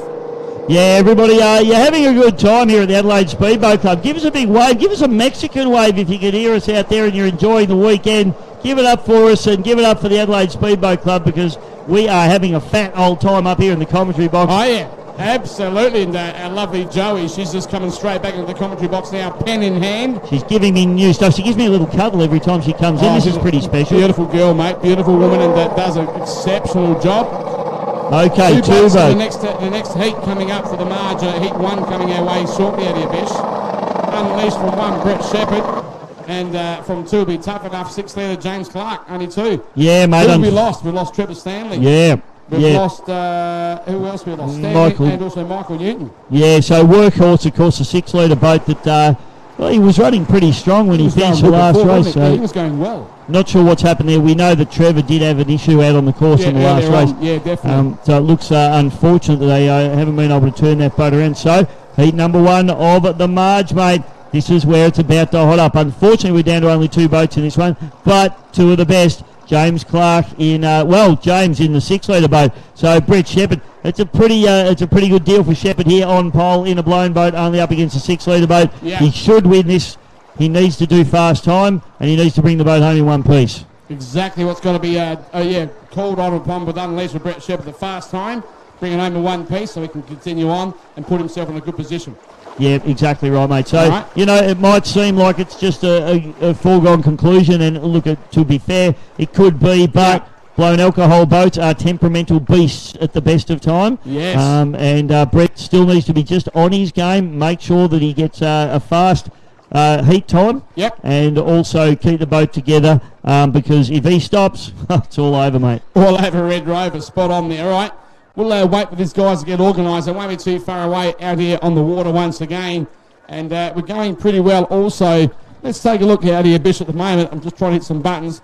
Just right on almost 3 p.m. in the afternoon out here. And we've been blessed here this afternoon with the weather once again. It's been really, really good comparing to what we thought we were going to have out here. So things are looking up. Absolutely, mate. They certainly are. And I tell you what, just looking at the sun glare as well, mate. Hopefully that doesn't become a factor a little bit later on in the day. So the boys are telling me that it can. Obviously, this time of year, we're coming into winter now. And now that you mention that, I remember this morning at the driver's briefing asking what time the Marj Watson's going to be run, for the very reason we're talking about what you've just stated about the sun coming down with the glare on the water. Very important part for a racer to be out there, and that'll make the heart tick like, what, can't see where you're going. You know, it's something to think about. Yeah, in a very, very fast boat. You know, it's not a problem that they have on racetracks. It's only a problem we have on water. So, exactly right. The glare off the water it can be tricky, and you can already see there's a little bit of glare just from our perspective. Oh, it's yeah. Probably not affecting them out on the course at the moment, but we can certainly see some. But yeah, this is going to get exciting now. So Marj Watson around about a couple of minutes away as we see, in fact, Unleashed fired up and getting ready to rock and roll. Rightio, yeah, fired up for the second start, not a problem out there. Rightio, Unleashed, Brett Shepherd heading out, and right behind him, James Clark in the Tough Enough 6 litre. Okay, 2-horse race, so to speak, coming out for the Heat 1 of the Marj at the moment. Yeah, this will be good. Young James did a great job in the Trojan races. He's not going to have the power to go with Unleashed. That's a given. Well, we understand that. That's obvious. But like you said, do a good race, get a good time down, and that would help him also. You've got to be there at the end of these 6 litre boats. Exactly. He's certainly capable. The other thing that James will have, over Unleashed is his corner speed, entry speed. Obviously, the blown boats are a lot heavier than the 6 litre boats. So the 6 litre guys can stay on the throttle for that couple, 1 second longer. Doesn't sound much, but in time and distance, that's a fair way, man. At 1 second of that travelling at that speed. Yeah, it's a massive amount, mate. And you'll see it. You'll see the amount of ground that'll get made up by a 6 litre boat on a blown boat on the entry to the corner. In theory, the blown boat makes that up on the exit, but the blown boat has to be able to put the power down. We've spoken about it lots over the weekend. Yes. If you're not putting the power down and you're throwing the boat up on its side, you're losing momentum. 6 litre boat will be all over you. Exactly. So we're going to find out exactly. You mentioned that shortly when these two boats come back for a start. Stick around, folks. It won't be long at all.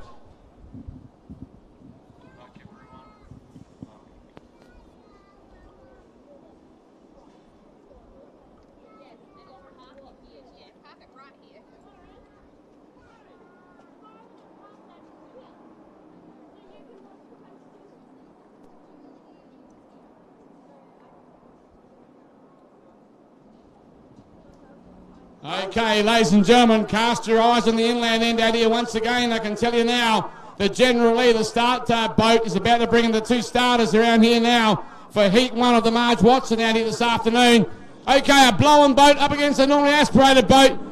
The flag has now been dropped. Take it away here, Clark. Let's have a look at it once again, Bish. Marj Watson for 2023, and Brett Shepherd needs a stamping authority on this one in heat number 1. As the Unleashed fires down into turn number 1 for the first time. Have a look at the pace that Clark carries into turn number 1.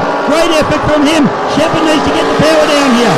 Absolutely, as you said, the 6 litre very quick around the corner, but in the straight, it's the supercharged boat.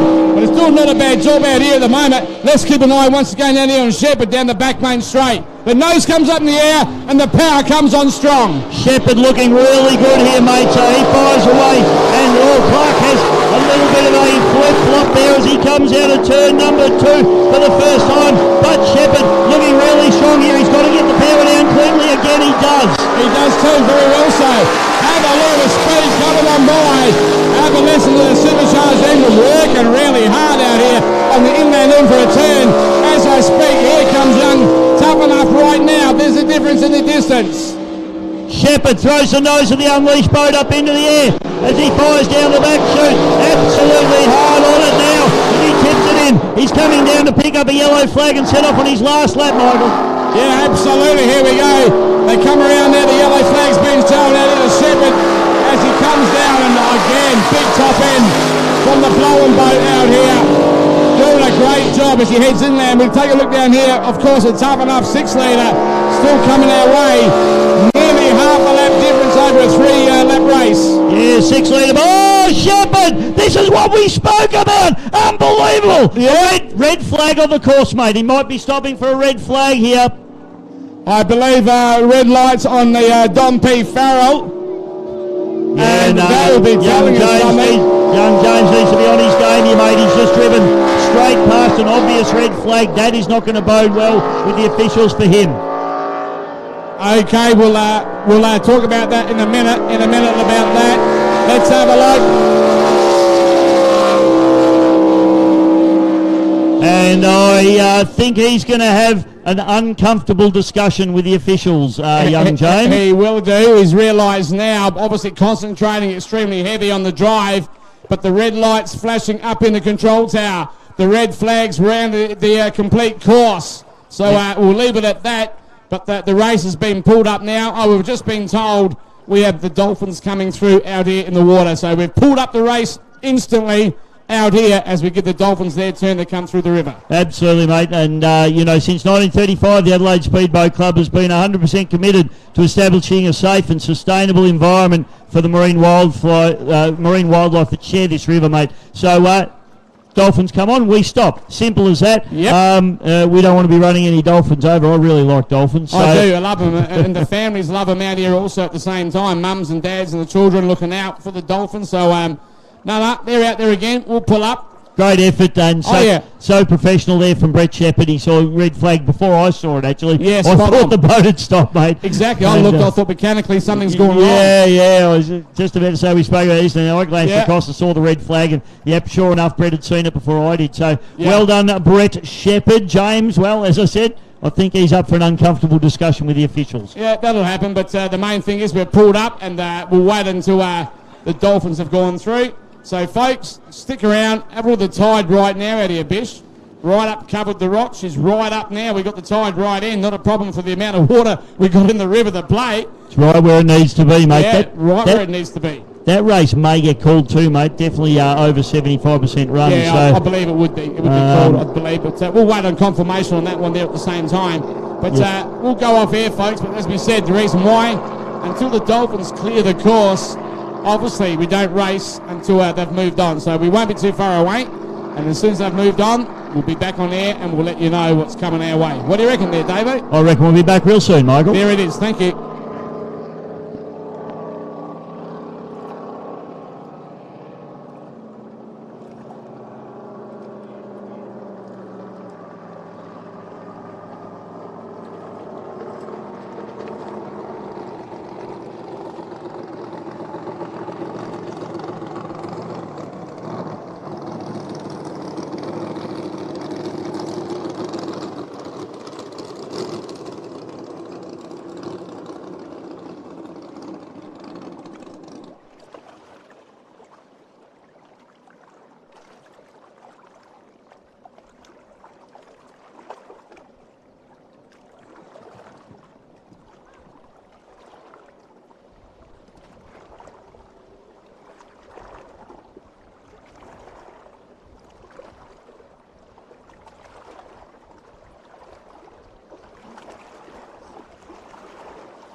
Folks, now might be the perfect opportunity to head over to Savage Sports, Marj, and get your merchandise.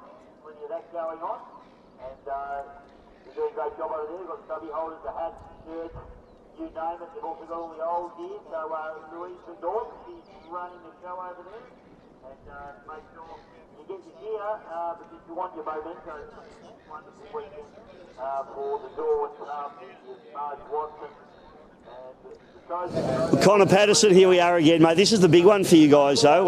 Running a 6-litre boat here this weekend is going to be a big challenge for you. It is. It's the final round of the Trojan, so it's pretty much what we've come here for. I know there's a few other races up for grabs, but for us, we're for the Trojan. So, yeah, it should be good. Yeah, obviously the premier 6-litre race in Australia. It'd be pretty special to try and get that one. Who's major competition this weekend? Workhorse and Image are really... We started with 9 boats at the start of the series and just everyone pushing to be competitive every weekend. We've ended up with 3 who have made it all the way to the end, and Brett has come back in after missing the second round. But yeah, Workhorse and Image, if we fall off our game, they're still there. They can take the lead from us. So yeah, they're the ones to look out for. It's a good series, isn't it? Really punishing on the gear. I mean, how much work goes into keeping this boat going for every round? There is a lot that goes into it. Almost after every round we strip her down. We've had the engine out twice. We've had the hull looked after twice. We keep not having to, but just checking everything. And every time we check things, we find things that could be that 1 or 2% that means you get past. So same as bringing it into the Premier sort of, not quite the supercars, but the Premier Series is where you have to be on it. It is borderline a full-time job for the old man. He is out in the garage every night for hours. I've taken over a bit more of a role at work, so he can be here playing with this. So it's awesome, and you can already see the pressure and the amount of work you have to put in because unfortunately the 2 guys who I was really competing with at the start ended up popping, trying to keep pace with everyone, and we were right on the edge as well. So it's important to us, and it means the world. So that's great, mate. What about stepping up this weekend? Are you stepping up? If everything's good after our first 2 Trojan, if I win the first 2 Trojan races, I can't be beaten. So if we win the first 2 outright, then yeah, we'll have a look at having a play in the Marj and the Darwin. Not this boat. We won it in 2016, I think, doing 125 mile an hour with Quinny and Dad owning it and then working on it together. We did 124 yesterday. I don't see why we can't do it again. Yeah, the 6-litre boats, obviously, they put their power down a lot more evenly. They're probably a little bit more drivable out of the corners. That's where you can get the blown boats, isn't it? Yeah, well, I think there's going to be a 5 or 6 boat final, so as soon as it chops up over 4 laps, I usually am able to drive through the chop a bit better, and yeah, I might be able to get on a bit earlier and be a bit smoother, so that's usually what gets us to the end. Good on you, Connor. We love the way you boys go about it. We love your passion, and we wish you all the best for the weekend, mate. Thank you very much. You too. Craig Beadle-Bailey, mate, welcome to one of the ones that you really love. Tell me what you love about this one. It's been an event I've been supporting since 1989. I think it was the first time we came down, so it's been a long time we've been coming down. Really enjoy the event.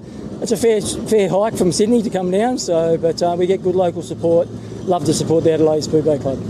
Had a bit of a nightmare at Melton this year. Tell us about that. Yeah, the boat was brand new basically, and we hadn't even tested it before we went to Milton. Went to Milton, we had a gearbox failure, which is very unrare. So we didn't actually get on the water with the big engine. We did a couple of laps with the small engine, made sure everything was okay. Did all our pre-race checks the next morning and found our gearbox problem. So unfortunately we had to withdraw from the event. Disappointing, but the bonus was the boat was already in Melbourne and our next event was in Tassie. So we left the boat in Melbourne with a good friend of mine, Don McClimate, and then he organised to ship it across to Tassie to our sponsors in Tassie, King's Trailers and Jayco Caravans. Yeah, and a better run over in Tasmania, mate? Yeah, for the first time with the big engine on. We ran the boat with the small engine on it for the actual Australian title that we were racing for down there. The boat ran well, won the title. We put the big engine on and we ran it the next morning. It made 38 more miles an hour than it did on the Saturday. So that's massive, mate. I won't say what I said people would do for a 1 mile an hour in powerboat racing, but tell us, you say the big engine, just a few specs for the technically minded at home. Okay, it's a 2.5 Mercury basis. I designed all our own sleeves and machined all the sleeves ourselves and fitted it to run alcohol. So it's a steel bore engine. It's basically a standard V6 Mercury outboard 2.5, which we remove all the sleeves and liners, fit all our special liners, and then fit all the race technology to it. Awesome, mate. Methanol, it's a hard stuff to use because, you know, it's very corrosive and pretty temperamental. What do you do for that? We flush the engines every time after we use them after a day's racing. So we run 2 straight through them and 98 fuel just to protect the engine internally because, as you say, it's very corrosive. Actually, yesterday we had a small problem because the boat's been in storage for the last 2 months, pretty well before it got shipped to Adelaide. And we had a small amount of fuel in the tank and it was contaminated with water. Methanol absorbs water, so everything went right as soon as we put fuel in it, so we had to drain the whole system and flush the whole system yesterday. A lot of hard work, mate. You've been doing this a very, very long time. Do you see yourself stopping at any stage? I'm getting towards the end of my career, to be honest, Bisho. People say that, I've said that many a times, but this boat's only new to us, but we want to see it get a nice new home and help develop it with the new owner. Mate, this is a massive weekend. I know one of your favourite things in the world is beating blown boats.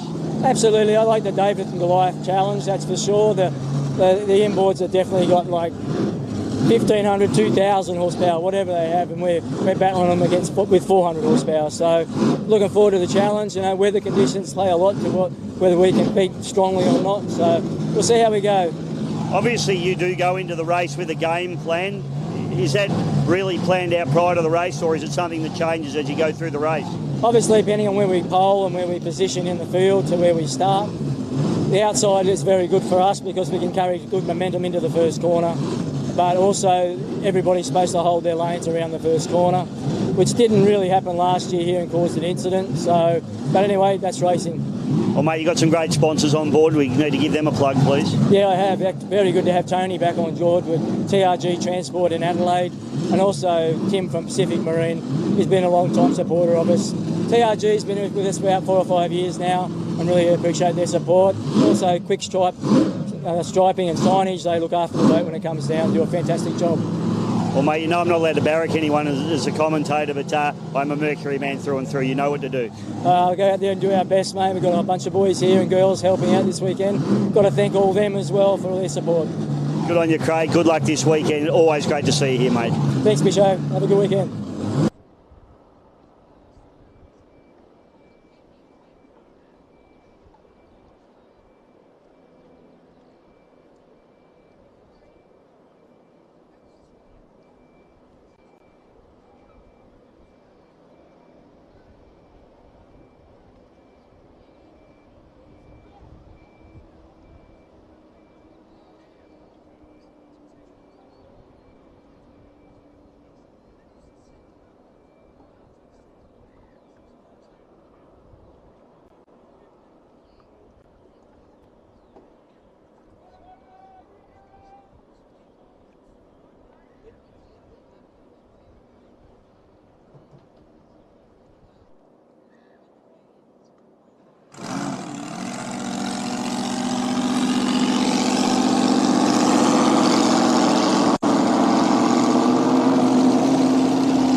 Rightio, well, welcome back everybody, and we have boats on the water.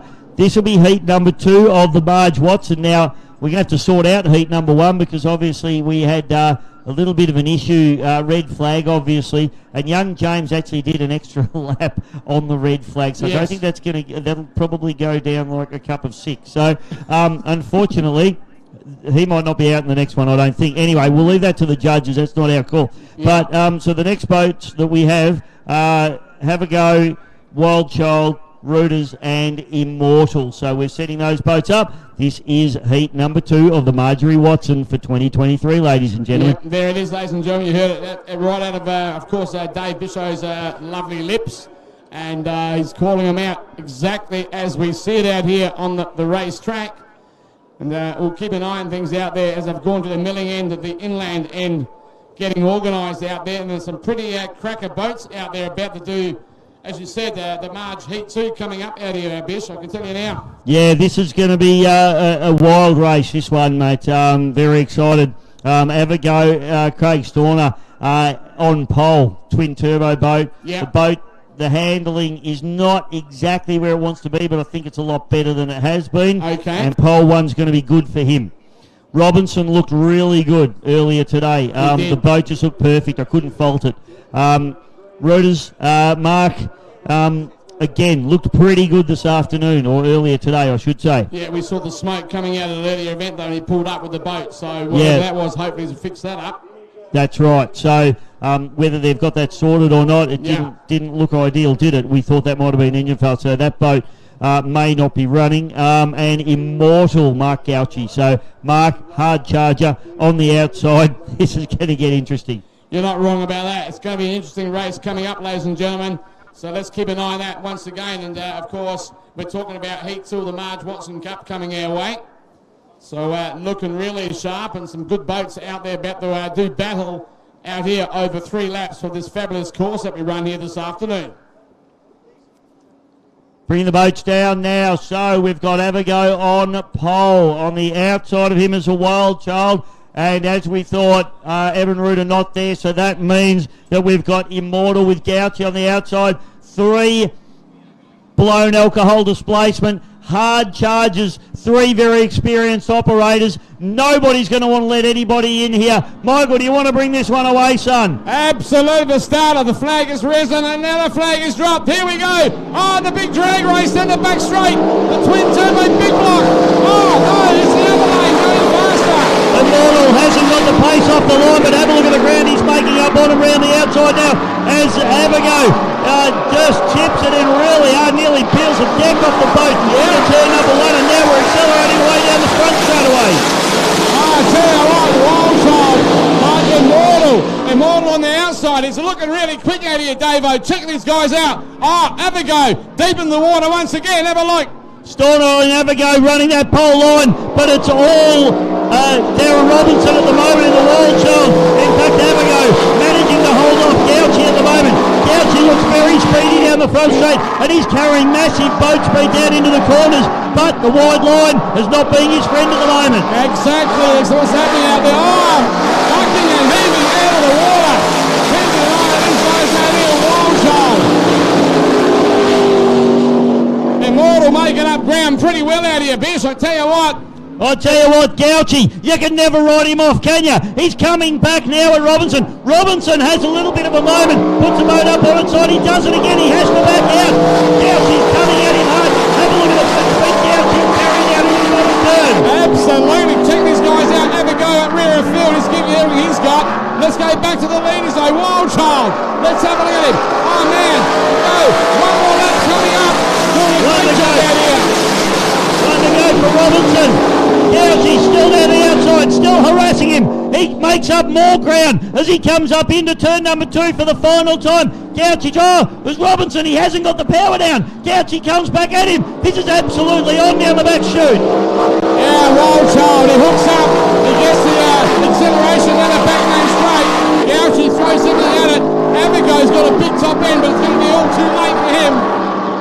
Round through the bottom turn for the final time, but it's going to be Darren Robinson who gets the power down nicely. Gauchi comes hard at him across the line, but it's Darren Robinson in Wild Child wins heat number 2 of the Marj Watson for 2023, followed by Mark Gauchi and Craig Storner in the Evergo into 3rd place. Well, there it is. There's that race, ladies and gentlemen, of course, for Heat 2 of the Marj coming out there, and what a race between the first 2 guys out there. Hey, Evergo. He had big top end here and there, but the boat is still not really right in the water out there, Bishay. Yeah, and we spoke about it at the start of that race, race, definitely. didn't we, Michael? It's not right. It's got the power. Yes. Definitely got the top end speed, but he's still battling a little bit with the cavitation plate system on that boat. Yep. And he just can't quite settle where he needs to. And in this game, it's a game of inches, mate. These guys, they're too professional, they're too fast. If you're not perfect, they'll be all over you. Well, there it is, and we saw that out in the water in that particular race right there, ladies and gentlemen. What a great heat that was once again out here this afternoon, ladies and gentlemen. So there it was for the Heat 2 of the Marj out here. Now we're going to move on now. Heat 3 for the Marj Watson coming our way. But we'll wait until these guys, of course, come back into to the pit area. But we'll go to the starters here. From 1, it'll be Titan, driven by Dave Sazerly. From 2, Reckless with Tate Ramsey. From 3, Destiny with Blake Ramsey. From 4, here he is, tough enough. Dave Clark, he's coming out. This is going to be a very exciting final, especially with the two Ramsey boys next to each other. Exactly. We spoke about it this morning, didn't we? How's the relationship? At the moment it's good, but give it another 15 minutes and let's talk about it then. Exactly, and no matter what, when it comes to competition, everyone wants to be the winner. Everyone wants to be the winner, and both the Ramsey boys are desperados. Salary, the Titan, it's a quick boat. He's got pole position, so he's going to be hard to get around. Yep. And Clarkey, well, he's going to have to do the hard work around the outside in the big dog, the big Evercraft, the big blue monster, the former loose cannon boat of Mark Burns and Tony Walsh. Yes. So it's a great boat. It's been a great boat for a very, very long time. And even Johnny Cross drove that boat, I know that name also. I know Tony Walsh from early days gone by, but you're still teaching me plenty of things out here this weekend. Once again, great to have you here, Bisho, and it's all happening big time. All right, folks, we won't be far away as these guys from the previous race all come in now and get themselves back into the pits, and we'll be coming up with the starters of the next heat in a few minutes' time.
rumble on the water out here, Bisho. They're coming out once again. They're going to run out. Heat 3 of the Marj this afternoon is out on the water as we speak. David Clark and the Tough Enough heads out of the pitch, as to the Ramsey boys, Destiny and Reckless, and Dave Satterley in the Titan. This is going to be another one, mate. The Marj Watson, we just keep sending blown boats out onto the course, and the racing is hot and heavy. Oh, yeah, definitely, and that's the beauty about the Marj Watson, and there are so many guys here, obviously, that just want to win the Marj Watson no matter what it takes. And the amount of blown entries, I can't remember, 13, 14 blown entries here this weekend.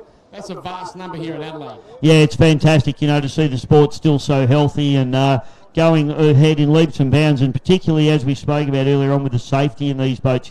Once upon a time you're always worried that someone was going to kill themselves. In these boats, now with the safety cockpits, we know that these drivers are as safe as we can make them and as safe as they're going to be. Exactly. So it's great racing, and it's not quite as scary as what it used to be. So fantastic. Dave Satterley out of pole number 1, Tate Ramsey out of 2, Blake Ramsey out of 3, and David Clark on the outside. That's going to be a tough gig for Clarkie and the Tough Enough. Oh, yeah, he's used to that. He's been around Adelaide for many, many years, and he'll have a go at anything out there.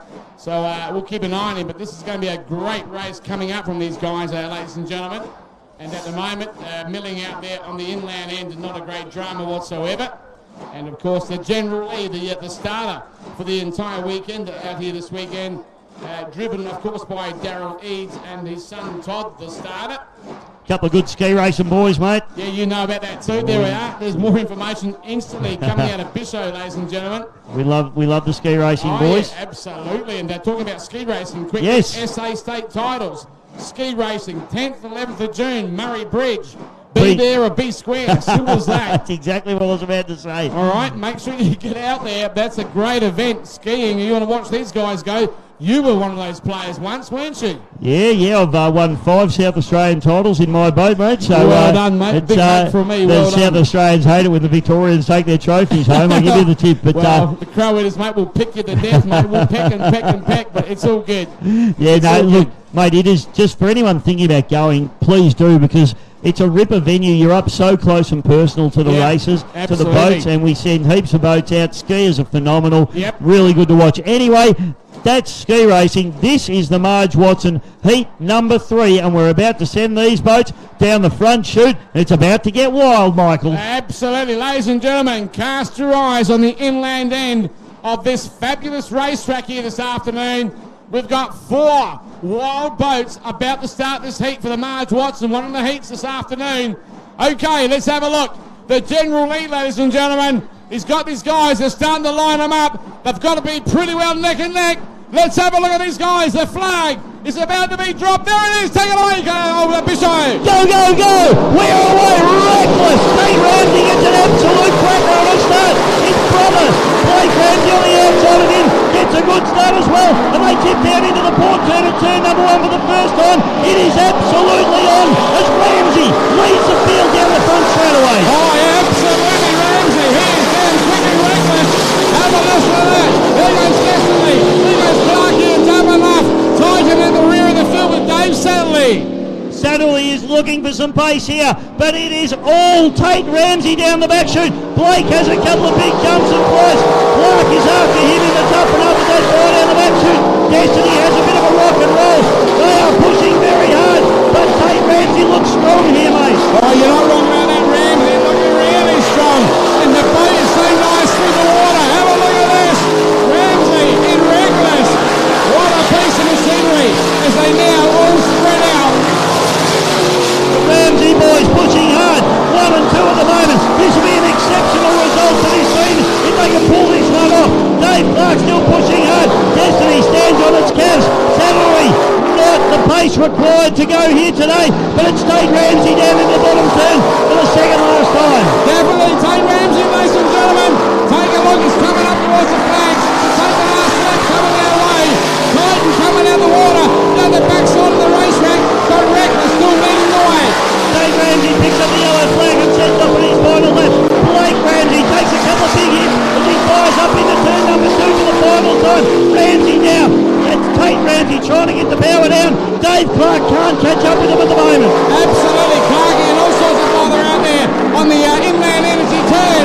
Let's go back to these guys here. There's a guy on rear of field right now, Dave Shatley and Titan. Righto, the checkered flag comes out. Who's it going to be, Bishop? Dave Ramsey takes the win in heat number 3 of the Marj Watson for 2023 in a storming run. His brother Blake. Oh, that's a big fly across the line. They are desperate to win this one this weekend, Michael. Absolutely. That boat over there, a shot and a half driving that machine right then. There we go. Clarkey going over for third spot. He gave it everything. In fact, fourth. Gave it a good shot, but just didn't load enough bullets in that race that time round. There it is, Bish, once again. Yeah, tough gig round the outside for Dave Clark as we see Saturday. Yeah, Dave Satley still rocking home on the way down with Titan, and Dave hasn't had a real lot of track time action. Understandably, still just the sixth flag. There it is for Dave Satley. So Dave comes through and completes the course, but that's a big win there. Tate and Blake Ramsey will both be absolutely ecstatic with that one. Absolutely, well deserved. Well deserved, I might say once again, Dave. A great race and a very, very fast race at the same time. I think, Clarkey, we've got something coming our way right here, Bish. Let's have a look. In fact, I believe, let's have a look. Laurie from Trojan. Adelaide Speedboat Club 100 Club prizes. Rightio. Let's have a look. $20 a ticket, ladies and gentlemen. First prize, and they're all sold. Rightio, first prize, $700. Second prize, $200. Third prize, $100. And obviously, we are going to raffle it right now. Folks, if you bought a ticket in the raffle, get them out of your pocket right now. Because we're about to call the winners. Right, the 100 Club, all right? What am I drawing here? I'm drawing third, am I? Okay, so for $100 for third place, it is an orange ticket. It's getting there. Calm down. It's an orange ticket. It's the letter I, 98. 98. Scotty Jarman. Well, congratulations, Scotty Jarman. You just won yourself $100 wherever you are, buddy. So 100 tickets, rightio. Laurie. You pull one out, mate. I'll pull one. We'll Pull one out. this Oh, you mean the ticket? Yeah, the ticket. Out? That's what I was talking about. Yeah, No that's later. All right, orange ticket. I-09 for $200. Justin Ramsey. What a way to do it. Well done to you, Justine Ramsey. And ticket 09, you just won yourself $200. Well done, love. Well done. Rightio, let's have a look. You can pull out the winning one coming our way. In fact, let's get one of our ladies first. Yeah. Let's get the ticket and have a look. Here we go. Rightio. For $700 for the win at the boat racing this afternoon. Ticket I-93. Rob Casfard. Where are you, Robbie? You just won yourself 700 bills. Rob Casfard. $700 over in the corporate, so he's getting VIP treatment. He doesn't even need the money. Well, you better keep those 3 tickets for evidence. There it is. Thank you so much. On behalf of the Adelaide Speedboat Club, the 100 Club, it's been drawn and won. Thank you so much. Come to the clubhouse and you can collect your winnings divisions. There it is there, Bish. What do you reckon? Nah, mate. Nah, we just work hard here. That's what we do. We work and work. So whoever those winners are, head over to the club room and collect your dividends. Well done. Right, well, what's coming our way down here, Dave? Just having a look at that for you now, mate. It's heat number 4, the Marj Watson. Yep. So boats were looking for, here we go. They weren't sure if they were going to do it, but it looks like they are. Connor Patterson in the Turn It Up. Love that boat. Turn It Up. Wife's Anxiety with Thomas Schrader. He's coming up also from number 2 and from 3. Image, driven by Craig Lewis. From 4, In Excess with the great Jeff Stanell behind the wheel. And from lane 5, B&R Engines, Brett Nidry. And Brett, I don't know, this weekend is going reasonably well. Yeah, no, mate, he's good. I mean, obviously there's a bit of a mix in this one. We've got 6-litre boats, we've got blown boats. So, definitely. Going to be interesting. You know, Turn It Up.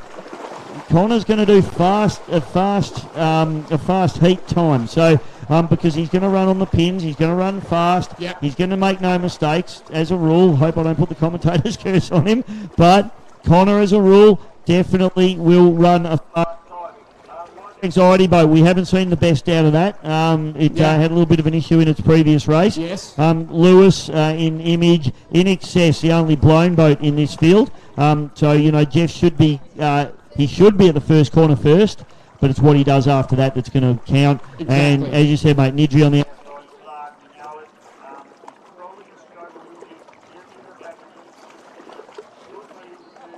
Yep.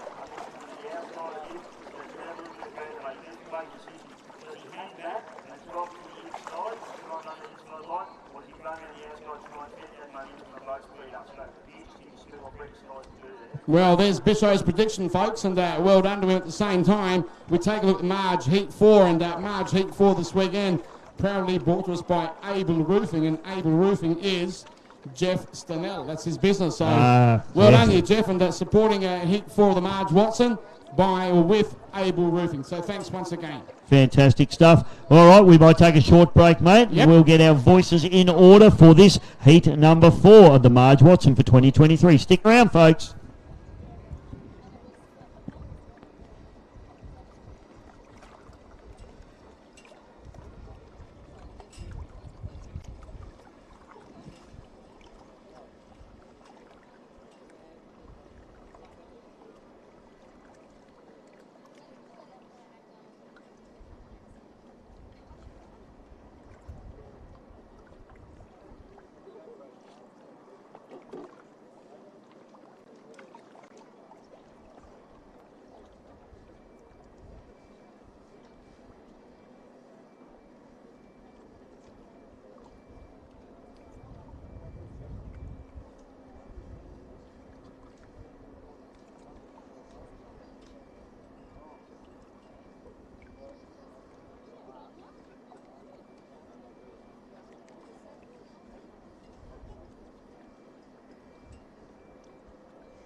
Ladies and gentlemen,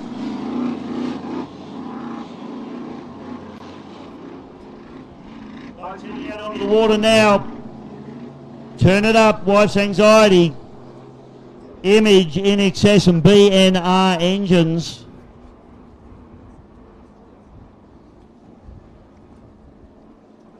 Okay, just having a quick look at the same time. So Bishop, 5 starters coming up in this heat now, heat number 4 for the Marj here this afternoon. And 5 starters, be an interesting race coming out from the start line. Able Roofing, the sponsor here, mate, and this will be another good one. So, gee, this final's going to be, whoever gets into this final is going to have earned it today, whoever wins the Marj Watson is definitely going to have earned it. So, yeah, it's going to be a good one. As you say, mate, the tide is right in now, so it'll probably it's still flowing in a little bit, I can see. Just watching the water flow past the finish buoy there, you can see a little bit of water just peeling off the front of it. Yeah, absolutely. Means the water's still going that way. Still coming in. Yeah, so... it's a good high tide too, I can tell you that now by looking at the shoreline right down here. It's good. Yeah, fantastic. Plenty of water in the river. What a great crowd out here once again. Bish, sorry to cut you off. I'm just having a look out in the afternoon sunlight, and so many people from Adelaide and all the surrounding areas, the VIP area. Everyone enjoying themselves, and they've been really catered for this weekend, I can promise you that. I'll tell you what... What a place to be here in Adelaide. I reckon you and I might be down there a little bit later on. That's not a bad idea. I think we deserve that after we finish being up here. But it's great to see such a good crowd here in Adelaide once again, all the way down. How about the cars parked all the way up the Grand Trunkway? Car park is loaded completely. Hi, guys. Who's that out there giving us a wave? Who's that one there? Oh, Lawrence, LA Motors. Hello, Lawrence. That guy there has spent many, many years out here, obviously doing race car boats out here. Lawrence, LA Motors, one of the guys from Adelaide. G'day, Lawrence. He's looked after plenty of the boats over the years. He might have a beer with us later. What do you think, Lawrence? He would do, mate. A grand guy and very smart boy, and he's a Ford man. Is he? Yeah, he's a Ford man, but he's good at what he does. That's good. Hang on, he's a Ford man, but he's good at what he does. What does that mean? I was waiting for that. But there's so many people out here from Adelaide, and lovely to see, obviously, and all the surrounding areas enjoying and supporting the event here this weekend. All right. It's great to see. It's good looking through the crowd and Let's seeing get back to everybody. it. They almost caught us out. Bisho, we got to start with some grazing boats. The flag is dropped. We're rocking and rolling. Here we go. Goes the caller. This is going to be really interesting. In fact, in excess, as we said, charging down into turn number 1. But have a look at Patterson up the inside here. He's going to run the tight line, and I'll tip you, he's going to lead in P1 at the moment. He certainly does. What a great call there, Bisho. Certainly. We'll turn it on. He's going to get down to the yellow boat. Looking real fast. Here we go. Yes, Nuttall and NXS, the only blind boat in the field here. Craig Lewis is in the washing machine at the moment, but it's Patterson at the moment, pulling away hard and fast. In fact, he has a bit of a fly, throws the boat up onto the starboard side. Have a look at Lewis up the inside. Yeah, drive around Nidri. There's a big top end out of the water.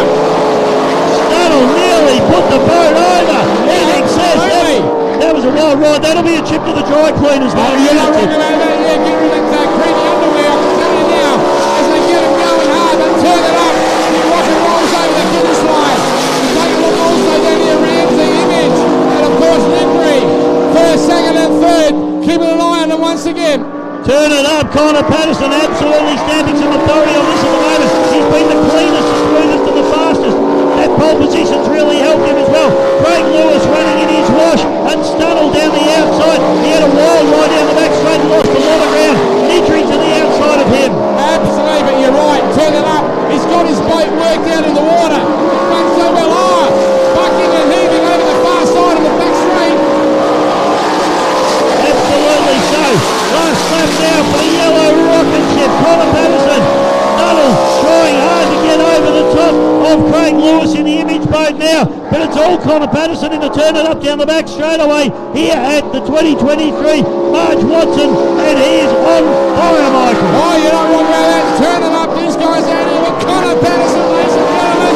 It comes at us now. And there's the ship there coming up. Straight up.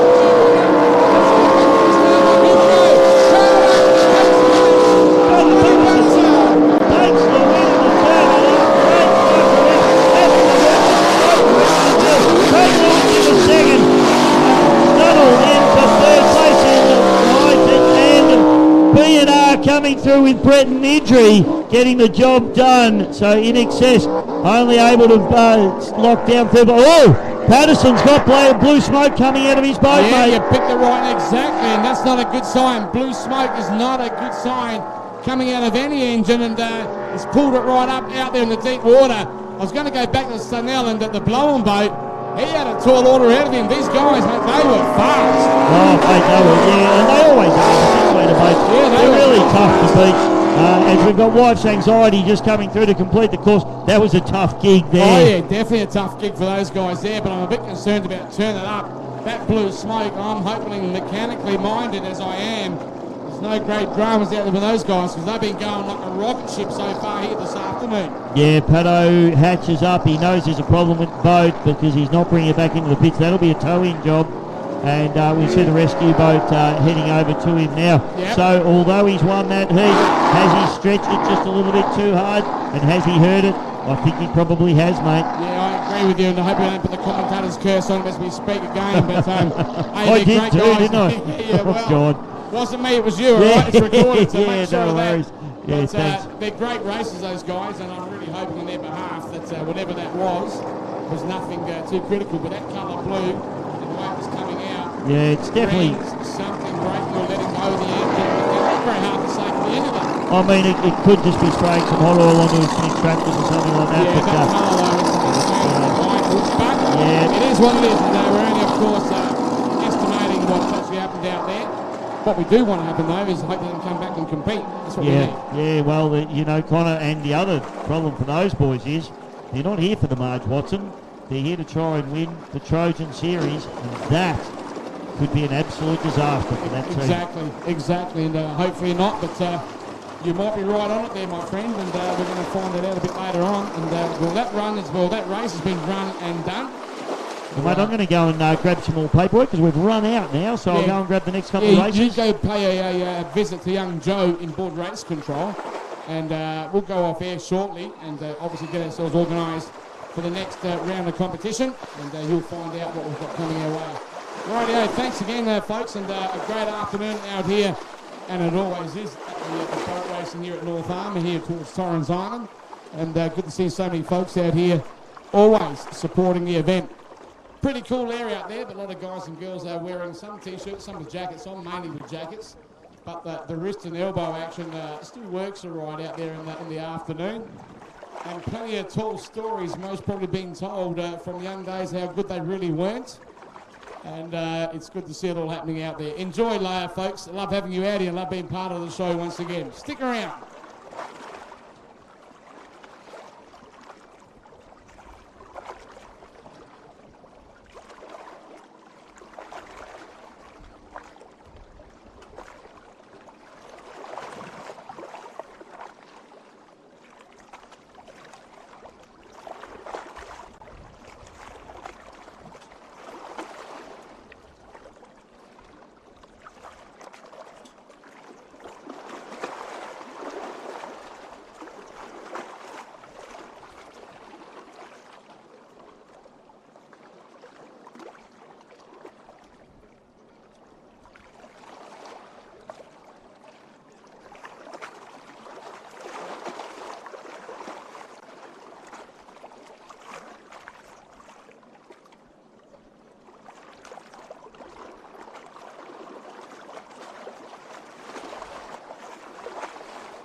Craig Storner, and have a go, mate. Gee, the boat's been spectacular. It's still a work in progress, I guess. Fair bit going on. Yeah, no, it's only our second race, mate, in this package, but it's getting pretty close. Yesterday we tried a few different things with the cab setup, and it was just a bit light in the spring, so you would have noticed down the straight it was lifting up and then dropping down probably mid-straight. So around 100, 105 mile an hour, the plates want to sort of suck down to the water.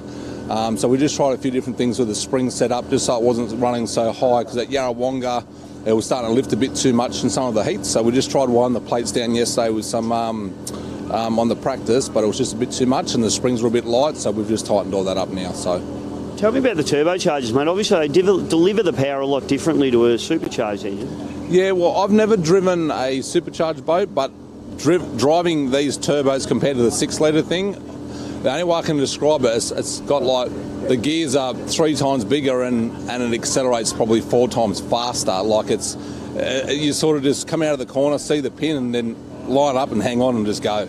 Like it's crazy. Is that the big challenge? Obviously, with the blown boats, we always talk about the fact that getting the power down out of the corner is a secret to winning races in those things. Same with this, especially with boost coming on. Yeah, well, that's the whole idea of the thing, because with a computer we can control how much power sort of delivers out of the turn. But that was yesterday the same thing. We were playing around the cab plate, so we would come out of the corner and stand on it quicker without it getting too aggressive out of the water. So that was the main thing we went out for yesterday. But no, it's getting there. We'll be all right today. Holy Grail, this one, mate. Are you here to win it? I'm not coming to come second. I'm very competitive, so we always come down to do the best, but yeah, I don't have a turn up to come second. Good on you, mate. The boat looks fantastic. You've been driving it really well. We wish you all the best. Thanks, mate. And hopefully it's a good day, and hopefully good luck to all the other competitors, and just thanks everyone for coming down and helping. So that's good. Thanks, mate. Cheers, mate. Be good.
Welcome back, ladies and gentlemen. We're just getting a little bit organised here with the next couple of races that are going out. And obviously the Marj Watson heats have been run and won, and our officials are just working through the times. Obviously, it's the top fastest.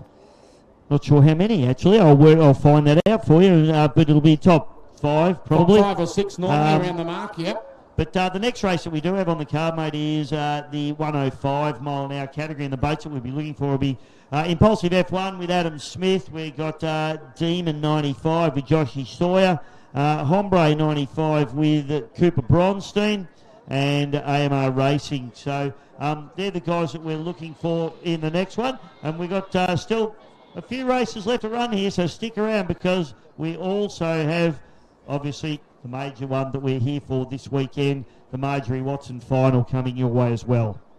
Yep, there you heard it from Bisho, folks, and also at the same time, a big thank you to all the officials here this weekend with this sad day, and of course all the volunteers that we've had to make these events happen. And we do thank you from the bottom of our hearts, guys and girls, that have been helping out with us out here. We don't forget you, and you've always done a superb job when we call you up when we need you. And of course also the Women for Wheels, the fire and rescue guys.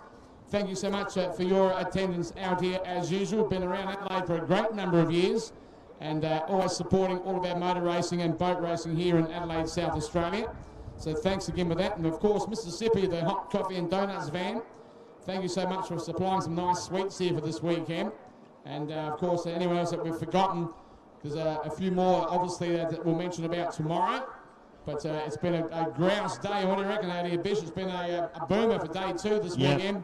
Of course, and we've got to run, as you said, the Marj Watson. Who will be the winner of the 2023 Marj Watson? That's the big question. Well, that's a question that we don't even know who's running in it yet. I mean, we have a pretty good idea, but we haven't had anything confirmed yet, so we won't speculate just yet. But Brett Shepherd's going to be tough to beat. I agree. He's running at the moment. Yeah, he's running real good. Hey, big shout out to my home club, well, a couple of home clubs of mine, the Victorian Outboard Club, but a lot of the crew are at the Victorian Speedboat Club watching on the big screen there in the clubhouse over at Lake Epilock, and they've been enjoying our live stream and live coverage, and also the Godsell boys who are watching as well, and got a message there from Greggy Godsell. Good on you, mate, and I hope you guys are enjoying the racing. And a quick plug also for the 2023 Australian Formula Future titles over at St George's in Corrugated Bay on the 24th and 20th of June. I'll bet to you guys over there.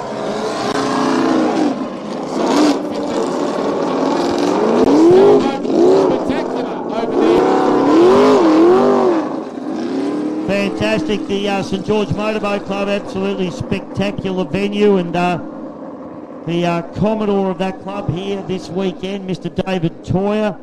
Great to see David here in amongst powerboat racing. He's now living in South Australia, so it's great to have Toyer over here in South Oz. Yep, no worries, and we'll have him anytime. Welcome, and nice to have him over here in SA, as the entries coming up for the 105 are heading now inland to get themselves organised for this race coming our way.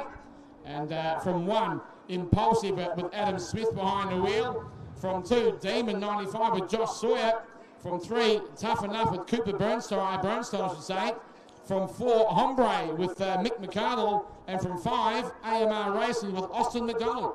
Yeah, this is going to be a good race, isn't it? We saw a great race from these guys earlier on. The poor old Hombre machine with Michael McArdle. He's the sole displacement guy out there. He feels a little bit lonely. He's got no friends out there.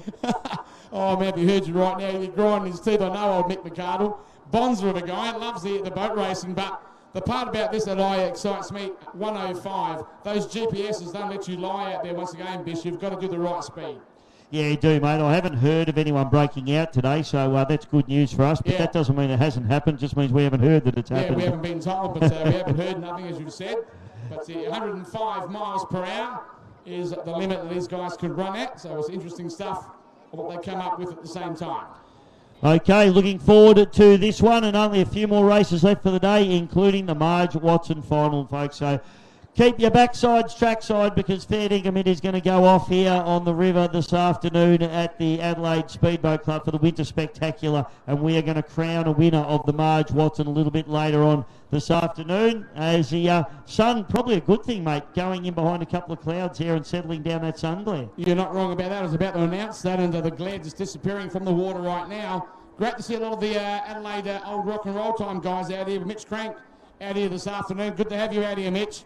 And Mitchy Crank enjoying his chips out here for the afternoon, a lot with a lot of Adelaide guys. But let's go back towards the start line end on the inland. And these 5 starters coming our way at the moment. And they won't be far away for the 105 mile per hour effort.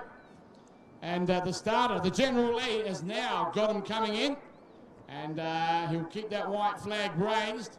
As you can see, coming in at a good 45, 50 degree angle to the shoreline. The General Lee now swings right around and straightens it up, and right beside him, Bisho, they're about to get going. The speed is coming up from the General Lee. The white flag has still been risen. Cast your eyes up the start line. Here we go, the green and white light. There we go, take it away, Bish. And we do have another displacement boat out there. It's Joshy Sawyer in the Demon, mate, but they fire away, the flag drops, and the Hombre gets the jump higher than everybody as they fire up into turn number 1, but Smith is going to be slipping hard on the pins here. Absolutely, Smith's real tight, and look at the difference on the first turn. Unbelievable, Hombre is right out with Nick McCardle. Adam Smith charging hard. Hombre's got plenty of boat speed here, but unfortunately corner speed is his issue. Joshy Sawyer doing a great job up into 3rd place in his machine, and that is a great runner. We've got a boat stop down the bottom corner, mate. Yeah, boat stop down the bottom corner, but the shine is coming back on the water from the sun. The glare pretty out to pick from this position at the moment. But Nick McCardle's really empty at it. This race with the 105 mile per hour bracket. Yeah, it's a real shame for Austin there as he brings the boat back into the pitch. I'm sure they'll get that boat sorted. Adam Smith does plenty of strength into that particular boat. The impulsive S1 as he fires up the front straight away. Caution flags on the course, but Austin McDonald's well and truly out of the way. No problems there. Hombre is really harassing the tail end now of Adam Smith in the impulsive F1. Spot on with those words once again, and Hombre throws everything at it down the back lane straight. Hombre makes a bit of a pace up on from Adam Smith. It's the corners that cost him this time right on the pin down here once again. Tell you what, this is going to be a race still. Yeah, it's a good race going on, and I shouldn't have mentioned anything about the sun going in behind the clouds, mate. As soon as I did it pop back out again, and we've got some serious sun there at the top end of the course now. Adam Smith comes through, picks up the yellow flag, and his final lap. On the outside of him is the Hombre, Michael McCardle, and Joshy Sawyer doing a good job in the Demon in 3rd place. There it is, there's the classes at the moment, the positions I should say, but Adam Smith, he's the guy at the moment, leading down the front, back lane straight. Nick McCardle, and Hombre, he pulls on the power, 105 mile per hour around the mark, but there's no way no one's going to catch up with Adam Smith, and I'm pretty sure the last turn for Adam Smith right now. Bisho, here comes out the checkered flag. It's going to be a happy end. Checkered flag, Adam Smith takes the win in the impulsive F1 machine. Quite comfortably at the end. A hard side and Hombre with Michael McCardle comes through the 2nd place. Just couldn't quite get around the tunnel boat in the corners and plenty of boat speed. And just going down into the bottom turn. This new boat for Joshy Sawyer, they had all sorts of drama with it at Yarrawonga. They seem to have got it sorted now. Now they just need to find a little bit of boat speed out of it. There it is, exactly what's happening out there with those guys. Thanks again, Bisho, but they start the race just like previously out there. Hombre out here with Nick McCardle, he had the sting out the start, and it shows you the difference, but of course Adam Smith, the impulsive on the cornering, what a difference that makes over a 3-lap race. Yeah, it certainly does. You know, the tunnel boats are very, very hard for the displacements to get around in the corners. Definitely. The problem with this category is for those guys is that they can't go any faster than 105, so it's not as if you can just line it up down the straight and make up that ground. Once you lose, it's very hard to get back. Exactly, because the other guy's must be on 105 himself, so how are you going to get that back? You can't. But there's the run for that event out there. Let's have a look once again. 105 bracket out there, and that event has been run event number 19 on the paperwork here this afternoon. So next race on the card will be another speed limited category. It's the 85-95 category boats. We've got Hombre and Demon heading back out in this one. Mild and Wild, we saw that boat get towed back in for Ricky Fenwick there, so hopefully they've got that boat sorted out. We've got my old mate Andrew Donoghue in the Predator and Zach Slattery in the Titan F2, so it should be another good race between these boats. Yeah, absolutely. We'll check those guys out. They're coming up next, as we were saying, event number 20 out here on our listing. And coming up 85 is on board the boats once again. And it'll be good to see who's going to come up trumps with that particular part of the event. 85 brought to you by Access Hire. We'll be back with more racing with you in just a moment.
Okay, folks, we're just waiting upon a few things being organised in that race control, but we won't be too far away at all. Getting a bit longer in the tooth in the afternoon out here for day 2 this weekend out here once again, Bish, and I tell you what, it's been a great day, but we're all hanging to find out who's going to be running in the Marj Watson for the final here this afternoon. Yeah, 100%, Michael. It's definitely getting down to the pointy end of the day, and we're pretty keen to see it happen. So as we know everybody on the bank is as well. So we're waiting in anticipation like you are, mate. These weekends don't happen without our fantastic sponsors, though, do they? And gee, we've got some great sponsors on board here. Absolutely, and we'll call them out pretty quickly because we like to get them across the air. I'll start with the Platinum, of course. We're going to be quicker than these. Are the major sponsors: Simon Clark Logistics. Thanks, Dave. TKD Toolkit Depot guys. Thanks, Rob. In the gold area, Able Roof and Jeff Stanell this weekend. SA Lift and Loader. Thanks to you, Dave. Platinum sponsor Tyre Right. Thanks this weekend. Hallmark Australia. They're the Hallmark trailer guys. Thank you. Also, we go across to CPU's trucks this weekend. Thank you so much. Mate, our bronze sponsors, fantastic. These guys coming on board. Marine Tyres, thank you so much to those guys. Along with APF Motorsport, Brendan has done a fantastic job out there, and we thank him so much for his support. The Lakes Resort Hotel, mate, what a beautiful spot that is out there. Absolutely. Vale Signs, another one of the great sponsors on board. They do the beautiful signs there. And Truckworks out there in, how do you pronounce that? Hacken Road, is it? Hacken Road at Wingfield, not far away from here at all. Fantastic. Now, a couple of good mates of mine and blokes that do a lot for powerboat racing. Oh, yeah, Rolfie and Matthias Stanisic, and also young Darcy, who's involved with those guys as well. All the Talk Photography. They're at every powerboat race that I go to, that's for sure. Chili Billy Cool Rooms. We've got to keep those bourbons nice and cool, Michael, that's for sure. Spot on. Also, Quick Stripe Sign Shop. Thanks to Matt and Terry Smith, good guys. And also SA Building Supplies. They are, of course, servicing the north of Adelaide and also the south. We'll move on quickly to the silver section over here. And Edinburgh, I should say, Diesel Services. It is getting late in the day, mate. It is, Edinburgh. Mark Edinburgh, he's racing here today. Of course, Topco, Jared Smith, thank you to Topco this weekend. Access Express, well done. Action Line Marking, Big Chief Hire. Thanks, Morris, for your support out here. Rentco Transport and Equipment Services, ComWide, they're the guys that supply all the radios this weekend. Of course, we continue on with the Commodore's Cup. Absolutely. The Port Panel Shop, mate, fantastic. They do all that beautiful custom work. Oh, absolutely. Cosio Amato and Joe, great people out here. Of course, Osbrokes, these are the insurance broker people out here, along with the Port Adelaide Auto Parts. Thank you so much. Fantastic. Last but not least, Proline Protection. They're all the security guys here this weekend. Yeah, and they're all friendly too, mate. I like that in a security guard. They make you feel at home out here, and that's what we like about those guys. And at the same time, they make sure everyone is safe at this venue. So they are all the guys that support the sport that we enjoy out here. And with that, we do thank them dearly. What do you reckon, Bisho? They're not a bad group, eh? No, ripper group of sponsors, mate. And, you know, as we know, I do boat races all around Australia and overseas, and you do car racing all around Australia and overseas as well. And you know that none of these meetings happen without the support of the sponsors. They are the lifeblood of any motorsport. Absolutely, and they're right behind you now, to your left. You might want to have a quick word with this fine gentleman that's coming our way. I'll let you be with him. I'm talking about Craig Bailey.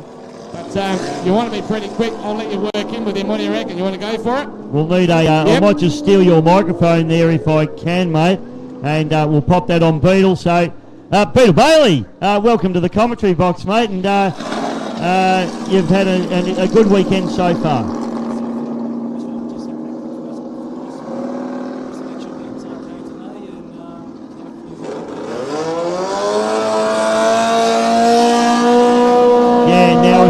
We haven't had a word on the final yet of the Marj Watson, of course, which probably doesn't interest you particularly much, but the Darwin's the one I guess you're really here for.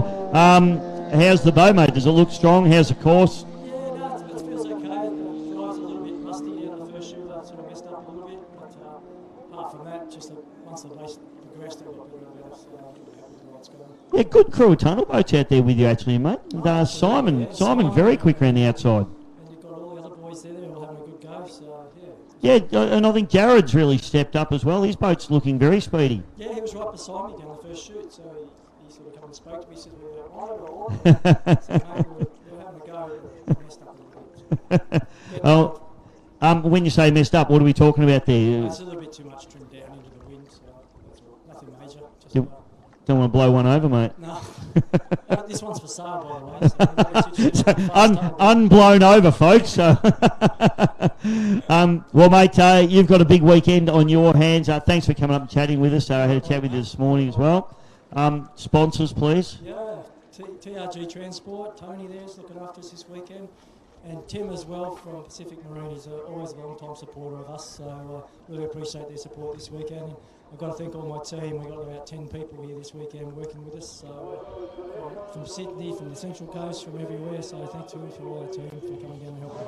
Love having you, Beetle. Good luck tomorrow, mate. You know I've got that little Mercury badge just under my shirt here. I know, mate. I'll do our best, try and represent you out there, mate. Thanks, Beetle. Good on you, mate. Good luck tomorrow. Craig Bailey, ladies and gentlemen, one of the most professional operators you will ever come across. Absolute superstar. Thank you, mate. You're a legend. And I don't...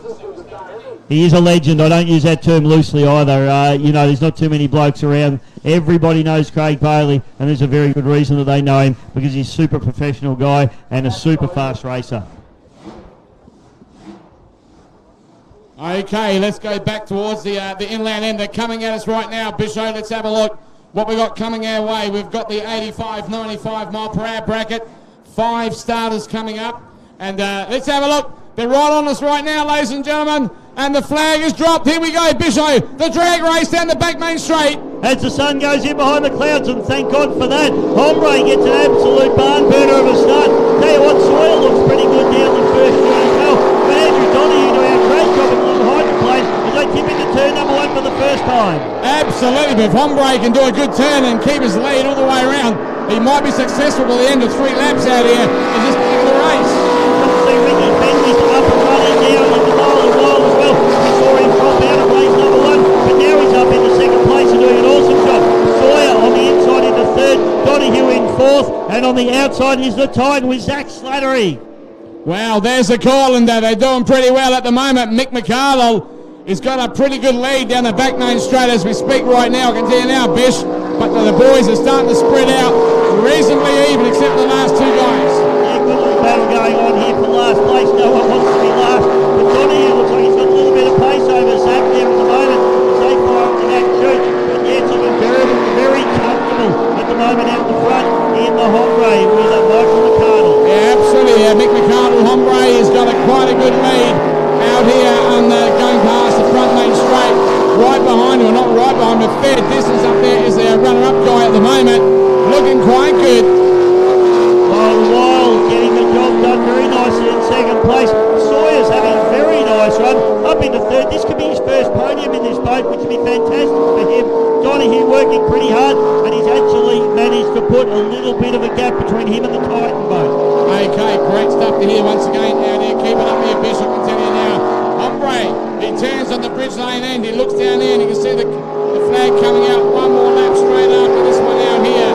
And he's built up quite a good lead out here as we speak. Take a look at that. A fair distance, almost half a lap ahead. Not too far ahead. Yellow flag, mate, so the Hombre getting it done nicely. He's probably afford to turn the wing down even a little bit. But it's great to see the Mild and Wild running so strong after that problem they had this morning. Great effort from the crew to turn that boat around and get it back out on the water, and now running in podium position. Absolutely, and keeping in mind with the GPS 85, 95 mile per hour at the same time. But Hombre out the back end over there. Has Hombre slowed right down? Yeah, the Hombre has, and we've had a change of last place as well as Slattery has gone past Donahue there, but Hombre's come right off. Oh, this is going to leave the door open for the boat that didn't even finish the first race. He's going to come through the Mild and Wild with Ricky Benwick. He's going to overhaul the Hombre. Yeah, absolutely. Straight away. He'll be cheering. Oh, Wade, you had some programs, ladies and gentlemen. Oh, wow. What a way to do it. Ricky Benwick comes through, takes a checkered flag. He'll be absolutely pumped with that one. First place for him. Unfortunately, the Hombre struggling home. Sawyer might just get over the top of him. It's going to be a slow race, drag race to the line. Sawyer gets in for second place. Hombre in for third. Good to get the boat home there for McArdle, but a problem there.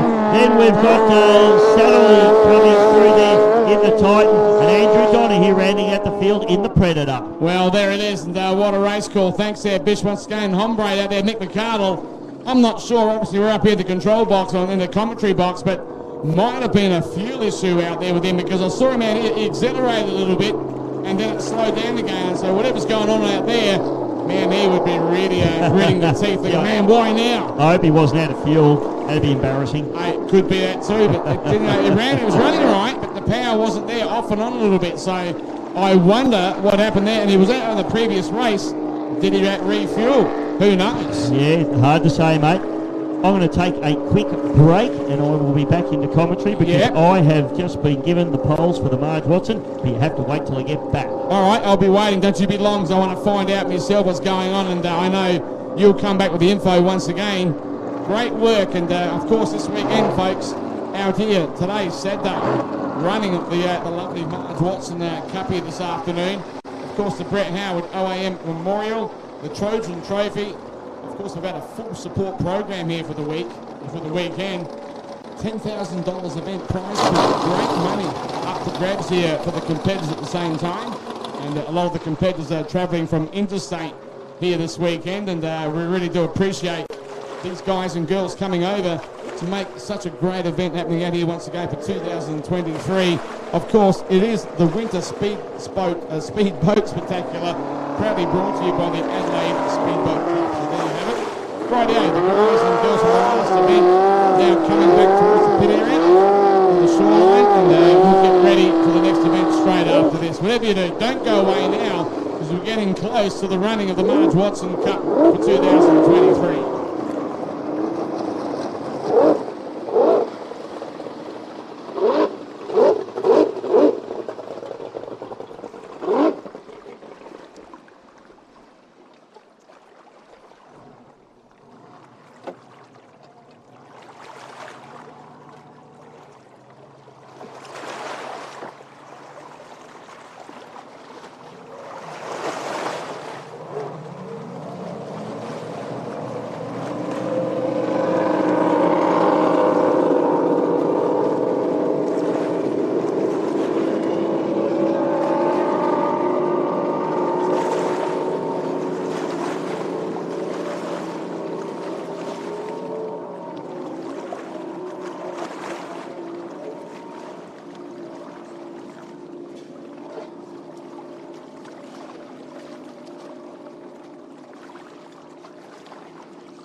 All right, ladies and gentlemen, we've got 2 races left to go. This boat will be our Formula 1 tunnel boat race. Mainline Dyno, Simon Troy out of pole 1, 2 Impulsive with Jared Smith out of 2. Out of 3 will be Impulsive F1.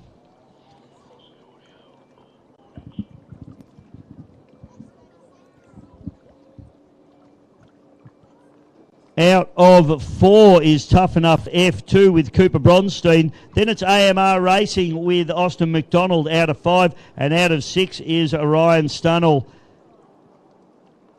And this should be a great race. We saw some terrific dices go on between this group of boats earlier on today. We line them up, we bring them down. White flag flying high. Let's see what we can do here. Flag drops, we're racing. Hard charge down into the bottom turn for the first time, and it's Mainline Dinos. Simon Troy absolutely smoking him. Jared Smith goes with him as he tips down into the port turn of the bridge end of this beautiful Adelaide course. Getting the job done nicely. Simon Troy's going to be hard to pick off from pole position here as he fires up the front chute. Plenty of trim going in. Smith, both the Smiths look very good. Jared, then it's back to Adam Smith, but on the far outside there is Ryan Stunnell as well, and can't see AMR Racing in this one. They did have a problem earlier on in the day, and welcome back into the commentary by Michael Aegis. Thank you so much there once again, Dave-O, and the guys are running hard around this racetrack. All right, this event now for the F1 boys going hard. Straight up to this, ladies and gentlemen, we're going to go straight into the Marj Watson Cup for the weekend. Let's go back to these guys. There's a quick boat going right by us now.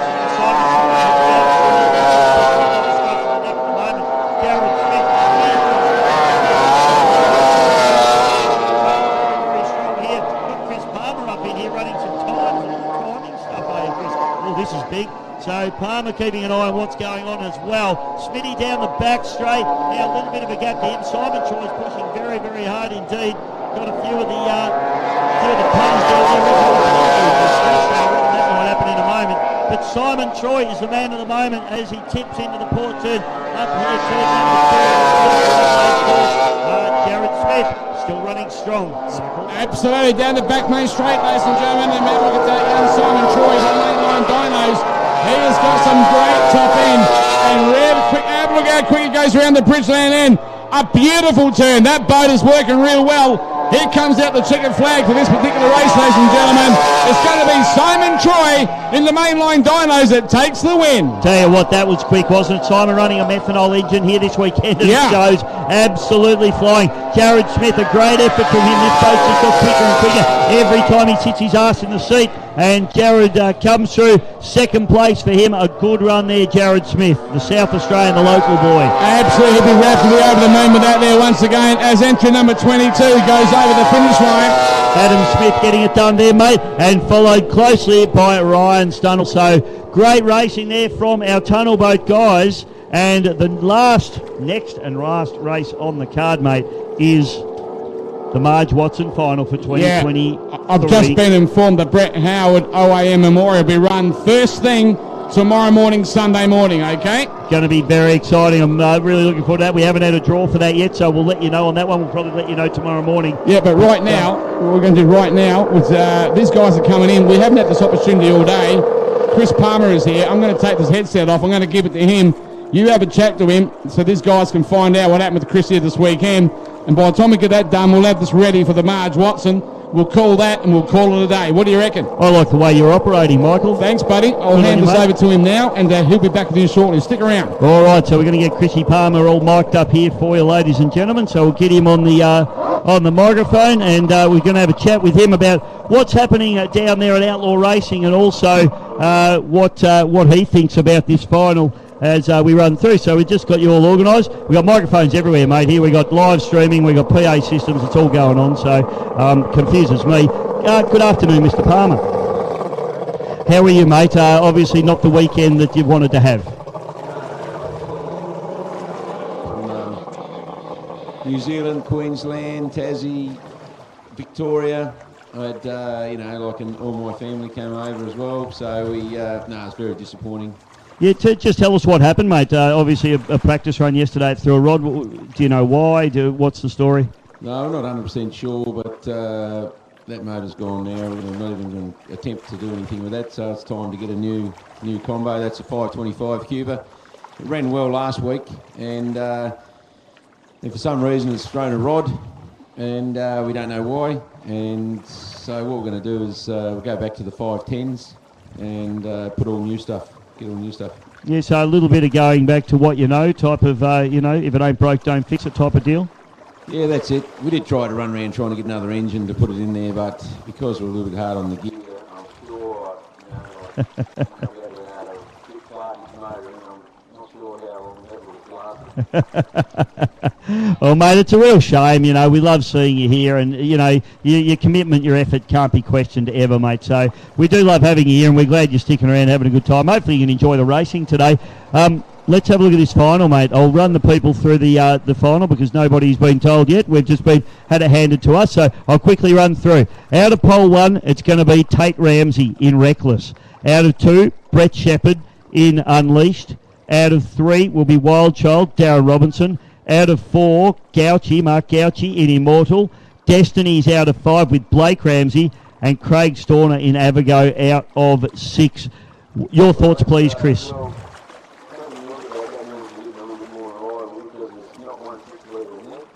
Yes. So it's even though that turning up might have made it, you know, he's not in there, is he? Yeah, no, he's not, mate, and I think he had an issue at the end of his last race. There's a bit of blue smoke coming out of that as well. So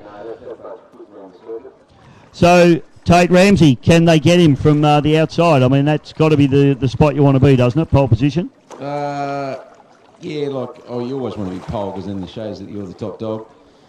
But I would say that's where I like pole, but pole 2's not bad. Pole 2's not bad, and Shepherd's got the pace, so Wild Child's on the outside of him, so that's not going to annoy him.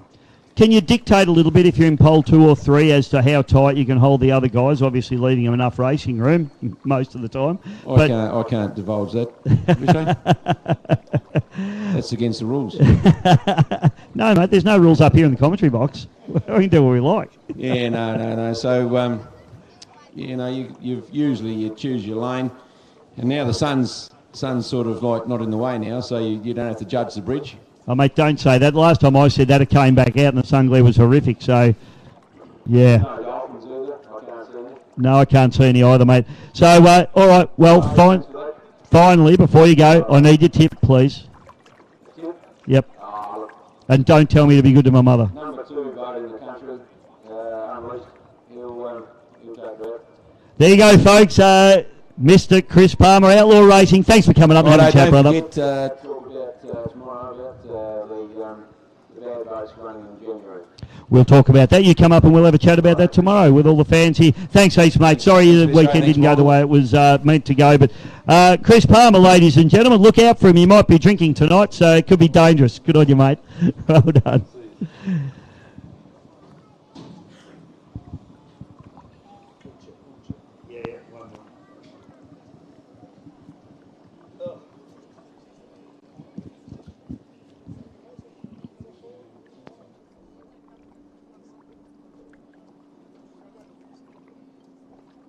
Check 1, 2, double check.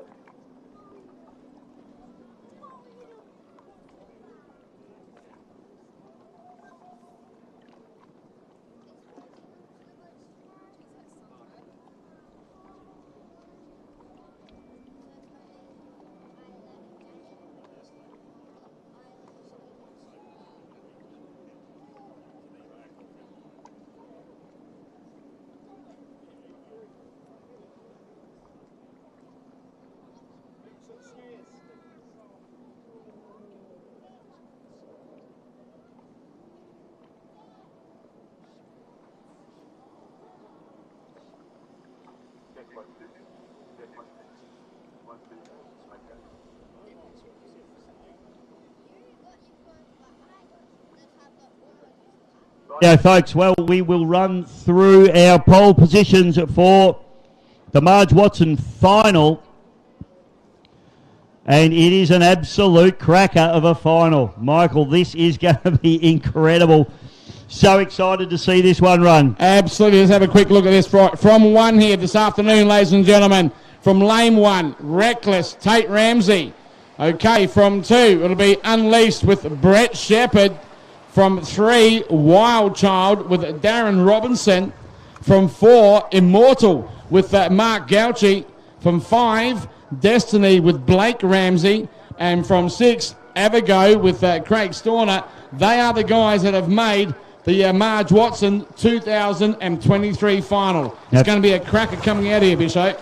Now, if any of these boats can't make the final, mate, the reserve is Craig Lewis in Image. Image, okay. All right, so we've got the reserve there. In fact, also, in case someone doesn't make it, and I'll tell you what, right now, the sun is quite strong down there, and, of course, the shimmer on the water is all about to happen, and the tide is right up here, so there's no problem with that.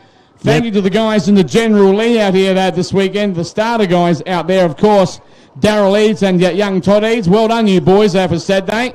Got the helmets on. They can't hear us, but we can see them. Bright red. You can't miss out the hot pink, so to speak. But we're not far away at all, are we? No, not far now, as boats are just being loaded into the water for this, the Marj Watson final for 2023. Brought to you by Simmons Clark Transport, and this is going to be absolutely exciting.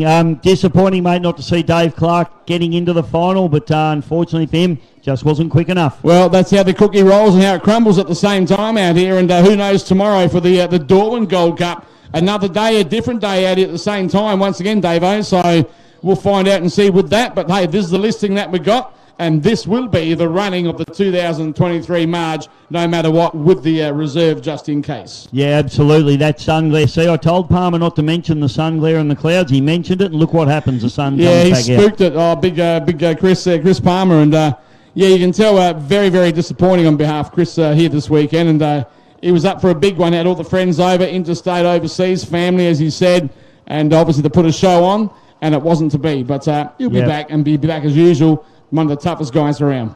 Oh, absolutely, mate. Yeah, no, he's a very good operator and very passionate about their boat racing. And TU1, Tasmania Unlimited #1. He is #1 man in Tasmania. So he's also been #1 all over Australia too. So don't worry about that.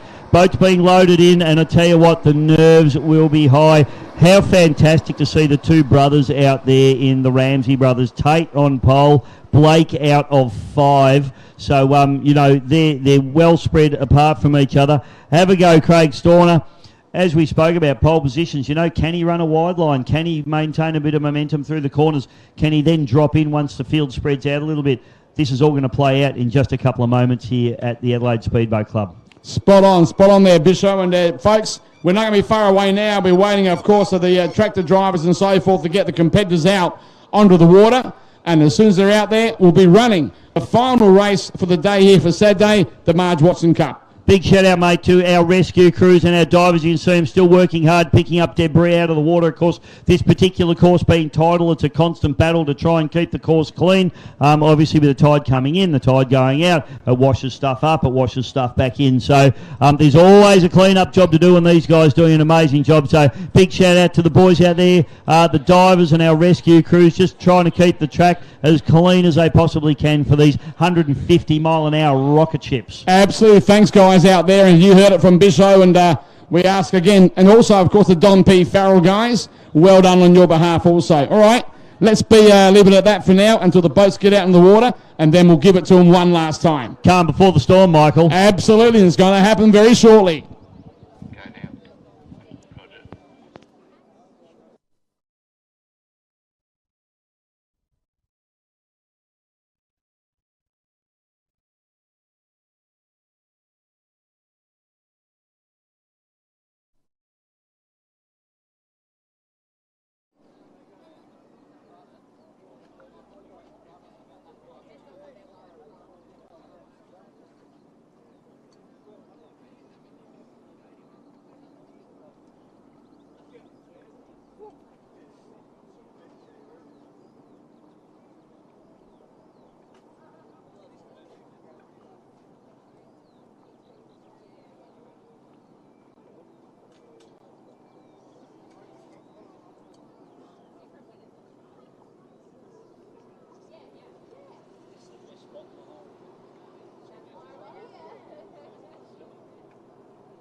as the calm comes across the Adelaide Speedboat Club 2023. Darren Robinson, Blake Ramsey, Craig Storner, Brett Shepherd, Tate Ramsey and Darren Robinson take to the water for the 2023 Marjorie Watson final. Ladies and gentlemen, this is what all the blown displacement boats around Australia have gathered here in Adelaide for. The ultimate prize in blown boat racing. The Marj Watson of 2023. You win this, you go into the record books and you're an instant blown boat racing legend. There it is, the words exactly right from Bisho. You go into the records and into history. Of course, if you win the Marj Watson here this afternoon, and we've got the starters, as you just mentioned earlier on, quickly going through them again. From 1 will be Reckless, Tate Ramsey. From 2, Unleashed, Brett Shepherd. From 3, Wild Child with Darren Robinson. From 4, Immortal, Mark Gauchi. From 5, Destiny with Blake Ramsey. From 6, Avigo with Craig Storner. They are the runners and the starters, the top 6, of course, for the 2023 Marj Watson here this afternoon. Last race of the afternoon also out here, Bisho. What a day it's been and what a great event is coming up right now. Mate, it's so exciting now. These drivers, the crews, once they push those boats out and the boats fire, there's nothing left the crew can do. They have to send them out there. They're up in the milling area. The crews will be chatting to the drivers at the moment, but they'll just be hoping and praying that these complex animals that are supercharged alcohol engines hold themselves together for 4 laps of the Marjorie Watson. There it is, 4 laps coming up, ladies and gentlemen, for the Marj Watson coming here this afternoon. And the conditions on the water are very, very favourable as I speak.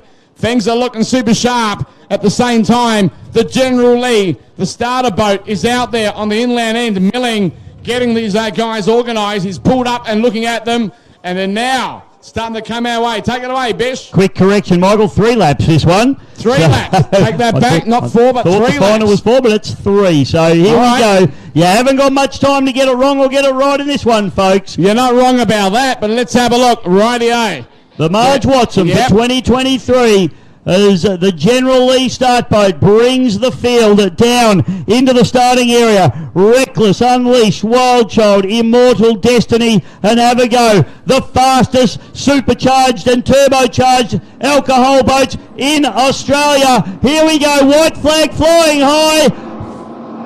Go, Zacol! We're racing in the Watson! Down into the first turn, you can down blanket! Have a look at this, Michael! The field is absolutely tight together! Absolutely! Everyone, this, ladies and gentlemen, they are charging hard! Oh, the noses come on the air! The big top end speed down the front main street!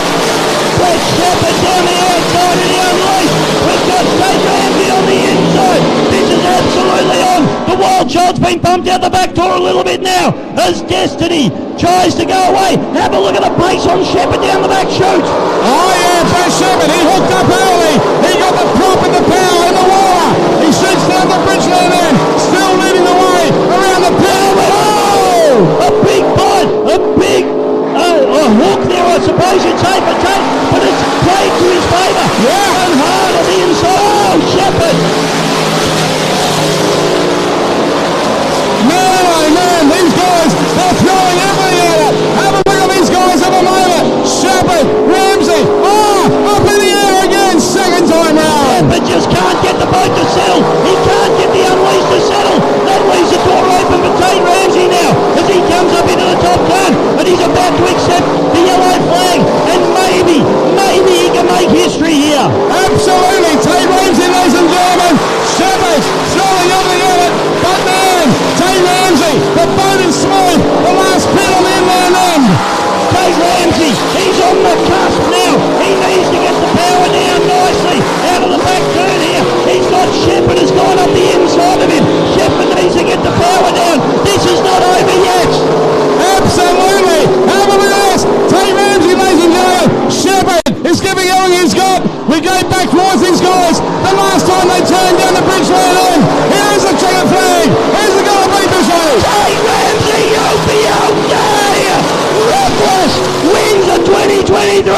Marjorie Watson. Wow, what a way to go.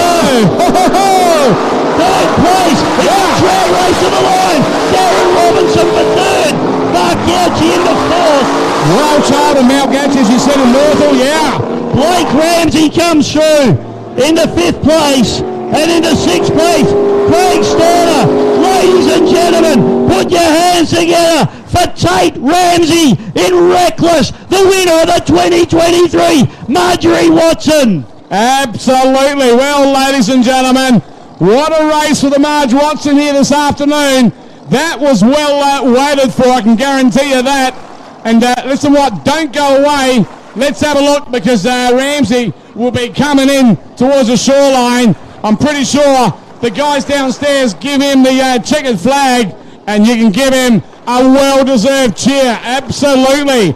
I tell you what, Bisho, what a race. The 2023 Marj Watson was a boomer. Oh, I tell you what, Brett Shepherd, he couldn't get the power down. He was all over the shop. Yeah. He was starting to get desperate. And Ramsey just kept his head. He ran on pin to pin. Yeah. He won the race in this bottom corner where he really hooked the boat up. I thought he'd spun it out, but he just drove it in that hard. Yep. Ladies and gentlemen, please, as he comes past, wave your hats and programs. Show him your appreciation. Tate Ramsey, the Reckless Machine, winner of the 2023 Marjorie Watson for blown alcohol displacements, takes the win here. There it is. Come on, Adelaide. Put your hands together. The Ramsey boys and Tate, he's the winner of the 2023 Marj Watson as he comes your way. Absolutely. Make some more noise, Adelaide. Make some beautiful noise. Come on. What a way to take it out here this evening. Well done, Tate Ramsey. Reckless, you are the 2023 Marj Watson winner. Bisho, well done. Great race. Oh, fantastic race. I'll tell you what, there was plenty going on out there, mate. Even at the back of the field, we were so concentrating on the first two runners. Oh, yeah. But there was plenty going on behind them. Darren Robinson, what a hard charge. A desperate charge to the line for third place is unbelievable. Just fantastic blown by racing. You're not wrong about that, and not very often you get the opportunity to see that quality out here at Adelaide, and well done. Tate, you'll be over the moon, man. Your name goes into the history books. Think of it that way. That's out of control stuff. Oh, incredible. You go down into history. You are now a legend of blown by racing in this country and around the world, and that was a fantastic and a well-deserved. He qualified fastest. He had the advantage of pole, but that was only because he was the fastest in his heat. He put it on pole. He did everything right. Yep. He had a hard challenge from a very fast Brett Shepherd, and he stoved off the competition, and that was an incredible drive. Hats off to you. Tate Ramsey, ladies and gentlemen, winner of the 2023 Marj Watson. Well, there it is, ladies and gentlemen, and I'm telling you now, that was the last race of today. Tomorrow morning, gates open. Hang on. Here we go. Look, it's coming back. Absolutely. Make some noise, ladies and gentlemen. Tate Ramsey with a checkered flag coming out right now. He's the guy. Come on, cheer him on. Well deserved, Tate. Well deserved. All the way, mate. All the way.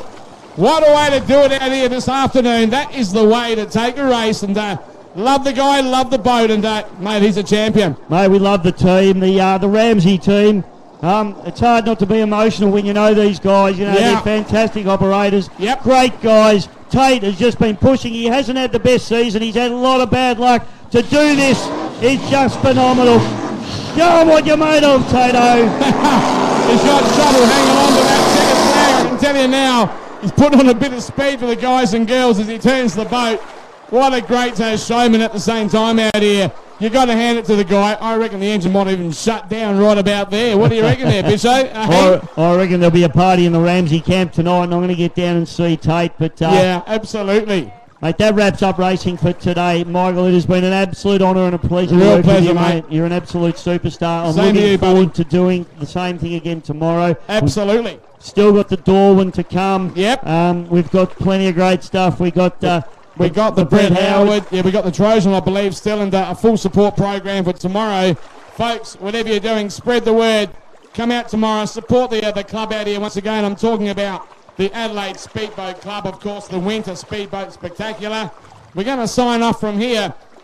Always remember, on the way home, please be safe, And the old motto that I've always told you, if you drink and drive, you're a bloody idiot. Remember that one. 100%, Michael. And a massive thank you to all of our helpers, all of our officials, everybody that made this happen. GP Hydro live streaming. The people that are watching at home, mate, we hope that they've enjoyed the racing today. Absolutely. Thank you for all the wonderful comments that you've sent through. We love it. We love getting the positive feedback. To Scotty, Paulie, of course, my crazy cameraman, Neil Cullis, does a fantastic job. Great job, everybody. We'll hope to see you tomorrow. God bless and bye for now. Thank you.